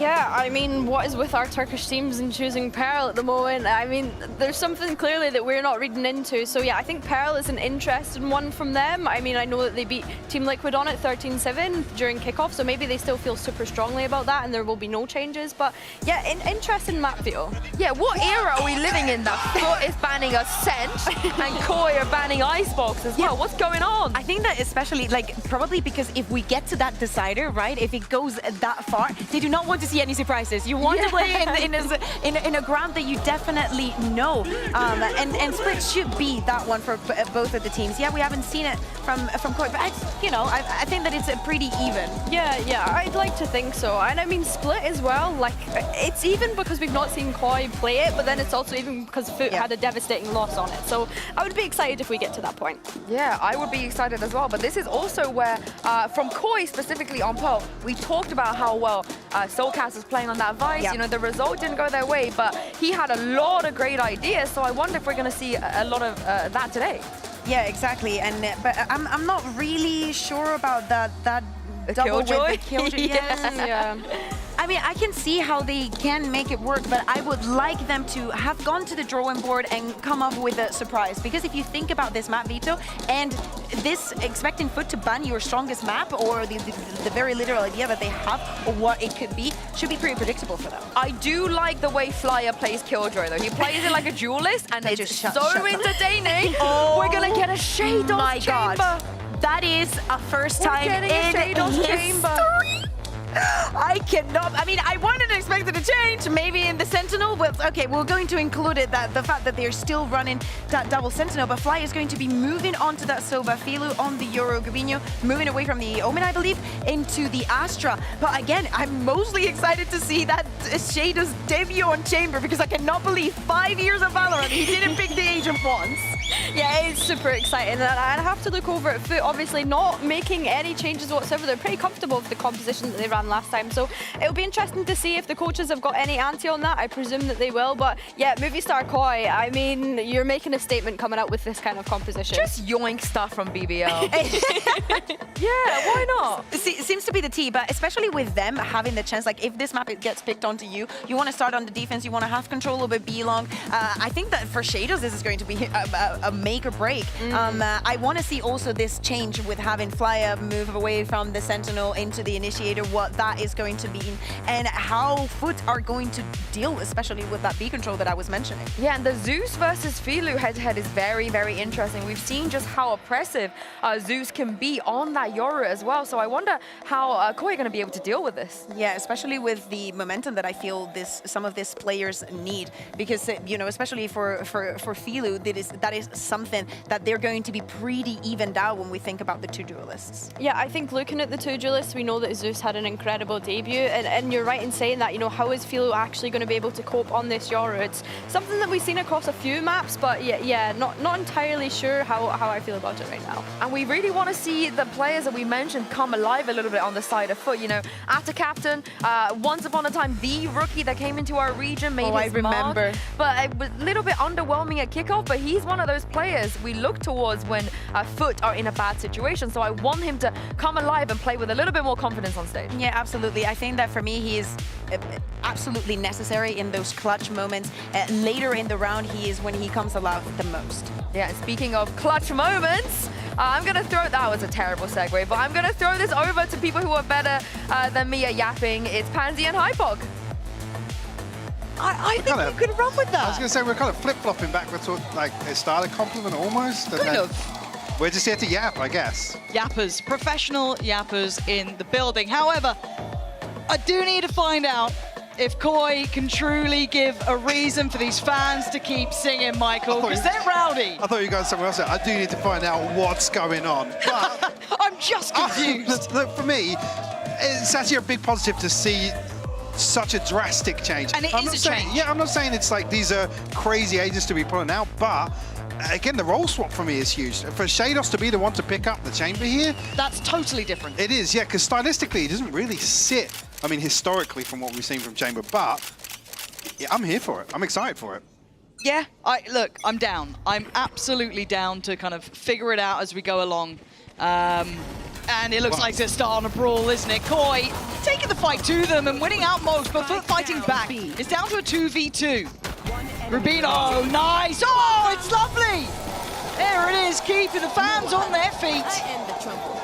Off to a flying start here. I was going to say, Grabinho fairly committed there after the initial barrage. Able to clutch it out. 4 on the round for him. Star Koi looking for an early confidence boost, and they absolutely find it in the pistol round. Much really for Foot in terms of recovery factor coming into play there, Lauren. Okay. Can they keep a clean slate here, though? But only on the classics, but hey, remember yesterday's games, we've seen some very messy anti-ecos, so we'd like to see this kept very clean. Reminder me. I do get a bit worried when they take a fight in this kind of close choke point, and Zeus does very well to take away Shados. Anything more behind that. Looks as if Foot want to progress through. Cracks will fall. Fire able to even the score, so to say, but blood drawn elsewhere on Foot. Mr. Fallen and Zeus tagged up a little bit. Yeah, kind of dismantling the pack they're playing under, maybe looking for that re-aggress. And now no pressure point, really, because Starkoi have comfortably disengaged, but that's pretty big. That's massive. 43 HP, sure, but a chance to take an engagement at least. Nabbing the Bulldog, you can see the fear on Koi to not want to overextend to try and police that and bring it back in. Again, you can see how they set up. Nice angle for Filu here, though. Yeah, it's farming free, right? position. Right? Right? So I'm looking who can force him off. Maybe a flash coming in from Zeus, but I don't think he's got any left here. And it's not, you're not going to see any util put, I don't know. Let's see, Filu, yeah, lovely. He's got it, that's fine. Doesn't need to stick around too long. Should be able to depend on the others now to kind of take the place. Nice from Rubino, outdone, but now out of captain last hit. Any more deaths gets a problem. Oh dear, we might have a problem. 10 seconds! Christ! 10 HP on Soulcast. Little close, little close. But a 2-0 nonetheless. Rifles maintained, 3-4, yes, but can potentially build around that here. Or maybe even just scrape together a lighter purchase next to it. Yeah, it's difficult. Soulcast being the only one left over on that side of the map. Can't really police that Bulldog, but well handled in the end. Bodies in the right place. The movie star Koi. Well, you see him actually getting a little active once again here to try and make something work. See around like this, Shados actually the one with the Bulldog. Expect him on this lesser purchase just to ride through on the Headhunter. Like that little push up into middle. Kind of removes some of those question marks if they're kind of just, you know, pumping fakes, but get out of there. So it doesn't stay too long, maybe feeling enough pressure towards that A site. They want to reinforce the two that are already there, fly up. One of them. Patient beginning, no massive hurry, but Util starting to be invested. Maybe just trying to pull that fake, but those late hits back to B, how are you going to deal with the wall? You know, these sort of questions we've had. You look at this side of the map, Mike, you've still got Chambers Trip sitting towards, you know, the double doors. You've still got the wall there towards B long. I think we'll allow Foot maybe 1 or 2 rounds to figure it out. Feel it out. You know, it could be an art at this point. It could be anywhere. We don't really know the full spread of the Util. Anticipating a lesser purchase as well. You don't want to walk into these choke points necessarily to clear the Util, but early on here. About 30 seconds, that's not bad. I mean, you got Shados there now as well, though, for Koi. I mean, I'm looking at the minimap and sent an extra body also. That window of opportunity seemingly lapsed, but that's Captain. We'll find Shados.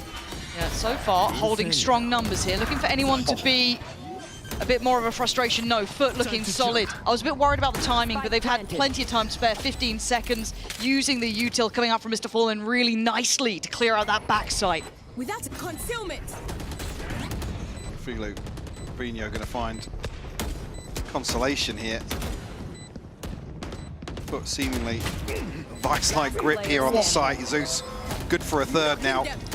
And Zeus has been a treat to watch. Yeah. You know, one of the kind of hot prospects through that lead into kickoff. People unsure how he'd fare, but he, you know, that name was really said around. But seeing him now, maybe a little bit more time with this roster too, seeing how he looks within this team. Can't wait to see his peak. But Grabino, I mean, we know how this ends for him. Going to be opting for the spike. Just on that as well, especially across the season, these are two teams that we probably want to get sort of a litmus test for what the year looks like. Yes. Not even really looking at roles, but performance-wise, to put it bluntly. I think that's to address the elephant in the room, right? But I don't think that's unfair. No, and again, when I look at someone like Foot, they were pretty nasty in that lower bracket. They were pretty. I'm pretty sure they sent Fnatic home.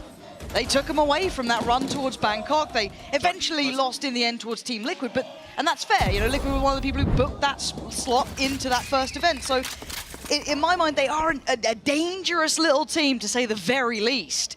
Now, Koi, though... synonymous, really, when you talk about Foot. Always has been. Yeah, always has been. A little bit of a dark horse, sometimes underestimated, but look at this Util! Look at this combination work from Mr. Fall and the assists. Perfect, the C's on top.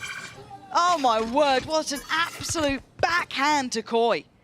Losing 2 that early on. They still got Soulcast in a position over on B side, but this is where the problems can develop very, very quickly, because still more than a minute left on the clock. I'll handle this. Replay team, please give us a POV of that at the very start, pretty please, I beg of you. But Zeus right now, trying to take in the lay of the land. Can at least spot out where Soulcast is currently residing, but the site's theirs. There is still Util to be dealt with, but it's minimal on the way. Serious. Plant will come through. Spike Early planted. challenge just yet. Yetija in a position now to tuck in. Got to try and dig him out early. He will be problematic the longer this goes on. Oh, you're right. It's just that kind of compounding factor, isn't it? Thielu, Soulcast, Shados, what do they have to set this in motion? Couple flashes, that's really it. I don't think they're fancying better of it, yeah. Yeah, they're off ski. Want to keep these for the next. And this was won and lost to that initial exchange over towards A main, right? That establishing of the dominance off the back of it. I mean, love or hate Teo, you got to respect that Util. It was so strong with the C's there. Such a big punish. You can already see it pinged out on the map. You can see everything they're considering, what, you know, works so well for them. Beautifully done. That's their homework really paying off. Yeah, and I mean, this sort of composition is literally tailor-made. Well, look at this. For these sort of setups, punish early aggression. Oh. There's just nothing to do. Nothing to do here. It's fortunate that Filu didn't fall for it as well. Oh, yeah, yeah. That was... It's right on the edge of it, and it's only because of the TP to get out, to be honest with you. If anybody closes the gap, that's a third off rip. Gosh, and that's something that makes that aggression harder and harder to want to ever go for, right? Like, maybe they show it once, you're probably not going to go back on it every time, but it's there. You definitely can't justify going forwards, that's for sure. Lovely. God, I love our replay team. Oh. Wow. So for Koi, kind of held on that starting block here. That save, fair shout. As said, a little bit rough at the beginning. Now got to go back in. Shados is identified by those double doors. I don't know it's him just yet, but Soulcast there too. Zeus going to be noted, but it's an early 1-3-1. See, not a full purchase, but still well-rounded. Movie star Koi. Only the divide in play for them. Divide on the other side as well. Quite like this still. Right here. Yeah, it's just, again, previous round aside, taking this space away, at least not pushing too far here, because we can obviously see Yetajay coming forwards now to clear it. It's all about that timing, isn't it? They're going to be stalled out towards that arc flex in, depending on the Teo ult to force them away flyer. He's in a war zone. Someone help him! He's on active duty trying to play towards the site. It's God, the util in this game is rotten sometimes. But he had to take the emergency get out of jail free for Filu. Had to get back. Can't really operate from that same position. Now trying to fight it back in from the front of the side. It's Zeus! Oh, he's absolutely magic! Beautiful from him, and Soulcast's options are down to 0. Held on to here, 15 HP. He's got to bow out. And nothing else to say here. Zeus looking so sharp. And you're right, Flyers, he's caught on the retreat. He's not even caught in a position that's, you know, on site. He's desperately trying to maintain the head count for the retake. But again, you get a couple of those rounds and you know exactly where Foot are going to invest this utility. Fortunately, Star Koi, other than that early aggression. Again, I'm sure we'll see it here. Yeah, look at that. Where am I meant to go? Someone. Yeah, it's like you said, someone help him. He's like, help, do something. Anything! Anything! But again, I do want to kind of just pause for Thoi, because I do actually think we're going to have a pause coming in. I imagine it's Koi's. We'll see that. Oh, I've seen. No, it's not Koi's. Oh, it's not. It's not Koi's. It's all red. Apologies, apologies. We'll find out what it is for you, don't worry. We've got our best people on the case. Pause technique. Yinza and Bay are going to be backstage just fiddling around with some cables. It's fine. But I do want to kind of then just pause this conversation. And we talk about prepping during the time you have, right? So if you're not making it deep in tournaments and going to these events, I want to talk about homework here. Foot have turned up and they look locked in on these new compositions. Well, I don't want to even say new, but the way they're applying them, they are absolutely showing you what Teo can do, what the Fade can do, what you're seeing with Astra here, and again, Zeus layered into that. But also, on top of that, the point I initially made, that's why it's so refreshing to see Movie Star Koi come into this. But like I said, not a drastic set of agents, but actually almost like a revisioned look at the game, how we want to approach the start of this season. So definitely a positive in that regard. Whether or not we're going to see it today, I think it's probably a test for the first couple of weeks. Have just got in, as you can see on the screen here, in-ear issues, the classic. How many headphones off have we got? How many headphones off? I don't see any. I'm seeing thumbs up. I saw a thumb up. It's a Yetajay. We need to target our player cams a little better during the tech pause. Shame them. Yeah. Just get the bell. Shame. Just resuming shortly. We got another update on screen now. Oh my God. I love the new ticker. Isn't it nice? We were saying this yesterday. I was like, the fact like that the we rolling news one. Yeah, You know what I mean? yes. Just coming in, breaking news. Breaking in-ear issue. No, I would love that. Can we dramatize it a bit, boys? I'd appreciate it. What's Yinsu's little news show called? VCT. BNN. VNN, yeah. Breaking VNN in air issue. We can get like a little white where it's just like Yinzu shuffling paper. You know, and he's that like BBC like noise that did it, you know what I mean? Like, hot off the press. But Send you some homework production, sorry. yeah, sorry boys. I mean, or just never have a tech issue. One of the two. Yeah, my bad. Ooh! Filu. He's the only one with the rifle. So he's got to be feisty here. Got to get into it. Yeah, the J, that's... I mean, I don't know how recoverable that weapon is, but it should be within grasp for these rotations coming in, but can they hold? Soulcast, this position never gets checked, please. Send a Prowler. Send something. Oh, they never check. They never check. Why don't they ever check? The third one out clears it. The third one out. Of course, third time's a charm. Flyer is going to pick up the Phantom now, kind of left off the corpses.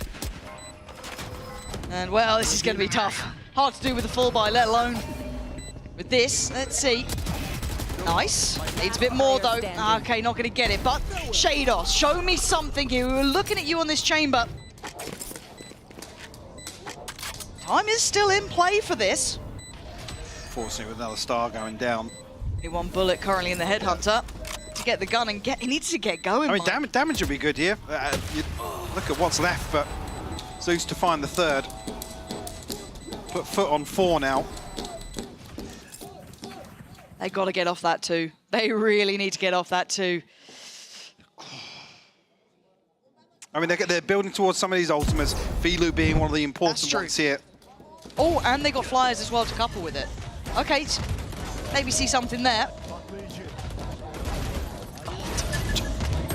It's so rough, yeah. Because again, the flash going off in front of him is just like, yeah, I'm gonna get one, guys. I'm good for one. Nice! My in-ears are broken. I'll say, Tech yeah. issue. Tech issue. No, they'll stop panicking. So a similar style looked like from Foot there to try and apply that pressure towards A main with that same utility. Actually, Mr. Fallen didn't use the same utility potentially, so a little bit layered in that. And they burnt Flyer's ult on this. Yeah. That felt like a panic reaction. Yeah, no tag either. Yeah. Tons of information here on the back of Zeus's ultimate. Actually, yeah, he's got a little pocket to TP into. That's nice. Yes, Jason want to find the kill anyway. Okay, Grubino going down. And they're going to be held back by this. You've got to respect it for a second longer, really. You're not breaking back in. You have nothing to set it in motion. Util down there for Flyer. Send in a shock dart. Chip damage on Mr. Fallen, but we're waiting on the drop of the divide. Counter ult from Filu. Let's see what he can achieve. We're expecting that to be comboed with Flyer, but it wasn't the case. Panic or not, it doesn't matter now into the post plant. They're losing our numbers here. Shados the one to really do the damage, but it's only Mr. Fallen down. Good in the form of taking away that util. Better from Shados. Starting to hit a little more here. Yediche goes unchecked. Shados taking a glance back, but at a captain, still going to find Flyer. You're still seeing Yediche. Yeah. That timing's so good. Playing it so deep. Filu's just got to save. Unfortunately, Movistar Koi have to dig so deep to pull these Foot players out of these positions. Clock ultimately would have decided this, but I mean, fair shot from Movistar Koi. Got to hit a timeout though here, right? You'd hope so. Because it just don't have the answers right now. No, and where you would want to see this composition excel would be in the first half here from Movistar Koi. And similar ethos, you could argue with the, was it previously the Killjoy, I believe, but here's a little less emphasis on site anchoring. But they're just not winning out on the engagements. Yeah, timeout coming in now for Koi, and this isn't a bad map really for Foot on this either. You know, this has been a very strong showing for them. I've enjoyed watching them here. I was hoping that Koi would come in with a little bit of something to them. Yeah, right. You see it on the comp changes or kind of the role swaps here. Shados in this role. I mean, that's the first tick in the box, right? Yeah, that's where it starts. Then, pistol round comes out. Cool. We got a really nice set piece. We haven't seen much else of that. We've seen early aggression punished by Foot, whether or not they were just on red alert and had these sort of plays in the back pocket. But yeah, for me, where you want to see Movistar Koi excel with this composition change is in the first half, and now 5 rounds unanswered. Again, for Koi, I was impressed with what Gorilla was able to achieve when he was, in those previous coaching roles. But Gaius right now looks like he has been putting Foot to the task, right? These guys have come in locked in from round 3 to round 7. It feels like Koi haven't had a window of chance, really. There hasn't been it's not even down to like individual impact. There's so many layers to what's coming out. So Koi need to break away from this 2 rounds they've been held on. The ults now off the table of barring Shados's and close for Soulcast's, but it feels reactionary. I'd like to see them take the initiative soon enough. Incredibly hard though, and Foot seems so prepared. Zeus also put on a bit of a clinic so far. Yeah. 10 and 3 for Foot. Another exploration towards mid. Nobody to greet it. Flyer playing a very deep angle. Note the cross, but again, not really the intention with this setup.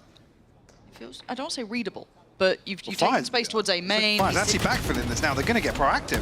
Gravino felt hesitation. Maybe waiting for that counter swing, maybe waiting for the outrun. I don't know what it was, but it's fallen to pieces. Foot! Huge punish towards Koi. Oh, and the timing's so gorgeous. I'm going to be honest, Foot look a cut above so far.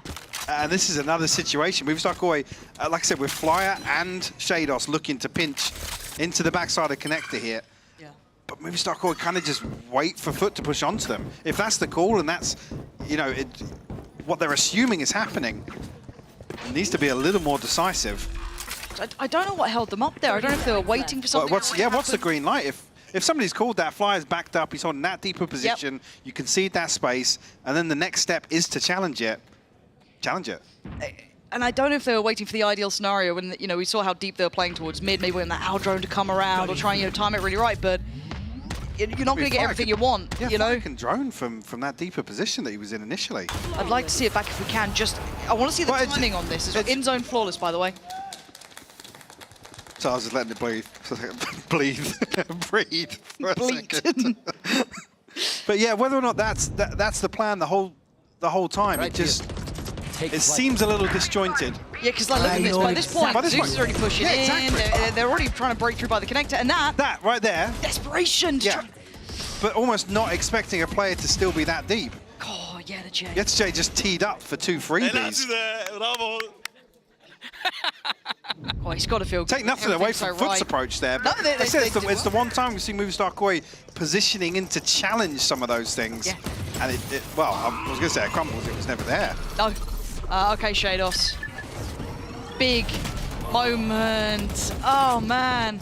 I don't know where that went. Don't know if it was eaten by the Prowler or something. But it didn't find a body you wanted. And now the site is going to be tough to hold. Soulcat, the flash. Oh, well, that's not in the movie. It's not in the clip. It's not in the clip. Zeus going to carry on forward. Take the back of the site. They're trying to get a little bit in their face here, be a bit more aggressive, but I'm honest, they need to start hitting some of these shots too. Like, and this team is good, right? They've got mechanical capability. We know that. 3v3. Show me some more. You take them back the site. How do you disrupt these? That's Gravino getting 2 here in the classic. Stop! He's got the divide. He's got the divide. Mr. Fallen, if you got a util for this, he's got his ult, but what are you going to do with it now?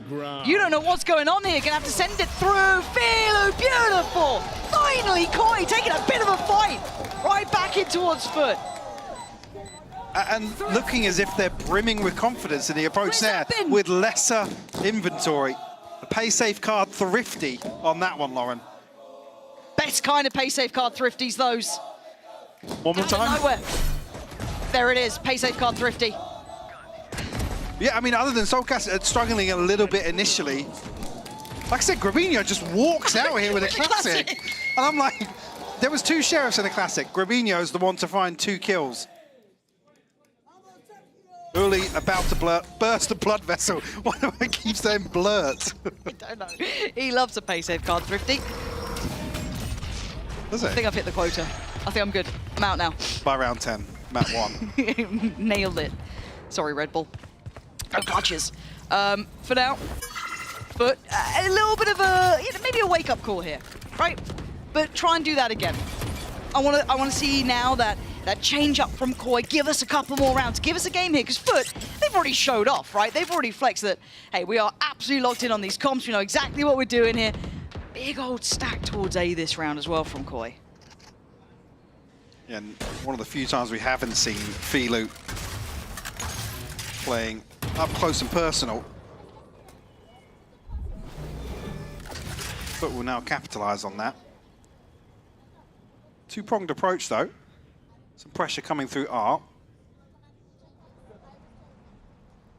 Actually, TP sent over towards B and Shados on the rotate as well, but They found a corner to play from, though. We've seen how oppressive these site takes are. They're trying to stick around. I think they've realized they can't play from pit, really. They do have to give up the site. We're in that retake meta. We've heard it discussed, and we're seeing it in action. It's crisp and clean, and it looked like Zeus was almost on for another there, but a 4v3 possible for sure. Soulcast does have ult. Filu getting close towards site. Waiting for the others to come over, but Krax gets cleared. Good trade from J, though. Still trying to turn around on the site. Here we go. Now Fallen's it's down on game 14 on. HP. That's not going to have the effect, and Mr. Fallen's going to have his util back in a second now. That's going to be thrown in the second he feels like he can. There it is. Next contact should be at a captain. The other two may be trying to read into this here. They bought the time, and at a captain going to get the kill. Soulcast looking to be the difference maker on the push. Beautiful, but the time is run too low. Soulcast, a valiant attempt, but not enough. Looking to fight to the death in the retake there, but able to run the clock down effectively. You're right, I'm with you. Zeus looking lethal here on the approach. Scary player, isn't he? Feels a little heartbreaking that after flipping the Thrifty and coming so close. I nearly did it again then. I know. Don't look at me. Oh, operator out. Oh. Oh. Oh. You're in the right place. I'm leaning in. Okay, drone dealt with. Filu given some freedom. Prowlers, bit of a problem though. Doesn't catch though. Ooh, Filu, freedom! Rattles off the shot. Zeus down. That is the headhunter gone, not the one in the hands of Shados. But the fact that Zeus was cracking open these sites, that's the ult removed there as well for him. So now they have to go in as intended. Owl drone comes in, slowly but surely dealt with. J has drifted up into the smoke. Trying to play off the reveal, but nothing pinged. Actually trying to cross with the cage as well now. But again, trying to play on these sites, Mike, it just doesn't seem advisable. But that will help matters. Oh! He got the headshot. Oh, still converting that, but 2v2 now. Filu's still got that operator rough, but he's got his ult. Ah, man, this could go. Anyway, there it is. Going to pop the ult. Does he have a shorty as well? I don't know. He's going to switch out. Spots out one, spots out a second. He's got to know that Fallen is low here. Trying to find the softer target. Dips out, looks for a kill, waiting on the backup as well. Soulcast needs to be here. Beautiful. Mr. Fallen's down yet again. 1v2 though. Don't doubt this man.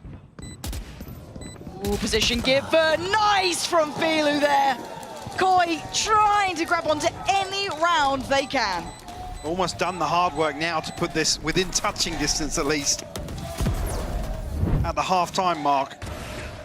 They come out here with a 7-5 that will feel almost miraculous. The flyer so unlucky not to get this third. I think Mr. Fallen had like, what, 14 HP and 10 HP out of these previous two rounds. Concern being, Foot will come into this with a few ultimates to play with, Zeus being the key to potentially open up a site here. We've seen something similar to the pistol round here, Lauren. They're going again, they're going again. Grubino, There's I think, bodies was on the other side as well. Yeah, we're in for a bit of a biff. Ult going to be used through middle. They're going to see nothing, and that should be, if anything, relatively indicative. And you look at the util coming in, Grubino's going to have to give away the game. They're going to try and take the fight to them, but there's pressure on the back lines. Zeus going to be there, and you look at Yenaji as well. He's going in on this one. Flyer got to deliver. He's just trying to stay alive. Call in for some support. Anyone help me, please. They are now caught in a really weird fight. Zeus trying to draw him away from long, but now do they pull the button away from this one? They pull the plug. Yeah, Spike's on to A. They're going A.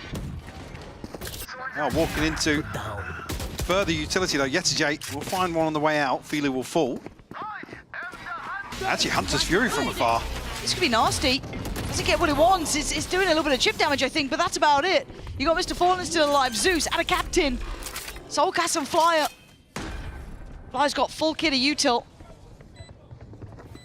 This angle, this dirty little off angle from Zeus. Soulcast, nice try, but not nice enough. Zeus, oh, He makes aim look so damn beautiful. Flyer, this is hard. It's a 1v3. You're up against some of the hardest util to break back in. Ada Captain still there with his. Mr. Fallen with ult as well. But he's managed to thread the damn needle. Have you done that? Shock Dart ain't far off the money, but the problem is the ult's still in play and Zeus is still breathing. 8-4.5, a commanding lead from Foot. Signs of life from Movistar Koi though, Lauren. A glimmer of hope potentially towards the end of this first half. Glimmer of hope. We're asking to give the fans something to cheer for.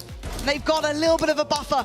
Round 9, round 11, the key ones. They've got them back into this, but it's got to say Foot so far have been leading. Solid in control, but a treat for you at home and in the venue. Kakuku's gonna be down there in the crowd with the very loud Koi fans. Thank you very much, Lauren. I'm losing the capability to hear.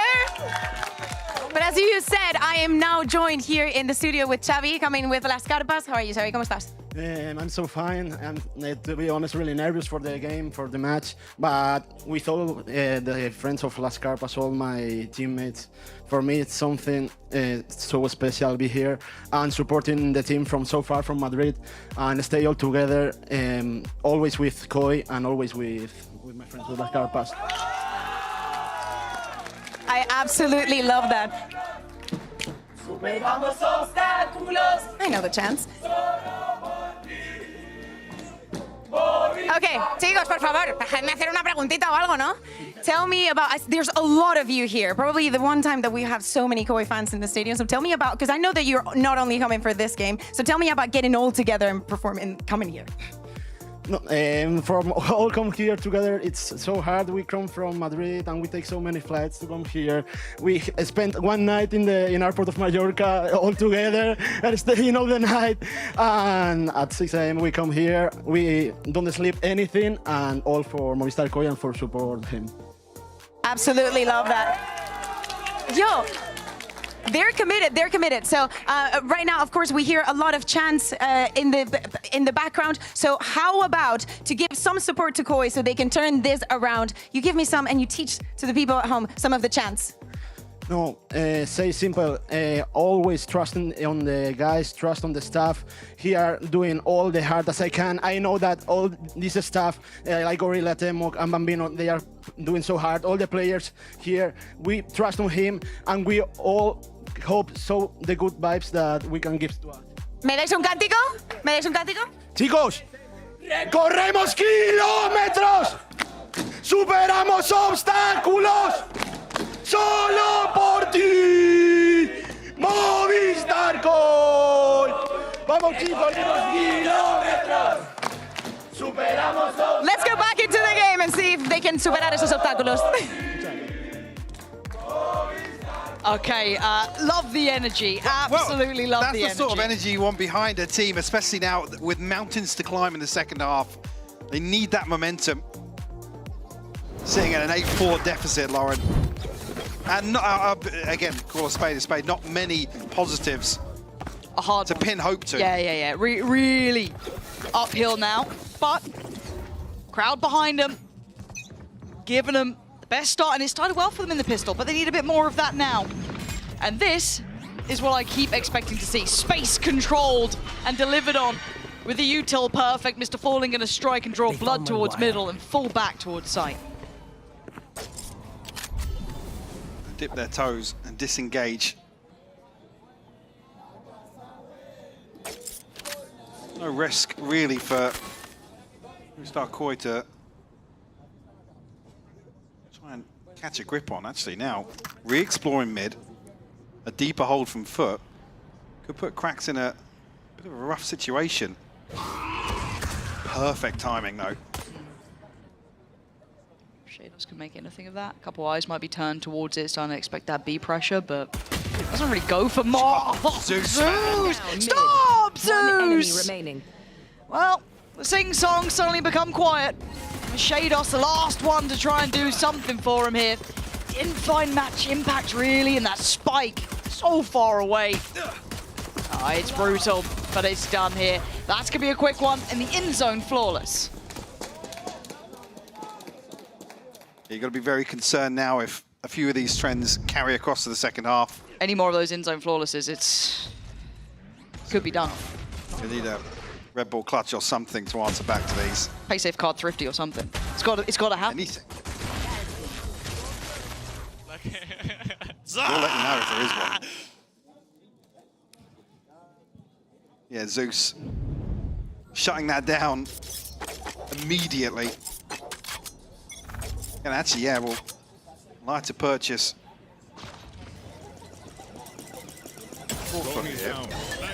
Moonstar Koi looking to overwhelm once again, but punished on the way in. Feeler will fall. Actually, will cross over though, so commit to it. And looking towards Shados to really be a problematic player here for Movistar Koi. And the captain's on a bit of an island. Yeah.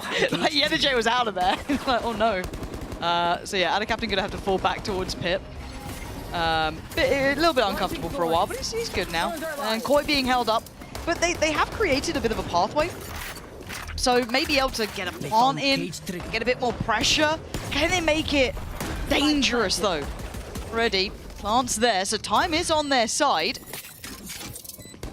Pay save card thrifty, it could be coming, Mike. We've manifested. Potentially. See. They're trying to get back towards site.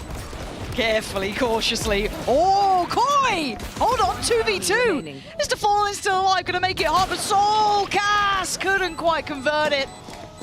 2 stay alive, and a fuse is there. That will be double digits very quickly.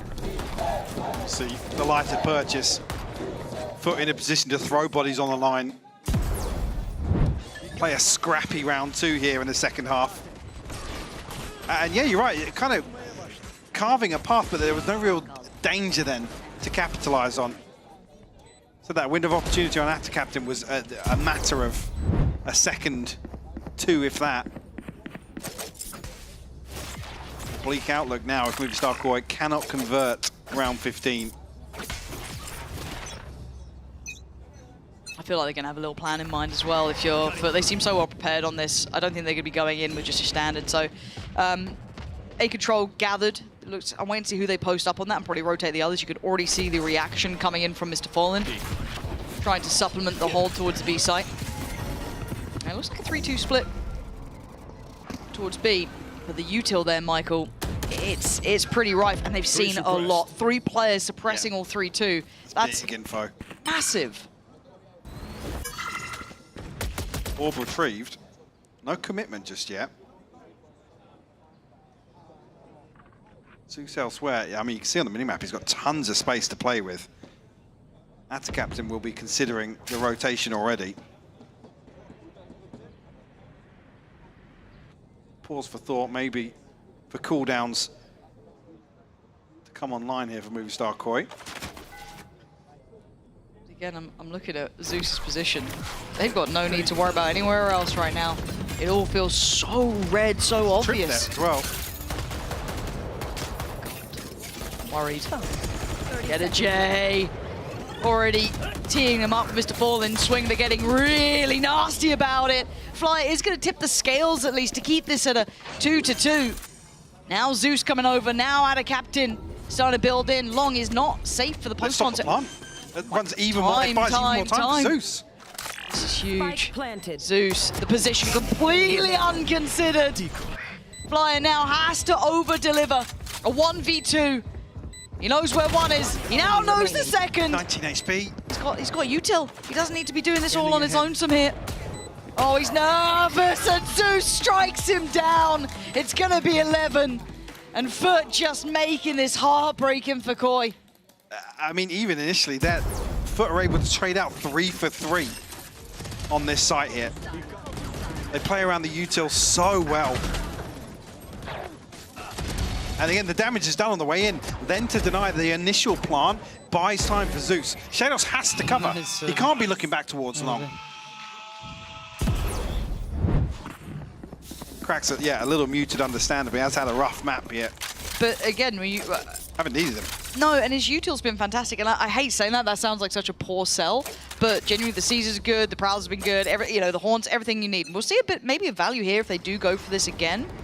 So it is just to get that initial control.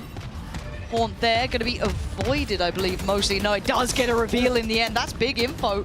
And a captain, though, going to be left on an island, needs to back away. Certainly no holiday, but Crack's going to keep him safe. Rubino's gone down. We asked him to find a little more, and he has. Actually, the trade-off of damage as well, even further. Filu down to 11 HP. Just so unwilling to give away this space as well. I mean, Foot showed us a few examples in the first half of these early set pieces. Unfortunately, Movistar Koi don't have enough rounds to play with in the second to really learn on the fly. So they will stack up here towards this site here. I'll find you. Reveal probably going to paint a picture for Foot. It's confirmed presence still. See who rotates. Yeah, it will be priority on Mr. Fallen to come on over. Again, you look at his util, super useful for just controlling space. They've just walked it. Say they're out. Okay, that's a little wild. We are going to see the util laid onto this, but Zeus ain't missing. Zeus was flashed so much towards him. He finally falls, but look at Filu's HP. Look at Shados. They're not sitting in a healthy position. Filu, the last one alive. The spike, it's been seen, and look at it. It just feels like that poison chalice that if you reach for, you fall. And a captain, the first challenger, but he's got support. Nice moves from Filu there to try and get the job done, but where else are you gonna go? Nowhere to run, nowhere to hide. Foot, I mean, they look solid here, Mike. Polished, really well polished. And again, they know when to commit to some of these set pieces and when to disengage. In terms of damage control, that's rough for Grubino. Especially the other side. That's Krax's fourth, by the way. To get a kill like that. Mike, how many chances? A few. There's a few. Right, a few. Just, where's the squiggly line? Squiggly. There you go. Freehand draw. A. Oh. That's an A. A few. There we go. Beautiful.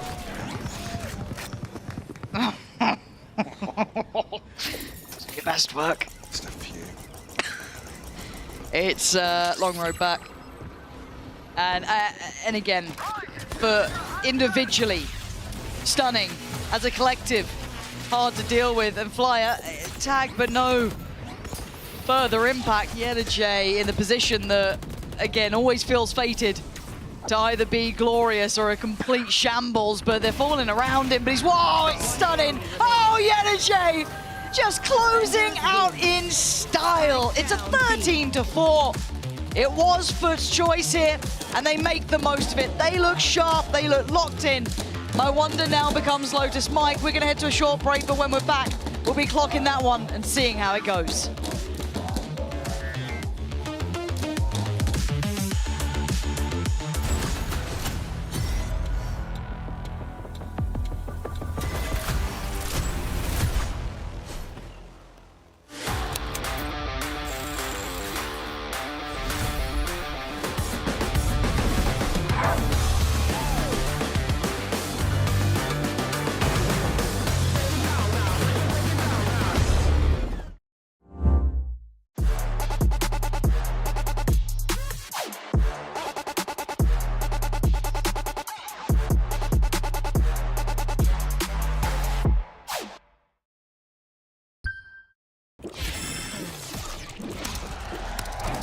Red Bull gives you wings. In my city, I'm the man of my state now. Yeah, I'm living life to the fullest. Baby girl, you're talking to the realest. Energy and joy, you can't steal it. Good vibes all around. Baby, tell me, can you feel it? I woke up, so I'm blessed. Just another chapter in the test. I know I'm doing better than the rest. Got a smile on my face, showing teeth for the crest. It's no sweat, I'm a vibe in my own right. Go time in the sun, yes, I'm gon' shine. So fine, got a baddie on my phone line. Feeling good, feeling great, chasing these good vibes. Feeling good, feeling great on my time. Won't let a hater blind my shine. I'm just living my life. Too busy chasing good vibes. Chasing good vibes. Chasing good vibes.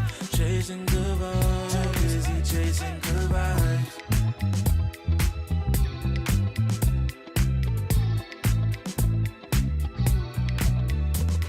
Put my soul on the beat, I'm ready to feast. Margaritas with some divas, I'm pouring the drinks. I'm living life to the fullest, the blessings in me. Don't really care what you say, whatever you think. Nah, unequivocal miracles with the lyrical.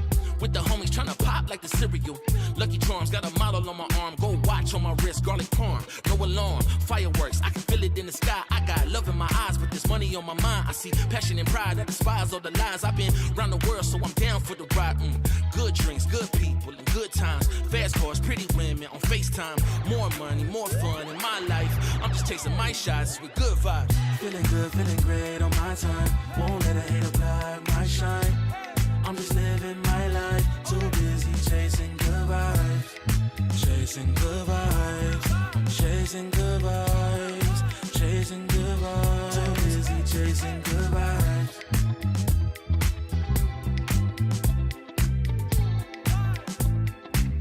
Too busy chasing good vibes.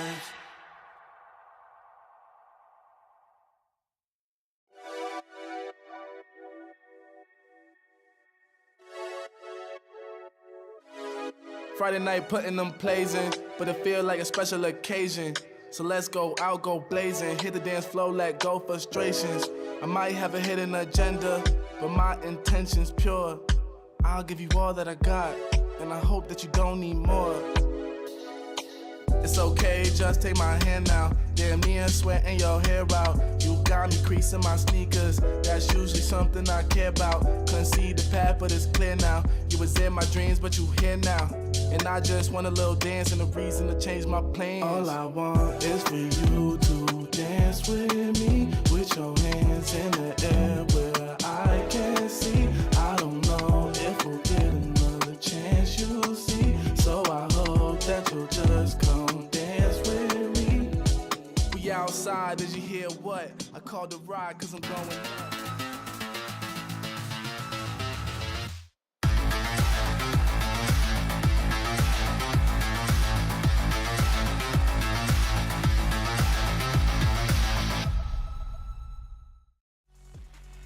It is a fantastic start for FUT with a dominant win on Pearl against Koi. I'm your host, Yingso, and I'm back here once again at the desk, this time joined by Billy and Minnie. Now, when we saw the agents lock in, you know, we were theorizing some of the reasons behind this. Minnie, you weren't here with us, so I just wanted to get your quick take on what you thought about what Koi ended up doing.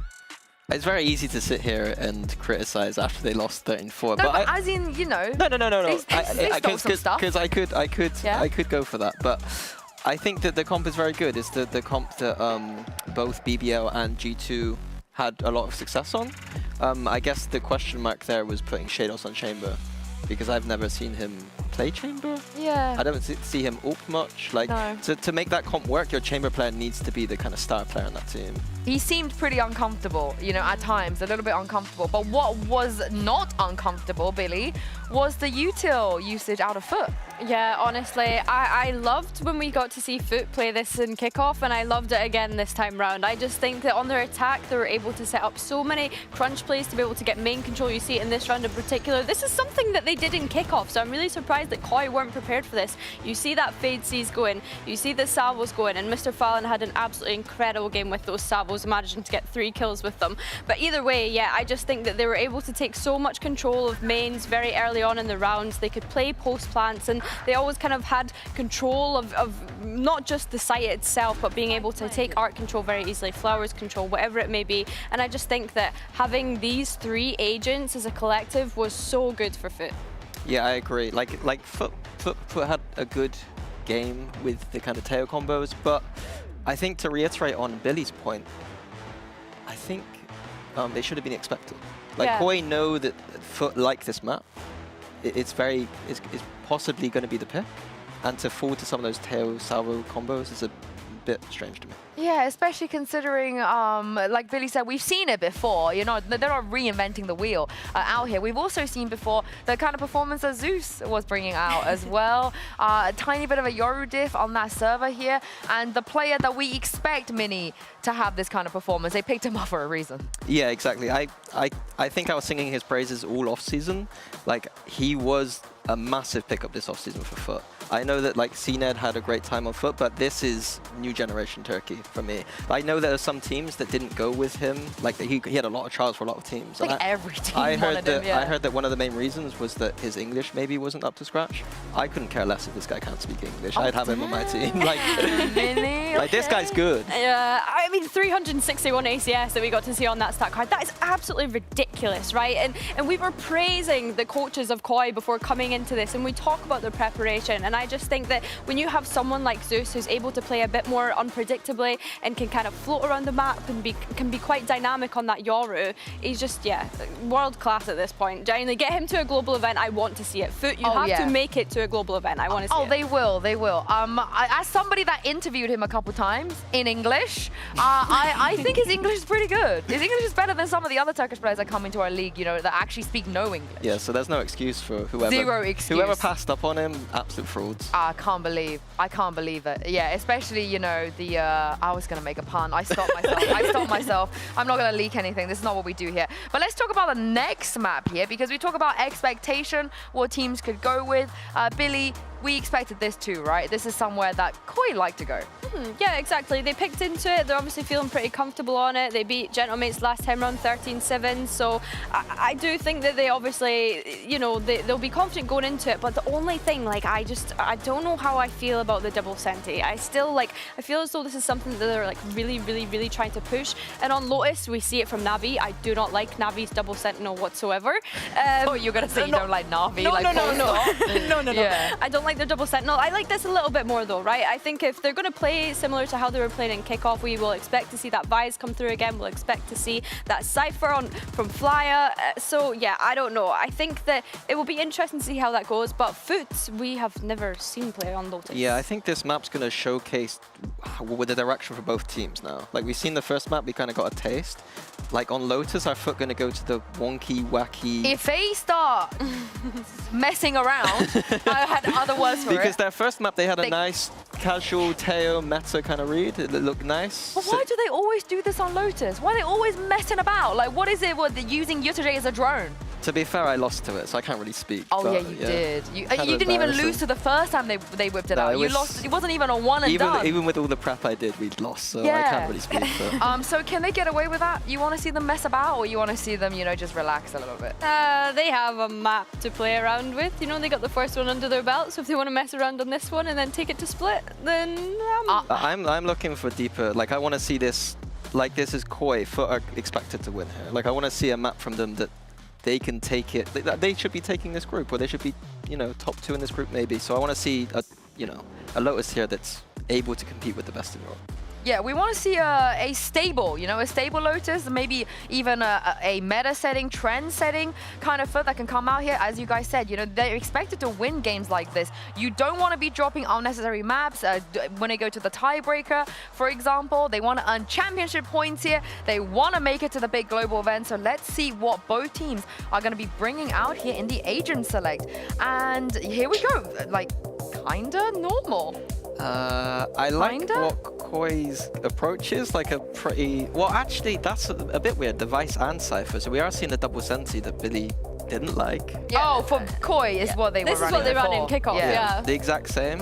Exact same, no changes. This is what they ran in kickoff, yeah. But on the Foot side, using the Jet on this map, that's... It's giving that Sage comp To me, again. it's worse than Raze, it's worse than Neon, it's worse than Yoru. It might even be worse than Waylay. Like, so I'm skeptical about this Jet pick. I think as well, we talk about Zeus, and he's a player that we don't often see on a sniper, right? We don't really see him play Marshal, Outlaw, Operator. We don't really see him pick up any of those, so the Jet is interesting in that regard. It's just something about it, because they've always done this, right? It was always seen that on the Jet. They love the Jet on Lotus when everyone else is doing other things. Do you guys think it's exploitable here? Yeah, I think with CNED it was much more about his agent comfort, but like for Zeus, he's got such a big pool that I'm surprised they're going for this. Well, there must be a reason for this. I can't wait to see it and throw this back over to your casters. What do you make of this comp, Pansy and Hypoc? Wait, I'm going to go to you, Mike. What do you make of the comp? Turkish Jet. It's as simple as that. Like this is a composition built around just putting somebody in a position to succeed, and Zeus absolutely did on map 1. So in terms of, I guess, stonks right now, we're carrying across from previous performance. This is looking pretty exciting. I admit it probably feels a little vintage, but you roll your minds back to some of the earlier Lotus comps that we saw from FUT Esports. They were one of the first to really hone in on not being quirky, but playing things a little differently. Yeah, I look forward to it. I guess for the Zeus matter, let him do what he wants. Yeah, look, it is one of those things. If you're going to go, I can't even remember the numbers actually officially from map 1, but with that sort of performance, yeah, that's the underlying comment. Did good. You know, there's a reason I'm play-by-play not now, so you won't really hear it when the word I went for is good, but simplistic in approach. Yoink. Brought back though. Again, you have to have a couple of plans to deal with some of this util. Nice presence from Yellow J late over towards Mound. But this time back in towards B and then letting Zeus take a walk. I think he just dinked Soulcast too. Now the 20 HP. Force thought here. Maybe not going to confirm anybody's location just yet. Actually, have to captain. Backfill that. Yeah, but look at the setup on the push back in between Zeus and the captain. The angle so complimentary. Soulcast. Yeah. Wounded. Confident start here to the second map as well.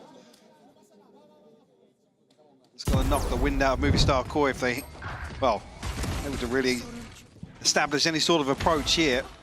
Maybe not expecting it in round 2. Don't want to see this spiral out of control quickly. I love that from our captain. Did he creep back in? Because it felt like the drone kind of came through and cleared, so he must have... I didn't see exactly where he was before. Yeah. But it feels like that was a really nice reposition to complement where Zeus tucked into in blue room, or what do you call that? Mini door? Blue room. See, it feels... after Mini. It's about the right height. But you don't have to crouch to get through it.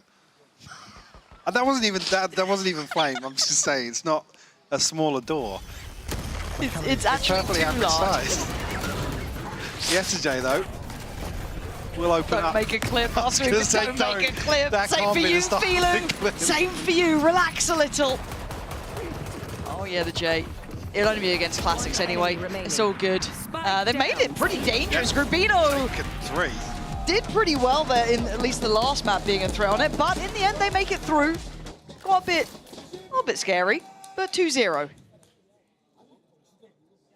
SJ to be in a good position once again. Always a threat. Yeah, the fact that even with just classics, able to do enough damage here that they're going to feel pretty happy about. It's reflected here.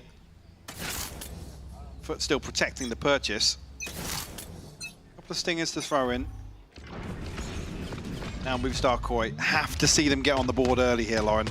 I don't want it to feel like that. You know, the Pearl. It's just happened. This is their choice. Up against, I don't want to say a simplistic agent, but you know, it's got its purpose, but it's set in motion so well. Zeus already taking away Grubino and forcing them back pretty handedly. Guys, we're just going to need a Zeus cam. Can we get a Zeus cam? Get that as the pip. We'll replace the player cam for just Zeus pip. A flyer, that's nice though. Gives himself some space, but he goes back into the 3-play. I don't think he needs to play that early on it. Could have waited for Soulcast. Finally finds the impact here. I was worried it was fractured, taking individual fights, but he has a moment too. Steps out looking vintage on B site. Yeah, a little bit of an overcommitment from Flyer, sure, but Soulcast there to clean everything up.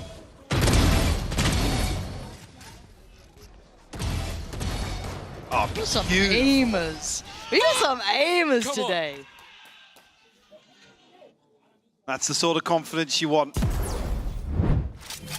get their first on the board, like I said, purchase protected for FUT, so it'll be too much of an issue for them. Actually, now all-out brawl here. Fabinho's come out on top. Okay, Koi. They're going in for it now. Shados has a go too. I thought it was just Scrim Soulcast making an appearance, but no. Plenty of them now. Yeah, the J, 1v3. Spike a mile off. Koi have decided, well, you want to brawl, we'll fight right back. Concerning really, because FUT were the ones able to really adapt and take control of this sort of round in the first map, but Movistar Koi's confidence not stunted just yet.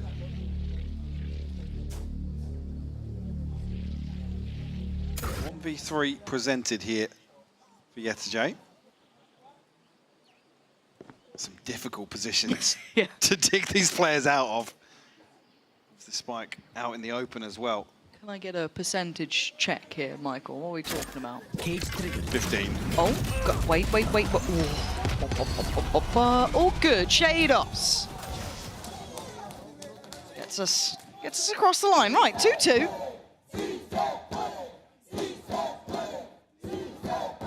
What do you reckon, Sam? Speak a bit of Spanish? Yeah, I do. Not right now. Cadence of Not send right them now. home, which would be wild. 2-2. Couldn't be doing. There's no way. Couldn't be doing that. There's no way. If we can get some live translation, Alberto, producer, I need you to be on the crowd mics and everything they sing. Just get some Kakuka subtitles. Thank you. Be even better. Oh, that'd be brilliant. If you're going to make me work, Alberto, you're doing it too. It's a joint adventure. We do have the nice one out, and you know, throughout this stage, we'll be bringing up Alberto. He's a lovely producer. You'll find out more about him. Don't worry. We need a jingle for him. We do. Like a producer Sam jingle. Do. Yeah, you're right. Okay. They said though, still threat with the Zeus. Blade Storm, but Give me that Zeus. The observers hate it when we do this, by the way. They're like, these idiots have told us to watch one man. And there's so now we're no watching, kills. and he's Don't be mean to the observers if they miss anything. But I'm just saying, it's a 3v1. You can tell they're design. just sitting on. Yeah, I knew they were going to sit on him now. Yeah, look at the delay of the switch as well on the body. They're like, yeah. Oh, thank you. They're passive-aggressive observers. Just what I've always dreamed of. Thanks, guys. Finally. At last, they've returned my energy. The threat has been mostly quelled. Feeling. A couple of feel-good kills, honestly, as well. These sort of moments get you a bit warmed up into the game. You know, you've had a very cold start on Pearl. This gets you feeling it out a bit more. Shados, you saw him there as well previously. Lovely. Warming up into those previous rounds. Filu again now. Okay, job done. Mr. Fallen and Yetajay gonna have to climb the mountain. Oh, what? Deals with Shados. We'll find the plant here. Still threat. Yetajay, if he can find anything. Oh, information at least. And weapons to play with now. One more kill. Rolling Thunder for Mr. Fallen. That could be a disaster. I'm very worried. Rubino's going to get perfect paranoia, good smokes, isolate some kills. Let's go into the corner though. Oh God, Rubino's not going to do any of these things. He does get the kill, but now, there we go! It's Rubino, it's fine! 3v2, light work, defuse there, Koi taking the lead. And if you didn't catch it, that's where Zeus fell. He once again on the free cam in the replay too. No slow-mo though, that's weird. We didn't get a slow-mo. Oh. Very strange. Do you think they'd actually start missing kills just to spite us? So I mean, surely Prius does. Yeah. So That's not even a spite. I love our production team so much, especially the observers. Cuties. Timeout. That will be from Foot. Maybe the last couple of rounds, Koi, remembering who they are, a little bit of a fire under him now, starting to hit some shots, starting to show up a little bit. We've had a 3K from Shados, Filu, and Soulcast now. Now, 3-round victories, and I'll be honest, in terms of stability, it's how you want to bounce out of a blowout map 1, but Foot obviously going to try and take stock of things. I said they were the ones to really find an early adaptation that dealt with what Movistar Koi were trying to do on Pearl. And I'll be honest, we didn't see much after that, so you've got to keep that in the back of your minds. I want to see how they want to adapt with Zeus here, because it feels like he's hitting a bit of a brick wall. It feels quite simplistic in approach, but it's a jet, right? You set it into motion, does its job, but it's not traditional on this map. It can struggle sometimes to still find its value. Are you slow-mowing for us? No, okay, we're just back in game, fair enough. But we do have a couple of odds coming up here. Because the argument to be made is really rough for Zeus to play into, both Soulcast and Fly on this composition. Yes, incredibly hard. That's what makes it really, really difficult. Let alone with Shados utility on top to kind of, you know, let's say take control of Rubble or, you know, wherever they fancy doing it, Mound. He has to get ahead of so many things to succeed. Incredibly difficult, and you're seeing it here. Let's see how it looks again from Zeus's perspective. But he does manage to at least make it ahead of this, but there's a stack here. This is, he's beaten the timing, and he beats the man. But the rest of Koi succeed! Absolutely decimating everyone from foot. They got Zeus ahead, but the rest completely fell. Well maintained by Movistar Koi. He said didn't even need to deal with Zeus, throw one to the slaughter in the form of Grabinho. And yeah, this reactive play catch the second layer. Oh, it's gorgeous, isn't it? Beautifully done.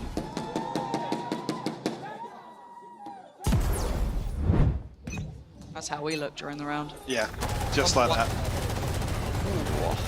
Spam time. They fixed descent. Fix this. Slowly though, but still wanting to approach it this way. It feels like Koi have had a very good read on this side of the map. Rubino's good though. Does he get away with his life? It looks like he has. Yeah, able to fall back to side, but there's a pivot through towards B. Blue Flyer will be noted. Bit of a gap, but this is space that Movistar Koi had conceded, so Filu now. A little fact finder with the ultimate. Put out too much here, but a couple of players noted now. Actually, Fire that wants to come through and find Zeus. Yeah, Koi putting it together now. You know, still managed to find their way in here. Filu does well. Cracks goes down. Ult gonna go in. It's all getting hectic. Drawn away. Yenache punching back through. No bullets left to be played, and there's a 3v1. Surely Koi to continue here. Mr. Fallen trying to put on a show. He's doing everything he can, but that spike is being diffused. Oh, what's on the TV? Just breaking his ankles there. Mr. Fallen made to look foolish. Actually embarrassed by the TP. What a play from Filu. What a chaotic round though. But Movistar Koi with a course correction that looks beautiful here. That is outrageous. Oh, Mr. Fall again, he's got the best of do? Yeah. The best of a bad situation, has to try and remove the defuse. Where are you? Foot now. Put back in the corner, so to say. A 3-round deficit. Oh, he still got one there. Still got cracks down. Zeus trades it out, but you look at the buy, it's not pretty. Maybe a recovered weapon here, potentially. But beyond that, Koi feels like they got the rhythm here now. Seems to fall in looking for that. Got himself at least an outlaw to play with, but hey, you got the big shields up against you. Not easy to get a quick pick, and a really late double stack in towards tree. But Grabinho caught completely off guard here. Zeus, no! Oh dear, it's all gone wrong though. And a captain and Yenache still in this. Soulcast. Spike planted. 1v3. Scrim Soulcast could. Adjustment looks good for the second. Banked it. But luckily, not done yet though. That's a captain there to shut it down. Squash the hope in round 8. But a 5-3 scoreline, still very impressed here by Movistar Koi, but seemingly caught off guard a little bit. Oh. I mean, it's lucky really here. But Shados is able to pin Zeus down. The flood was coming regardless. Can't let this get away from them though. We know that Fur have a really good pedigree to them. They have a really good foundation. I want to see Koi keep a grip on this. Yeah. It was run round. That's fine. I like what Filu's up to. A little risky, but I quite like it. I was going to say a big gap in terms of the rotation here, but now Shados looking to pick up the slack. See another player in the form of Flyer as well. Reinforced Grabinho's position. Mr. Fallen has found him though. Eyes towards the minimap. Got to be careful YetaJ on this cross. With Filu posted up there with an operator. Hear these. Hearing a lot of these. The timing. No way. Yes, he adjusted for the second. Oh Nearly my- caught on the backside of the TP as well. That's wild. That's going to be so gutting as well. All going to come down. Anyone going to fancy the go, Zeus? It doesn't matter the weapon. Ah, stop it. He did the damage as well. Soulcast going to be devastated, but Grubino's still alive. Filu's still alive. Right place. Big shot from Filu. Now a 2v2. Plot not in just yet is coming through. Grouping up towards CT though. They want to play it back through this. YetaJ none the wiser, backing into it. He's in trouble here. YetaJ aims high, gotta look low. Grabina's found cracks. It's on YetaJ now. That's so much to handle. Filu there. Keeping the lead now. Koi up to 6. That's a testament to look confident in these sorts of situations. Time and time again here. His first 9 rounds on Lotus. A huge play back in from Movistar Koi. That's a beautiful shot from Fido as well to make this feasible. Good job, guys. Yeah, Foot may be feeling a little rattled now. Unfortunately, now's the time we've got to start talking about Cracks having a rough map 2 as well. After a disastrous map 1. Bladestorm in play, Neural Theft here as well. The side of things, Grabinho and Filu with their ultimates. Oh, he's quick knife's as gone. anything. Zeus removed from the matter, but there's a utility here. This is so tricky for them to carry on forward. Look at it. Slowed down, halted, put into a blender, forced to freeze. Soulcast closer. He's got him locked in. It's so well done. Little mouse wheel jump just to add on to the effect, but for now down to 3, Foot clutching at straws. They've been outdone this time. So yeah, Ath Captain in a position where he almost needs a bailout. He's going to dig a little deeper now. He's going to be rewarded. Soulcast will fall now. 20 seconds off another smoke, but Cracks. Potential here to reveal some information. But no, shut down. Okay, 2v3. Ult gonna come in, they're taking no chances. And we've seen his TPs before. Oh, is he gonna be doing this again? Filu. One enemy remaining. Oh, dearie me. This is looking done for. 7 for Koi now, Mike. This gap is not closing. No, in total control this first half. But again, Zeus just not finding the value that you have to find if you're going to justify the jet here. Like I said, this composition built around him succeeding. 10 and 8, sure. Yeah. He's removed a few times so early on. The Foot are desperately trying to recover these rounds, but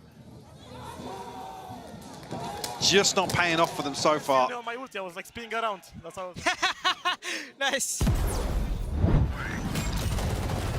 Looking way more energetic down on the stage. Foot, the Sheriffs, Zeus with a rifle. God, what but again! Oh, Filu! Treat to watch. You're seeing this guy really starting to hit. It's just night and day. Brimming with confidence. Making Foot look secondary. This is so impressive. Yeah, I'd like to purchase here, but doesn't matter in my mind. An in-zone flawless. Of course. Last round Just in the half. simply lovely. Chance for Foot to maybe find a 4th here. Yeah, Filu looking way more comfortable now. I mean, the whole of Movistar Koi looking more comfortable, but he has been the linchpin in so many of these rounds. 15 to 5. Oh. On a heater. If Foot can find a recovery. Right there. Or a good note to end this first half. And as much as we were talking about, yes, this comp is built around Zeus, I'd like to see them do a bit more with this, right? Find some versatility, play the map out. Well, it can't be all or nothing on Zeus. No, your comp can't ride and die on it. Zeus again just has to get out and stay alive. He's punished. How? Grubino does really well, but just expecting him up with that smoke, maybe catching the audio cues off it, but it did feel up until this point, Phil were just kind of almost running into that brick wall towards A, you know, looking a little lackadaisical. You say brick wall, now look at the minimap. Look at what's set up, what's littered across A's side. It's unpleasant, isn't it? How'd you break it? How'd you get through it?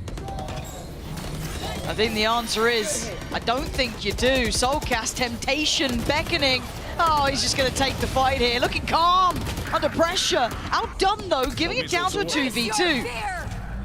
Not done just yet. Mr. Fallen does have the Rolling Thunder as well. Going to commit before the plant here. Oh, Filu's ahead. Yeah. Filu's way ahead. That's just not enough. Grax tried to be proactive, but now drawn back due to time. 12 seconds. Has to deal with the issue of the spot. For a second there. Don't. I mean, this is cooked. Absolutely cooked. Koi. Embarrassing foot on this map. And we question marked the agent bringing out Jet here. It's not paid off, Mike. No, it really hasn't. I don't want to say this all rides on Zeus, but this is just a rough half from all fronts.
How the turns have tabled, Michael.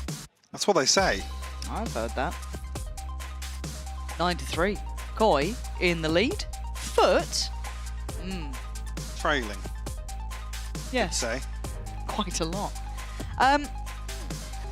Now, I kind of comparing this then to Pearl, right? A 13-4 result. I feel like that was a very different matter altogether.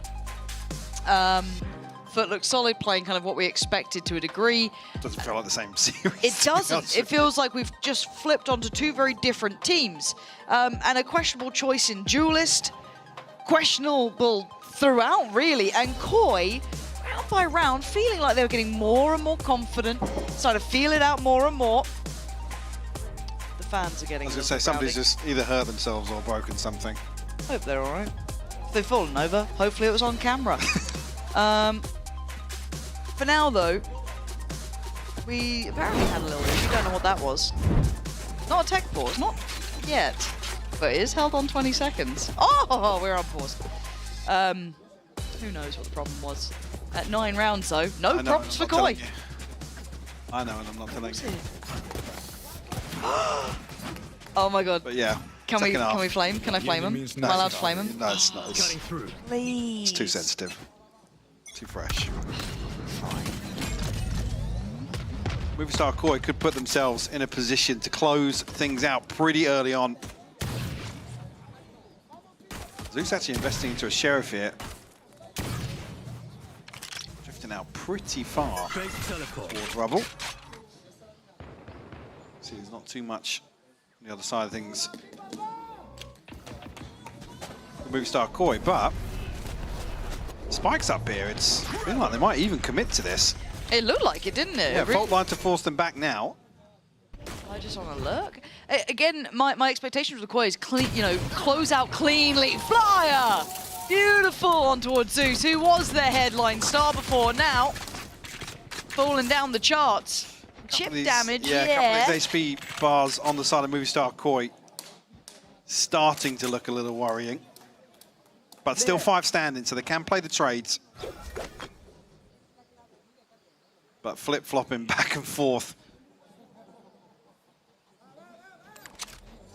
So you two like Mr. Fallen a bit light now, but again, Shados. You want Mr. Fallen out of there. Yeah, he has to back. This util is too hard to handle to try and play site. It's already been locked off. Vilu, Vilu, what happened there? I don't know if that was a misread or a miscall or a missmoke or something. But it questionable, because now it's a 4v4 post plant and those lower HPs get brought into play. You got Grubino with that paranoia, and that could be critical here. But away we go. Flash is coming in, paranoia coming in, swinging together. Foot held at the door, but Soulcast held back by the smoke. Flyer falls, and suddenly the site's open. Koi are going to be gutted.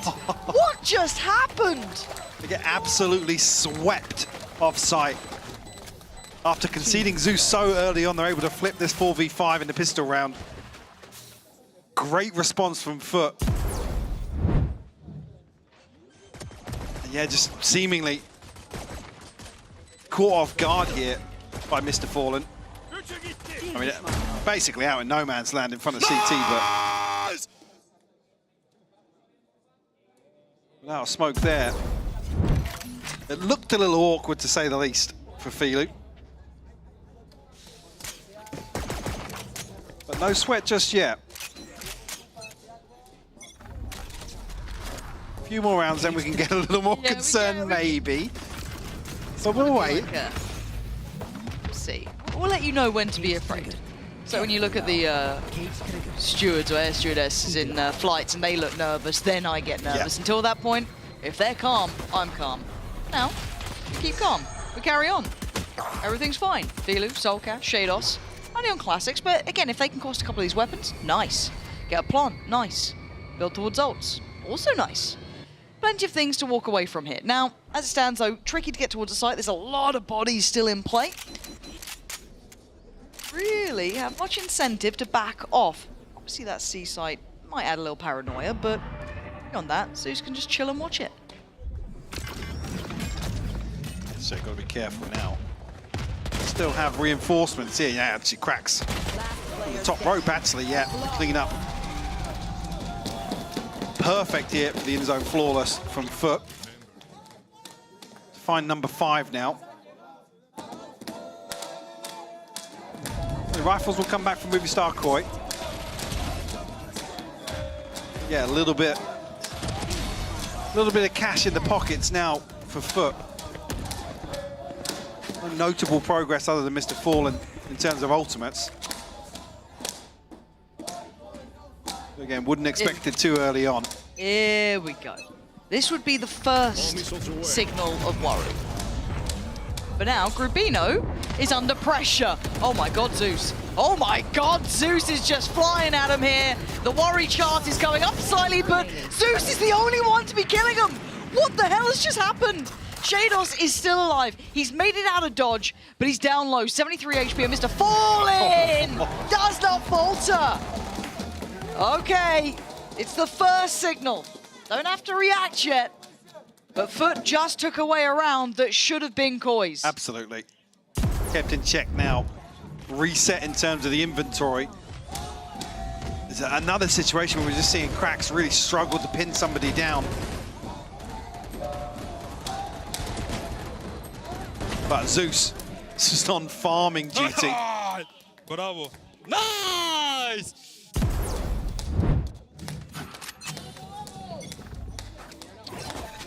Curious.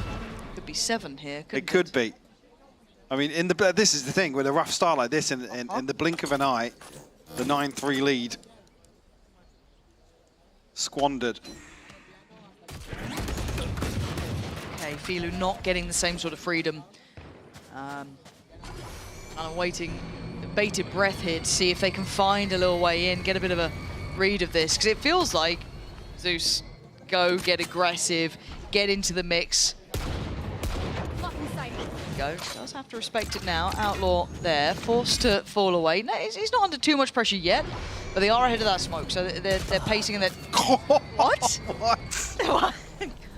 Can I get That's that Captain. one on the replay? Yeah, maybe seeing something we don't. Spoiler alert, he didn't. That's tough. That is really... That would have been a nice little lurk maybe if you got just... I don't know. Okay, Soul Cash, Shados, Grubino. Flash and go. Look, Zeus only has 2 shots. There's 3 of us. 30 seconds left. We'll be fine. Oh, Crack's got... Oh, he's got... He's got both of them. In zone flawless. Michael, 9-7. Is this the second warning, or is this round the second warning? I mean, this would be. The difference being now, Movistar Core almost, now with the loss bonus, they're going to have an opportunity to buy something into the net. Well, actually, with fire coming onto the operator, I'm sure that's going to be exchanged hands. Yeah. Fair enough. Beautiful from Atta Captain, but this is the one really that I don't want to say you bank on because you start 9-3, right? But if you're going to lose the first 3, oh well, first 4 now. Yep. They can do something weird, and they're doing something weird. Look at this, the paranoia in Zeus flying through the sky, takes away Grubino. Koi, you're not getting to do what you want here. You're being dictated to. This is hard. They have to retake space out of spawn. This is all they have. They have their spawn area to play with.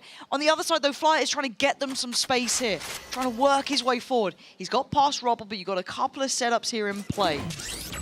And now finally Zeus does now need to rescind away from this. He's got the knives and the outlaw. He can stay around this space on himself, but again, Yedajay feeling this. He's going to be noting that utility being taken down. It's time to call for the cavalry. He needs support. Yeah, we're going to confirm, but maybe a little red herring. There's Flyer on the other side, but have to make assumptions in this situation. Now a couple of sound cues to boot. Launching thorns. So it's going to, timing-wise, actually a couple of bits of utility online here for Foot Lauren. Yeah. Looking to Shados did just get ult, which is pretty important.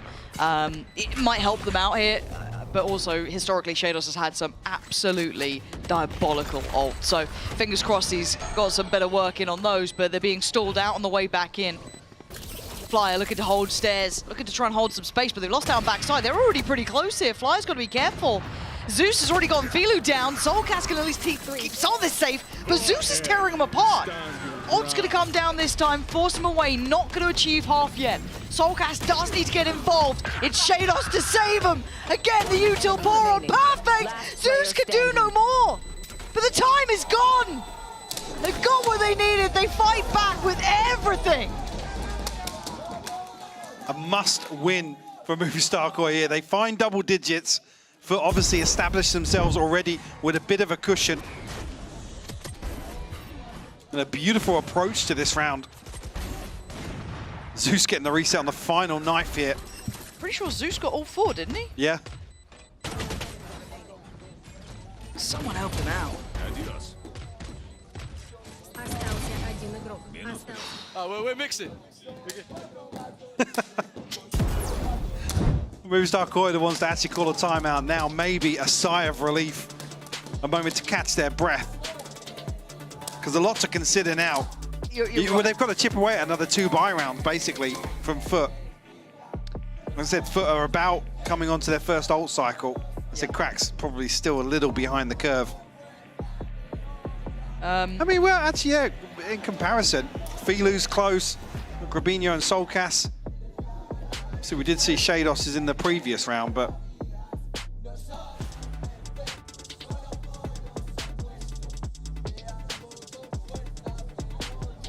tense times now for Koi. Because, again, that felt like they had a better grip on it. Again, if you remove Zeus from that round, all kills are gone. But Still, Koi do need to answer back to that little bit of instability at the start of this one, which they can absolutely do from this point onwards, and it just feels like a bit of a rocky start dealing with the pistol. Yeah, got kind of screwed over up against the bonus. Fair play, it can happen. Let's see if they've got some real consistency here to lean on. Well, steady the ship now, really, is what we're looking for. Yes. Foot, can they continue to pressure? So my eyes have done the hard work in terms of coming out of a 9-3 half. Little pump towards B. Actually a fast rotation. We have Yetijay being tested. Brave against Mr. Fallen Zol. I don't know if that would have been advisable, but it's hindered the progress enough, but it's still above a minute. They don't have to overcommit to this, and they have Soulcast's ult to take towards the site if they wanted to. Maybe pulling the trigger a little early. I mean, a big win for Movistar quite really now. To draw that out and still have time. Testing every part of the map, it feels like. Gas ready. Oh, about to be sent in. That can be quite easily avoided, but it will force them to respect the site take. They can't really take an early challenge. I say that. Zeus, yeah, he does want to go for it. Already takes away Shadows. Big tool removed from the post plant, but the spike is in. Still have a paranoia. Mr. Fallen going to have the fault line back online pretty shortly. Bold positioning. Hoping, praying the Zeus won't check, but Zeus will check. Again, 1 by 1. He's carving space. Where is the rest of this team? Someone please send him some assistance. It took a flying shorty, but I don't know if that's going to be enough. It is not. Grubino there again. At Koi, it feels like a collective effort, but it's one man. Yeah, feeling a little disjointed. That gap becoming more and more apparent in a few of these rounds, Lauren. Oh, well, a few situations, actually, within the rounds. On a smaller level. But it's all starting to add up now. 11 on the board for Movistar Koi. Nice! Nice, Gruby! Edging closer and closer to forcing a third. Like I said, Foot done the hard work. They have the funds to support further purchases. But now we're seeing cracks down at 150. At the captain at 300. Big ol'. Can't afford to be as fast and loose as they have been. Kill Zeus, win the round. He's under pressure now. No one instantly there to try and take him away, though. And look at the player who slipped the net here. That's wild. Zeus still trying Zeus to is divide just so good, man. between them. It is as... I'm waiting to see anyone else in the kill feed, though, from the other side, because Grubino slipped so far ahead here. It's wild. Oh, that feels almost heartbreaking. It could have been huge there. But they're losing out in numbers. Fly going to take down Crack. Soulcast swung past. Shados trying to activate it. Zeus again. Flyer can't turn in time. That low sense making his wrist hurt. Got ankles broke earlier. Seen a wrist snap now. Foot will find their 8th. You can almost picture perfect. Lose 2, but those are the 2 with dwindling funds. We'll be able to spread the cost now. See that one again. Start.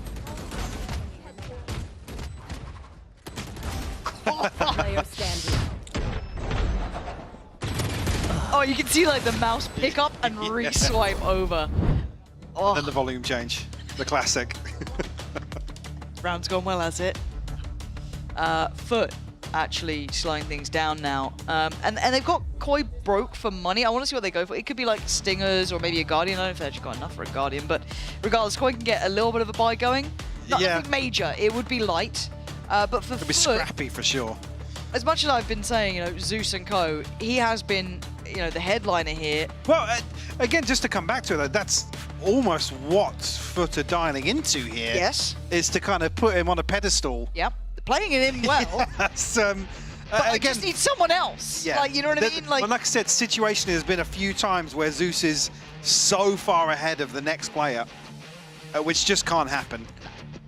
But it's such a stark contrast in my mind. Because you look at Koi, really evenly spread here, looking really good. Yeah, good collective. Shados, Filu had his moments, to be fair. Like, he was really hitting.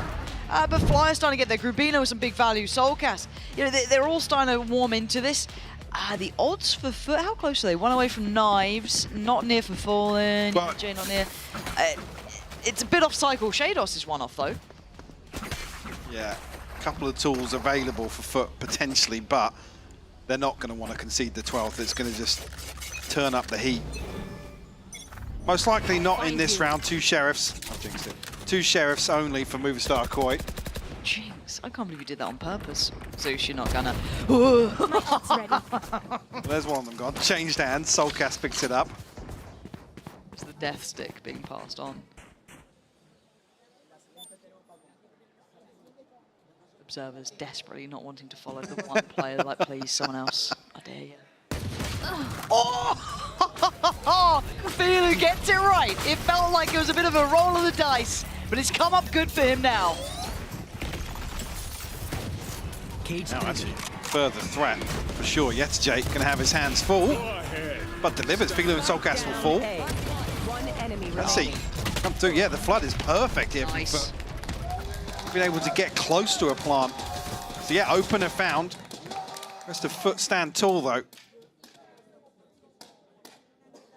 Now Cracks one away from his ultimate. Now some of these tools. Now I get scared. Probably already scared after the string of 4 rounds, to be honest. Yeah. Nice. Worried for sure, because Movistar Koi almost deserved to force this third. The way they've turned things around here on Lotus, but maybe falling a little flat here in the second half. Oh my god. Oh my god. Oh my god. You're right, they are trying to tee him up. You know, this is, you know, tailor-made. But Foot needs to try and hold stable here for a second, because Koi gathering themselves now, still wanting to approach this C site. Some of these initiatives looking much better on the defense, actually, for Foot, in terms of Zeus going forwards. He's digging deeper than he was on the attack. Mr. Forrest, the key engagement flyer. He can't go down, though. No. Barely any damage actually to write home about onto Mr. Fallen. But 2 noted there, because Zavando and a Phantom noted, so... That's 4 players on this side of the map. I was going to say, it's not going to mean much, because we can see the minimap. Still got Zeus.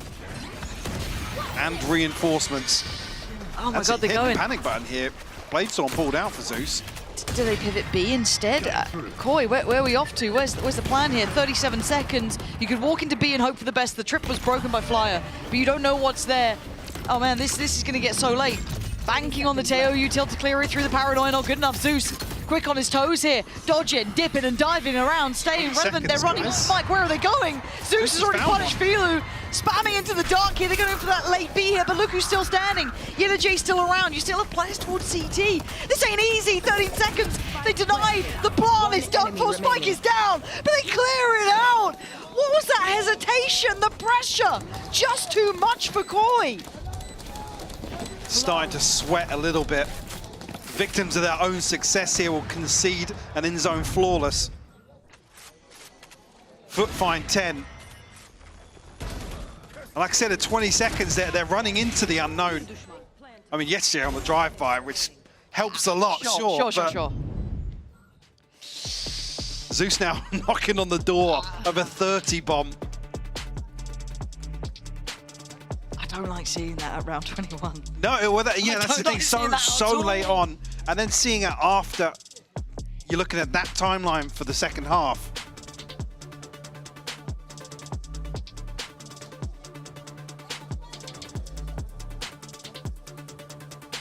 Simmer.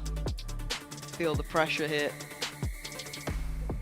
Because again, they got to face going into this next round with a buy that will be lacking, right, for Koi? Yeah. It won't be a pretty buy. So you're opening up the potential of facing 11-11, and you just look nervous in round 21. It looked hesitant. In my mind, I'm surprised they didn't try and pivot further around the map. They felt a lot of resistance, and honestly, you ran into Zeus. Roll back the years. If I see CNED, I run. If I see Zeus, if we hear the op, go to another site. Go away. Faster.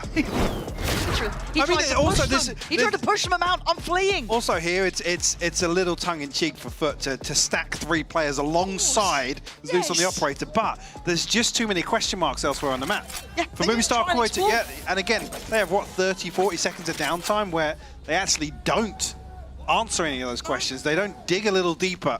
Pretty sure there was a deep trip as well coming out from Yedajay over towards that A side. It was further than Rumble. Oh my god, they're going towards him again.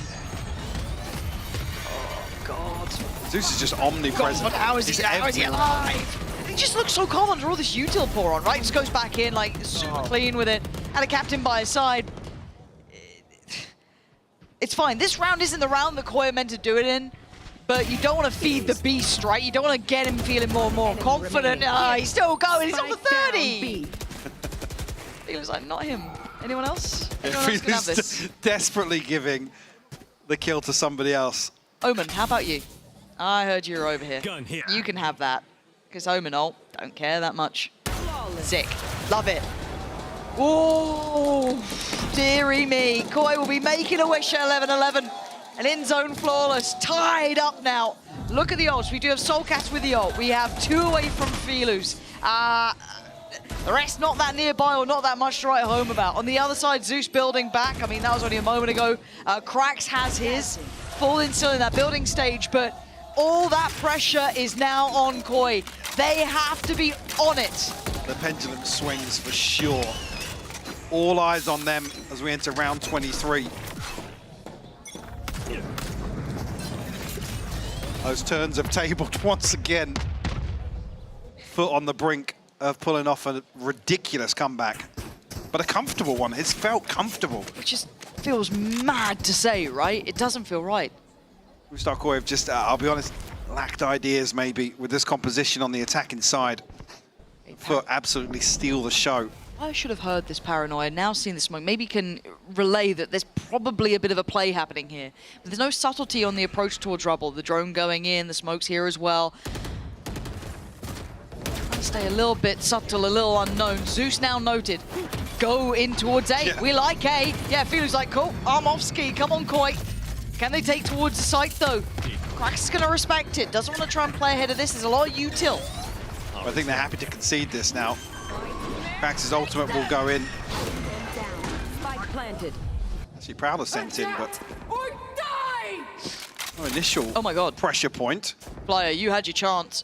Zeus is just carrying on. Krax has already taken down Grubino. There's a weird little battle behind each other, but it's stacked out towards Tree. The site now flooded by the Foot players. Flyer needs to get there and fast. They're falling like flies. The final boss deleted, but it's still a 4v3. Flyer, Filu, and Shados gotta lock this one in. Gotta try and hold on to this. Oh, it's down by the Shoi. And now it's down to 1. Shados, can you survive? The pressure. Just too much for Movistar Koi. And it's heartbreaking to see things come down to this now. Oh, God, and you can feel it in your stomach, can't you? That sinking feeling, that slow march back against you, Koi. It just takes 1 round. 1 moment to go right for them here. It's just not been. Nice! Foot have been marching this game back into this score, taking the lead in the truly 11th hour. But can they get across the line in regulation? Filu tempted.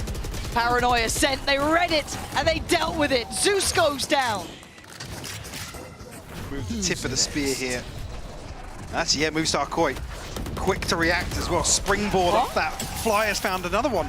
That's massive. Mr. Fallen, though, ignoring Filu in front of him and picking out one from the crowd. Flyer goes down.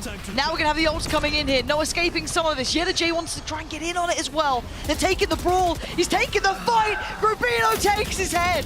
Mr. Fallen and Krax, the last 2 up against 4. Filu low. Soulcat's a little chip damage, sure, but it's not the end of the world just yet. They need this plant.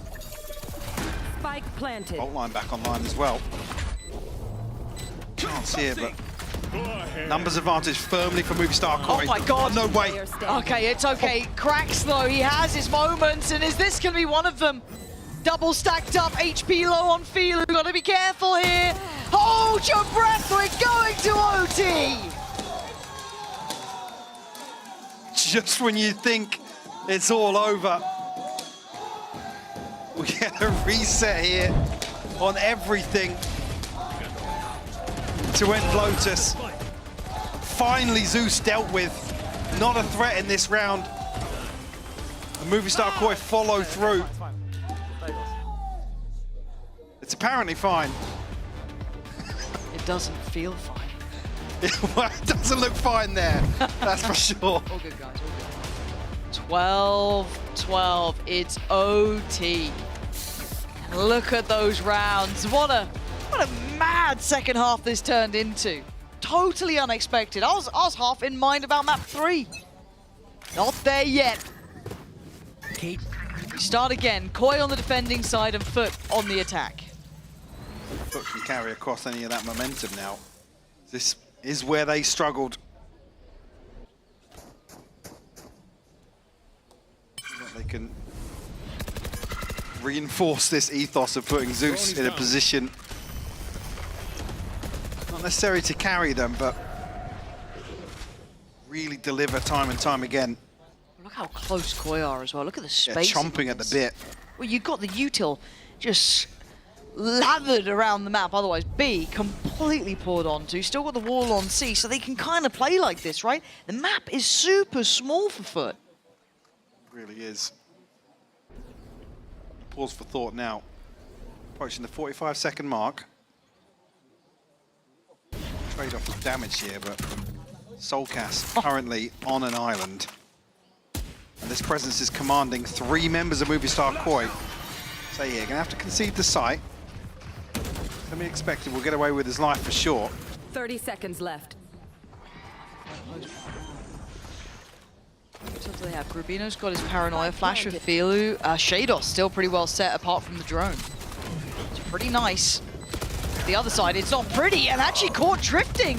Yeta J trading back in, but Shados breaking forward. Advantage now towards Koi. Answered back by Fallen, down to the 2v2 on the site itself. And Koi deciding to go the low road. And Ringer Rose, we go. Fallen takes a look, takes a glance, he's thinking about it. Utility about to come back up for him as well. Has it in hand, sends him in. Koi, can you hold on? No. Filu falls, it's down to 1. Mr. Fallen flies in and Foot take the lead.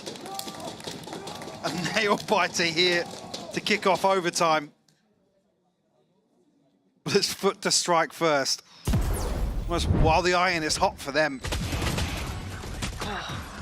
I was going to say, if Foot can't really take space towards CT or Waterfall, it's going to feel very uncomfortable. But even then, it came down to a 2 for 2. Which you feel like would favour Movistar Koi on the way back in. Again, it got up close and personal, a little uncomfortable. Zeus again exploring, Grabinho removed. He's just killing anything that moves, isn't he? Let's be honest. I don't want to go there.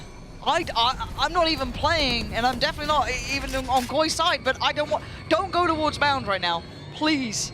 Unless they've got a plan to try and move him, some util to force him away, and they do. Banking on Shados to try and set them up for a bit of security. But the one-man army is still standing tall. 32 kills.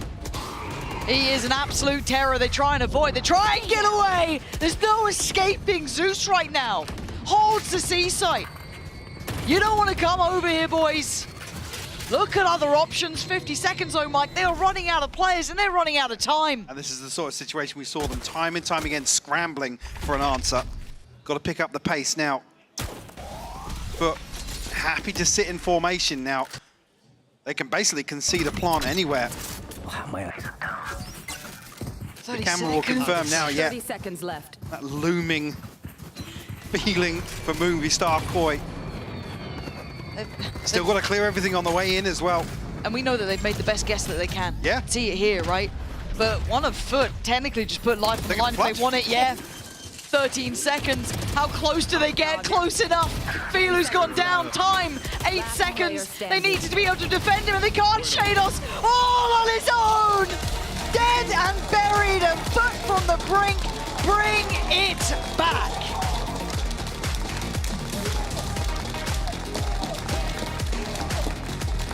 Fairly polarizing map 2 here. Rolling Minds back to 13-4 commanding victory on map 1, but a godlike performance from Zeus. 10 first bloods for him, leading the charge for Foot, keeping them in this one.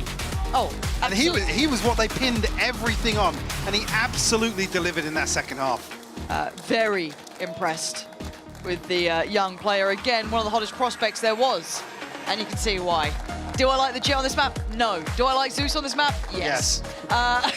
So for Foot, I think it's back to the drawing board. We have to talk about Koi here as well. I really want to address it, because in moments they looked exceptional there, but it felt like the pressure of just crossing the finish line, they didn't have it. Yeah, like I said, I'm not sure if this is just a composition thing, but versatility on the second half, definitely a question. A few times so hesitant to commit to a decision. It's sort of like there's one or two people in, and then we didn't really follow up on it, and that's really what was their demise. There was a few times they were in great positions and able to figure out exactly how Foot were trying to approach things very early on, because Foot, there was very little nuance to what they were doing. So, yeah, it's got to be heartbreaking for Movistar Koi. Again, any 9-3. I don't want to say, well, loss in the way that it comes out now, and for it to go to overtime and then lose out in the first round. Yeah, really, really tough. It is, but we have a treat for those at home. Zeus, impressive in the server, and of course Yeda J, the man who you can't ignore, the Balrog himself at times, will be joining Yinzu and Kakuka in the post-plant. So stick around, let's head over there now. They will be indeed. Welcome to Poster. I'm going to need Lauren to assign a Lord of the Rings character to every single player in VCT EMEA. Every player? Every single one, because that comparison of Yutuje is beautiful. But yeah, what an exciting 2-0, although you got to be hurting a little bit if you're on the side of Koi. So you're telling me, I mean, yeah, I think that especially the way that the second map was closed, like the first one, let's completely forget it. But during kickoff, this was something that we were seeing from Koi as well. In their opponent's map pick, they were struggling a lot.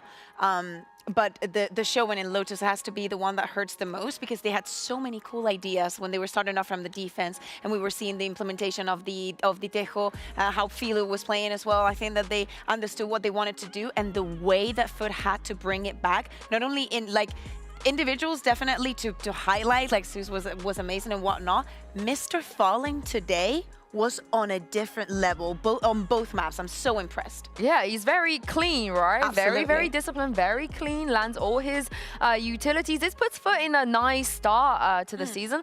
But for Koi, I don't think it's the end of the world. I'm not worried. Like, I feel like maybe they go back to the drawing board, they fix a couple of things, because they very well could have won that map. Yeah, I mean, I would love to agree with you, but the things that I saw on the first map, even if it's your opponent's map pick, have little to do with the map itself, and actually a lot to do with like confidence and how the players are feeling within each other. So that it is worrying for me. I don't think it's the end of the world, and it's something that you cannot fix. That is something that, thank God, it happens against one of the toughest opponents in your team. Yeah, and speaking of one of the toughest opponents in EMEA, we're joined by Yutuje and Zeus. Please take a seat, sit down.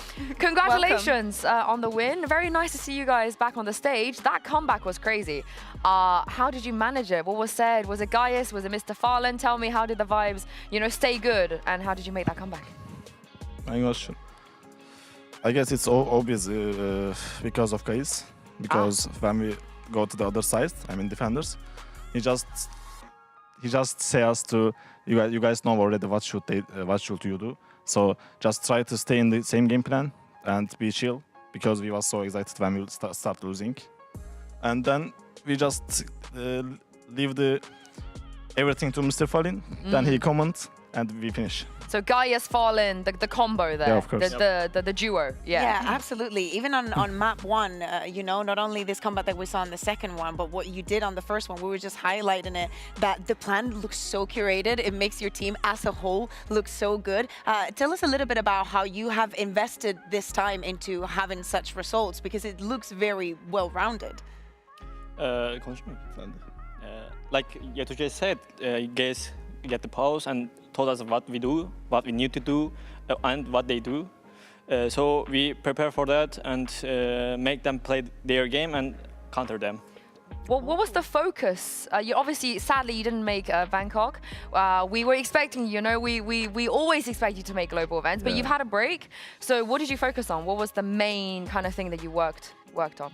We just focus on when we start the season for last seasons. We always saying like, okay, we can choose one map to ban and we can focus the other maps. Yeah. So this time we start practice to all the maps. So we are good on all the maps, I guess, and we are just trying to stay on our gameplay and just try to be more dominant on the game. How many weird things did you try? How many weird like you don't have to tell me. Too many. So many. You tried a lot. Yeah, too. Yeah, you will see. Yeah. Is there something that you're sad you didn't go for? You don't need to tell me specifically what. Just yes or no. Is there something that you tried that you were like, oh, I would have loved to run this, but the guys was like, no, we're not. I think it's the opposite, right? Guys must be the one that's like, you gotta do this. Guys, give me ISO, please. I'm gonna ult everyone. I want to play ISO and 1v1 everyone. Ah, okay. I need to see you, Alpha, Meteor. You know, all three of you. But don't give the Valley. Oh, no way. No way. It's pretty good, by the way. Okay, I will say, I mean, I felt like we already saw maybe a tiny bit of the weirdness. We have some highlights from you. Zeus, Pansy, and Hypark were talking about this, you know. When you see a jet on Lotus, it is a little bit weird, but because it's your jet, it's like, you can get away with it, you know, it's okay for you to do that.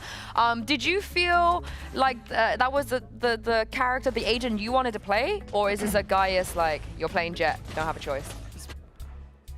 I think we both agree on Jet, because I can play very well, I think, Jet. And guys wanted to play with a character who can escape anywhere.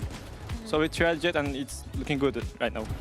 Yeah, but you could have, you know, maybe made an argument also for Euro because you've been playing it very well. I feel like we've been through such a journey with Foot and Lotus. We've seen so many different phases. You've been. There's no peace. No, absolutely. But do you think this is specifically for Jet to J because he's, you know, been through all of the changes that we saw last year and through many compositions? Do you think that maybe this is the last one, or next time that you lose, you're gonna go back into the kitchen? Do you miss not being a drone? You know, do you miss just on that cypher running in because you have no initiator?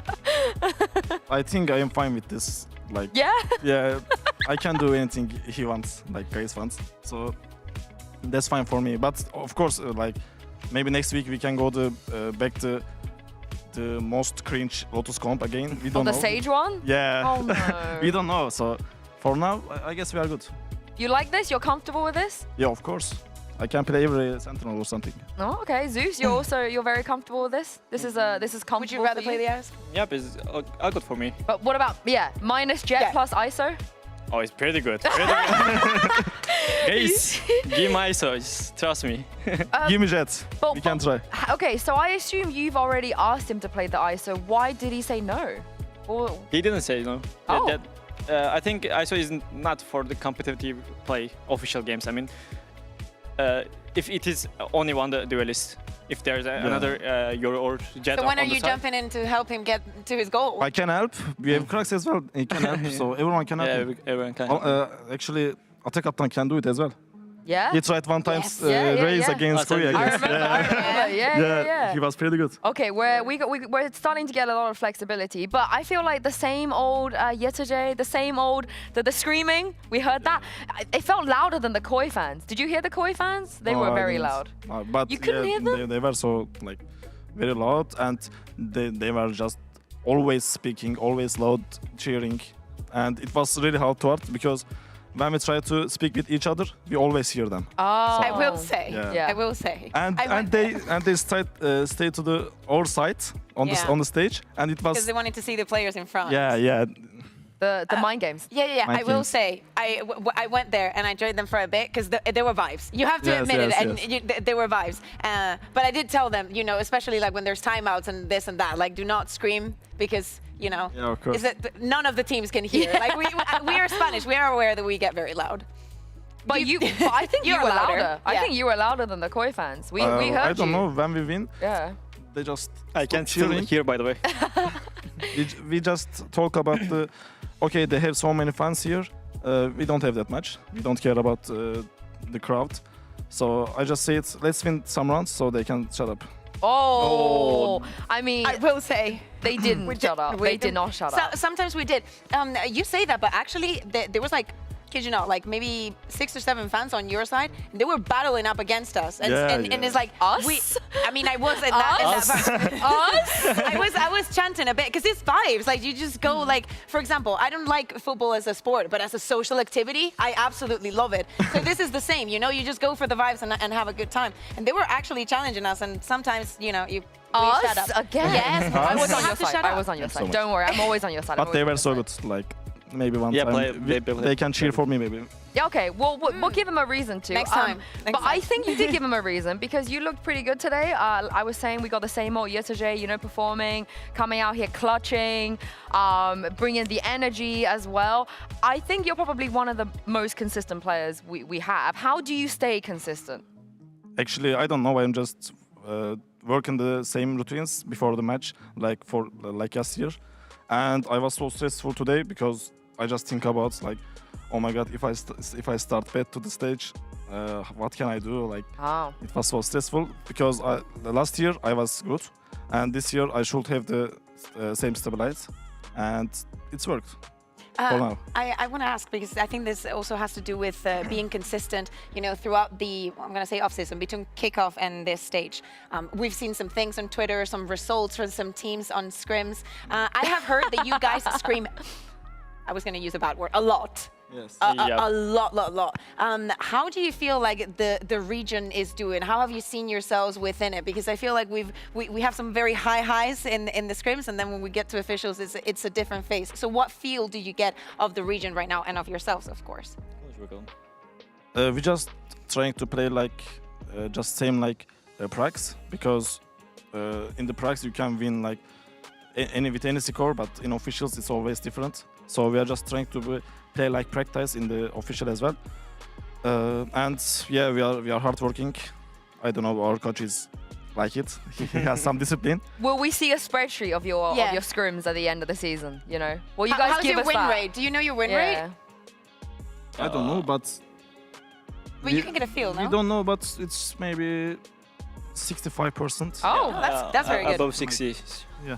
That's nice. And with all of the random, you know, wacky, crazy, weird stuff that you try too, on top of that. Yep. Okay, so because we have Zeus, like.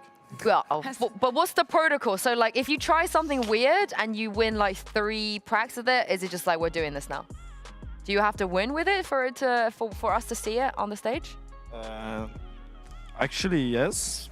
But if we lose so hard with any comp and we find the gap, then we can play more with this comp and we can show it on officials. But of course, we need to win for show that because it's more about like self-confidence. Because when we win the pracs, we are starting. Okay, this map is good, and after that, okay, we are so good on this map, and go. The confidence. Yes. Now, as Zeus, being a Turkish Jet, I was so surprised you guys didn't want to play Ascent. I think that's so, we're not used to it, you know? The Xbox was open. But we're so not used to, because you guys, you banned Ascent, right? Did you ban Ascent? I can't remember. The second. I don't even know. I don't even know. Only guys know, yeah. But do you feel weird about that? Because, you know, Turkish players, you love Ascent. Guys trust me, and I don't even care what the map is. I can play every map, so it doesn't matter for me. It's Ascent or Icebox. Do you have a favorite map? One that you can play ISO on. Haven. ISO. Need to think about that. I think could be Split. Split. Yep. Kafalarını karıştırdım. Sakin ol. Rakipler düşünecek sadece. Yeah. You're gonna have to translate. Yeah. He's saying like, I just let them think something else. Oh, he's trying to trick us. You're trying to trick the us. enemies, not you. Oh, okay. You'll tell us after this. But your next game will be against Gentlemates. Yep. What do you think about them, and also adding Kamek to their roster as well?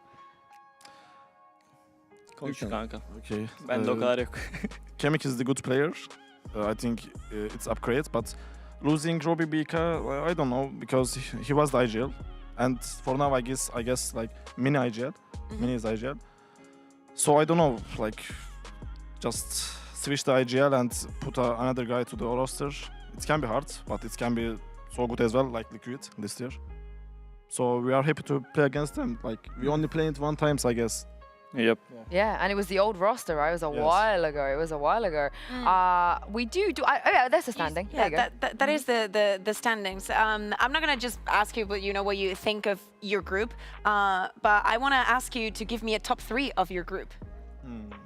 Sus, what do you think? I think there's an obvious answer. I want to know their I want to see if you go for they the have obvious some kind of one. information that we do not have because they probably have practiced against this team. I'm actually more interested to know if what you think is a top 3 in the other group, because I think that's we do top 3. Yeah. Yeah, we'll start with your group. Both. We'll start with your group. Yeah. Tamam sen yap bizimkini grup alfayı ben yapayım. Okay, I will say the group Omega. You say Okay. Alpha. Okay. Okay. Without us, I guess. Okay, it's. Oh, can we stand back up one more time, please? One more time. My memory is not good. Oh, you have Casey, Koi, BBL, yourselves, Mates. Mates, and Liquid. Yeah. Okay. Here we go. Thank you Concerning again. that I can say that by heart. I guess Liquid is 1, second BBL, and 3. Oh, you have to put yourselves in there. Are you not going to We put have yourself? Including you. Okay, we are first, of including course. you. We are first. So you, Liquid, and BBL. Yes. Okay. Okay. What about Alpha? Zeus, the other group. Okay, I think first place is Vitality, as of course. Second place, Heretics, and third place should be Fnatic. Ooh, okay. That one is hard though. Do you think that is the group of death? Do you believe in the narratives that the other group is? Yes. I love It was you. looking like. Yes. So when how you big? How big was your smile when you saw your group? I was It gonna was say. very big. I was gonna say when you reaction? saw the draw, were you like, Woof, What was the like- group chat like? Yeah, we just think about, okay, what if we like stay in the group Alpha? It will be so hard because like there is so much strong enemies. But in our group, maybe they don't look that much good, but they have like new rosters. So new rosters can be Surprise. banger, yeah. Yep, could be dangerous. Yeah, we will see some of those teams play tomorrow. So let's take a look at the schedule for tomorrow. We got a generational banger of Fnatic versus Na'Vi, and then Liquid versus Gentlemates with Kamik. So there's a lot going on. I want to get your predictions real quick before I let you guys go. So who do you think is winning between Fnatic versus Na'Vi, and then Liquid and Gentlemates? I think Fnatic gonna win against Navi. They're looking more trustful, I think. Diğer maç neydi? Team What was Liquid, it? Gentlemen. Oh, did you understand me? Because I speak several languages, so even if I don't speak Turkish, I have, Oh, okay. it also fit, like the question would fit. So. Ne düşünüyorsun? I guess should be Liquid. Yeah. Ooh. Fnatic and Liquid gonna win tomorrow. Okay, I mean, gonna be we're, back we're the rolling old back the days, yeah. years, like 2021 days. Actually, one more question before I let you guys go, because as you know, we're coming up to the 5th anniversary of Valorant, being released. So we're talking a lot about kind of thinking about the old days. I don't know if you watched the first game, but Avova was having, vintage Avova performances. There was a lot going on back in the days. And you guys are some of the rookies, you won in the league when some of those things happened. So what was the one memory in your mind, perhaps, that you think about and you remember before you joined VCT EMEA? Your favorite memory of Valorant? It's been 5 years. He won 4 times Turkish League, so. Oh, damn.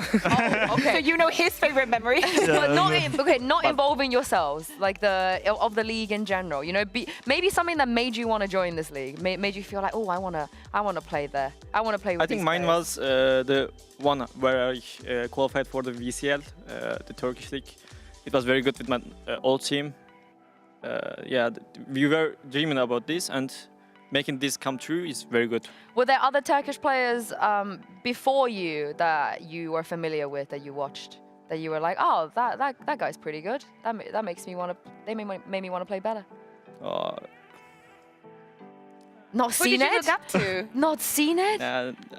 He doesn't care about anyone. Oh wow! I love that attitude. I wasn't watching anyone. I was Oh. playing my own game. Okay, well they're watching you now. So what about Chichi would you? never. Thank What you. about you? I was just dreaming about beat the best Fnatic. Oh, the And 2023 roster. yeah. Mm. I just That want was to a bad year. win against them. So of course I have to make a VCT roster for play versus against them. Then after that, we won, I guess. Yeah, we won 2 times or 1 times against Leo as well. Oh yeah. He was the best player. I guess if he come back, he was the best player again. But This one. I think Leo is a lot of people's like favorite. You know, they I always was think kidding when about I him. playing against him. Yeah. But now I don't care. That's character growth. Growth. But thank you very much for joining us. Thanks so much. Thank you. And we'll see you here next week. Thank you, Kukuka. I'll see you here tomorrow. But thank you to you guys at home as well for joining us and watching. We're going to have one more day of Valorant action this week. Tomorrow, starting with Fnatic versus Na'Vi. Have a lovely evening, and we'll see you then.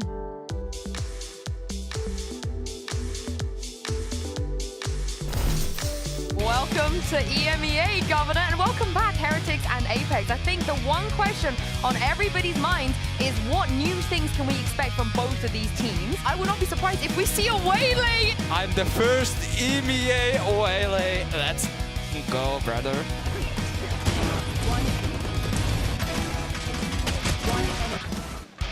Bang! Boom, boom, boom, boom, boom. She getting that back online. That's a beautiful angle. No, he'll go into clear, and it's a Volva. Ah! Apex on their opponent's map pick. They've come to play. It's Fluorescent with the 3K to close this one out. This was utter domination from Apex. One enemy remaining. Volva playing this to perfection, and he's got it again!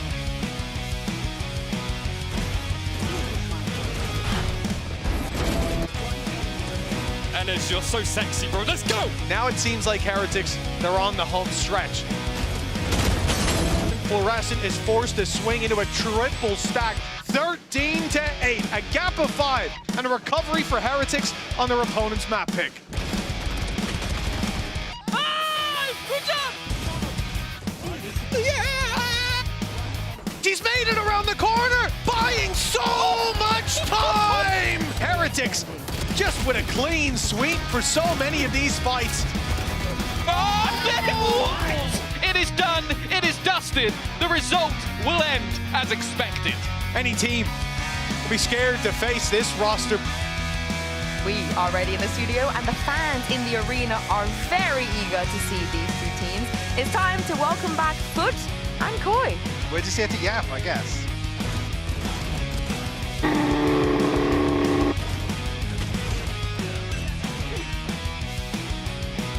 Four and a half, a commanding lead from Foot. Signs of life for movie star Koi, though, Lauren. Zeus! Stop, Zeus! And Foot just making this heartbreaking for Koi. Oh, Yenichay! Just closing out in style. It's a 13-4.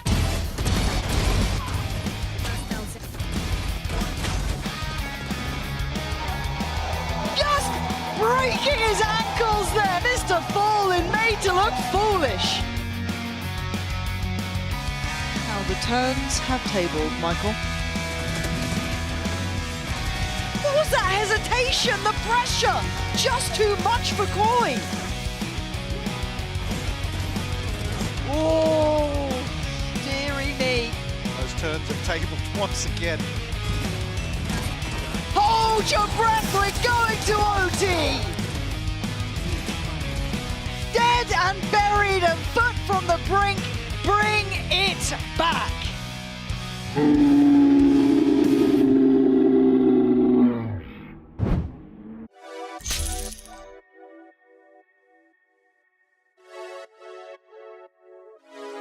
Friday night putting them plays in, but it feel like a special occasion.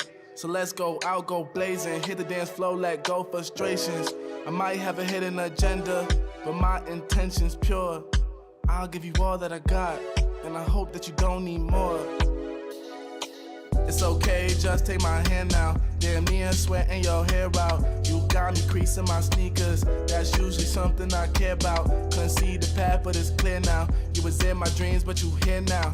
And I just want a little dance and a reason to change my plans. All I want is for you to dance with me, with your hands in the air where I can see. I don't know if we'll get another chance, you'll see. So I hope that you'll just come dance with me.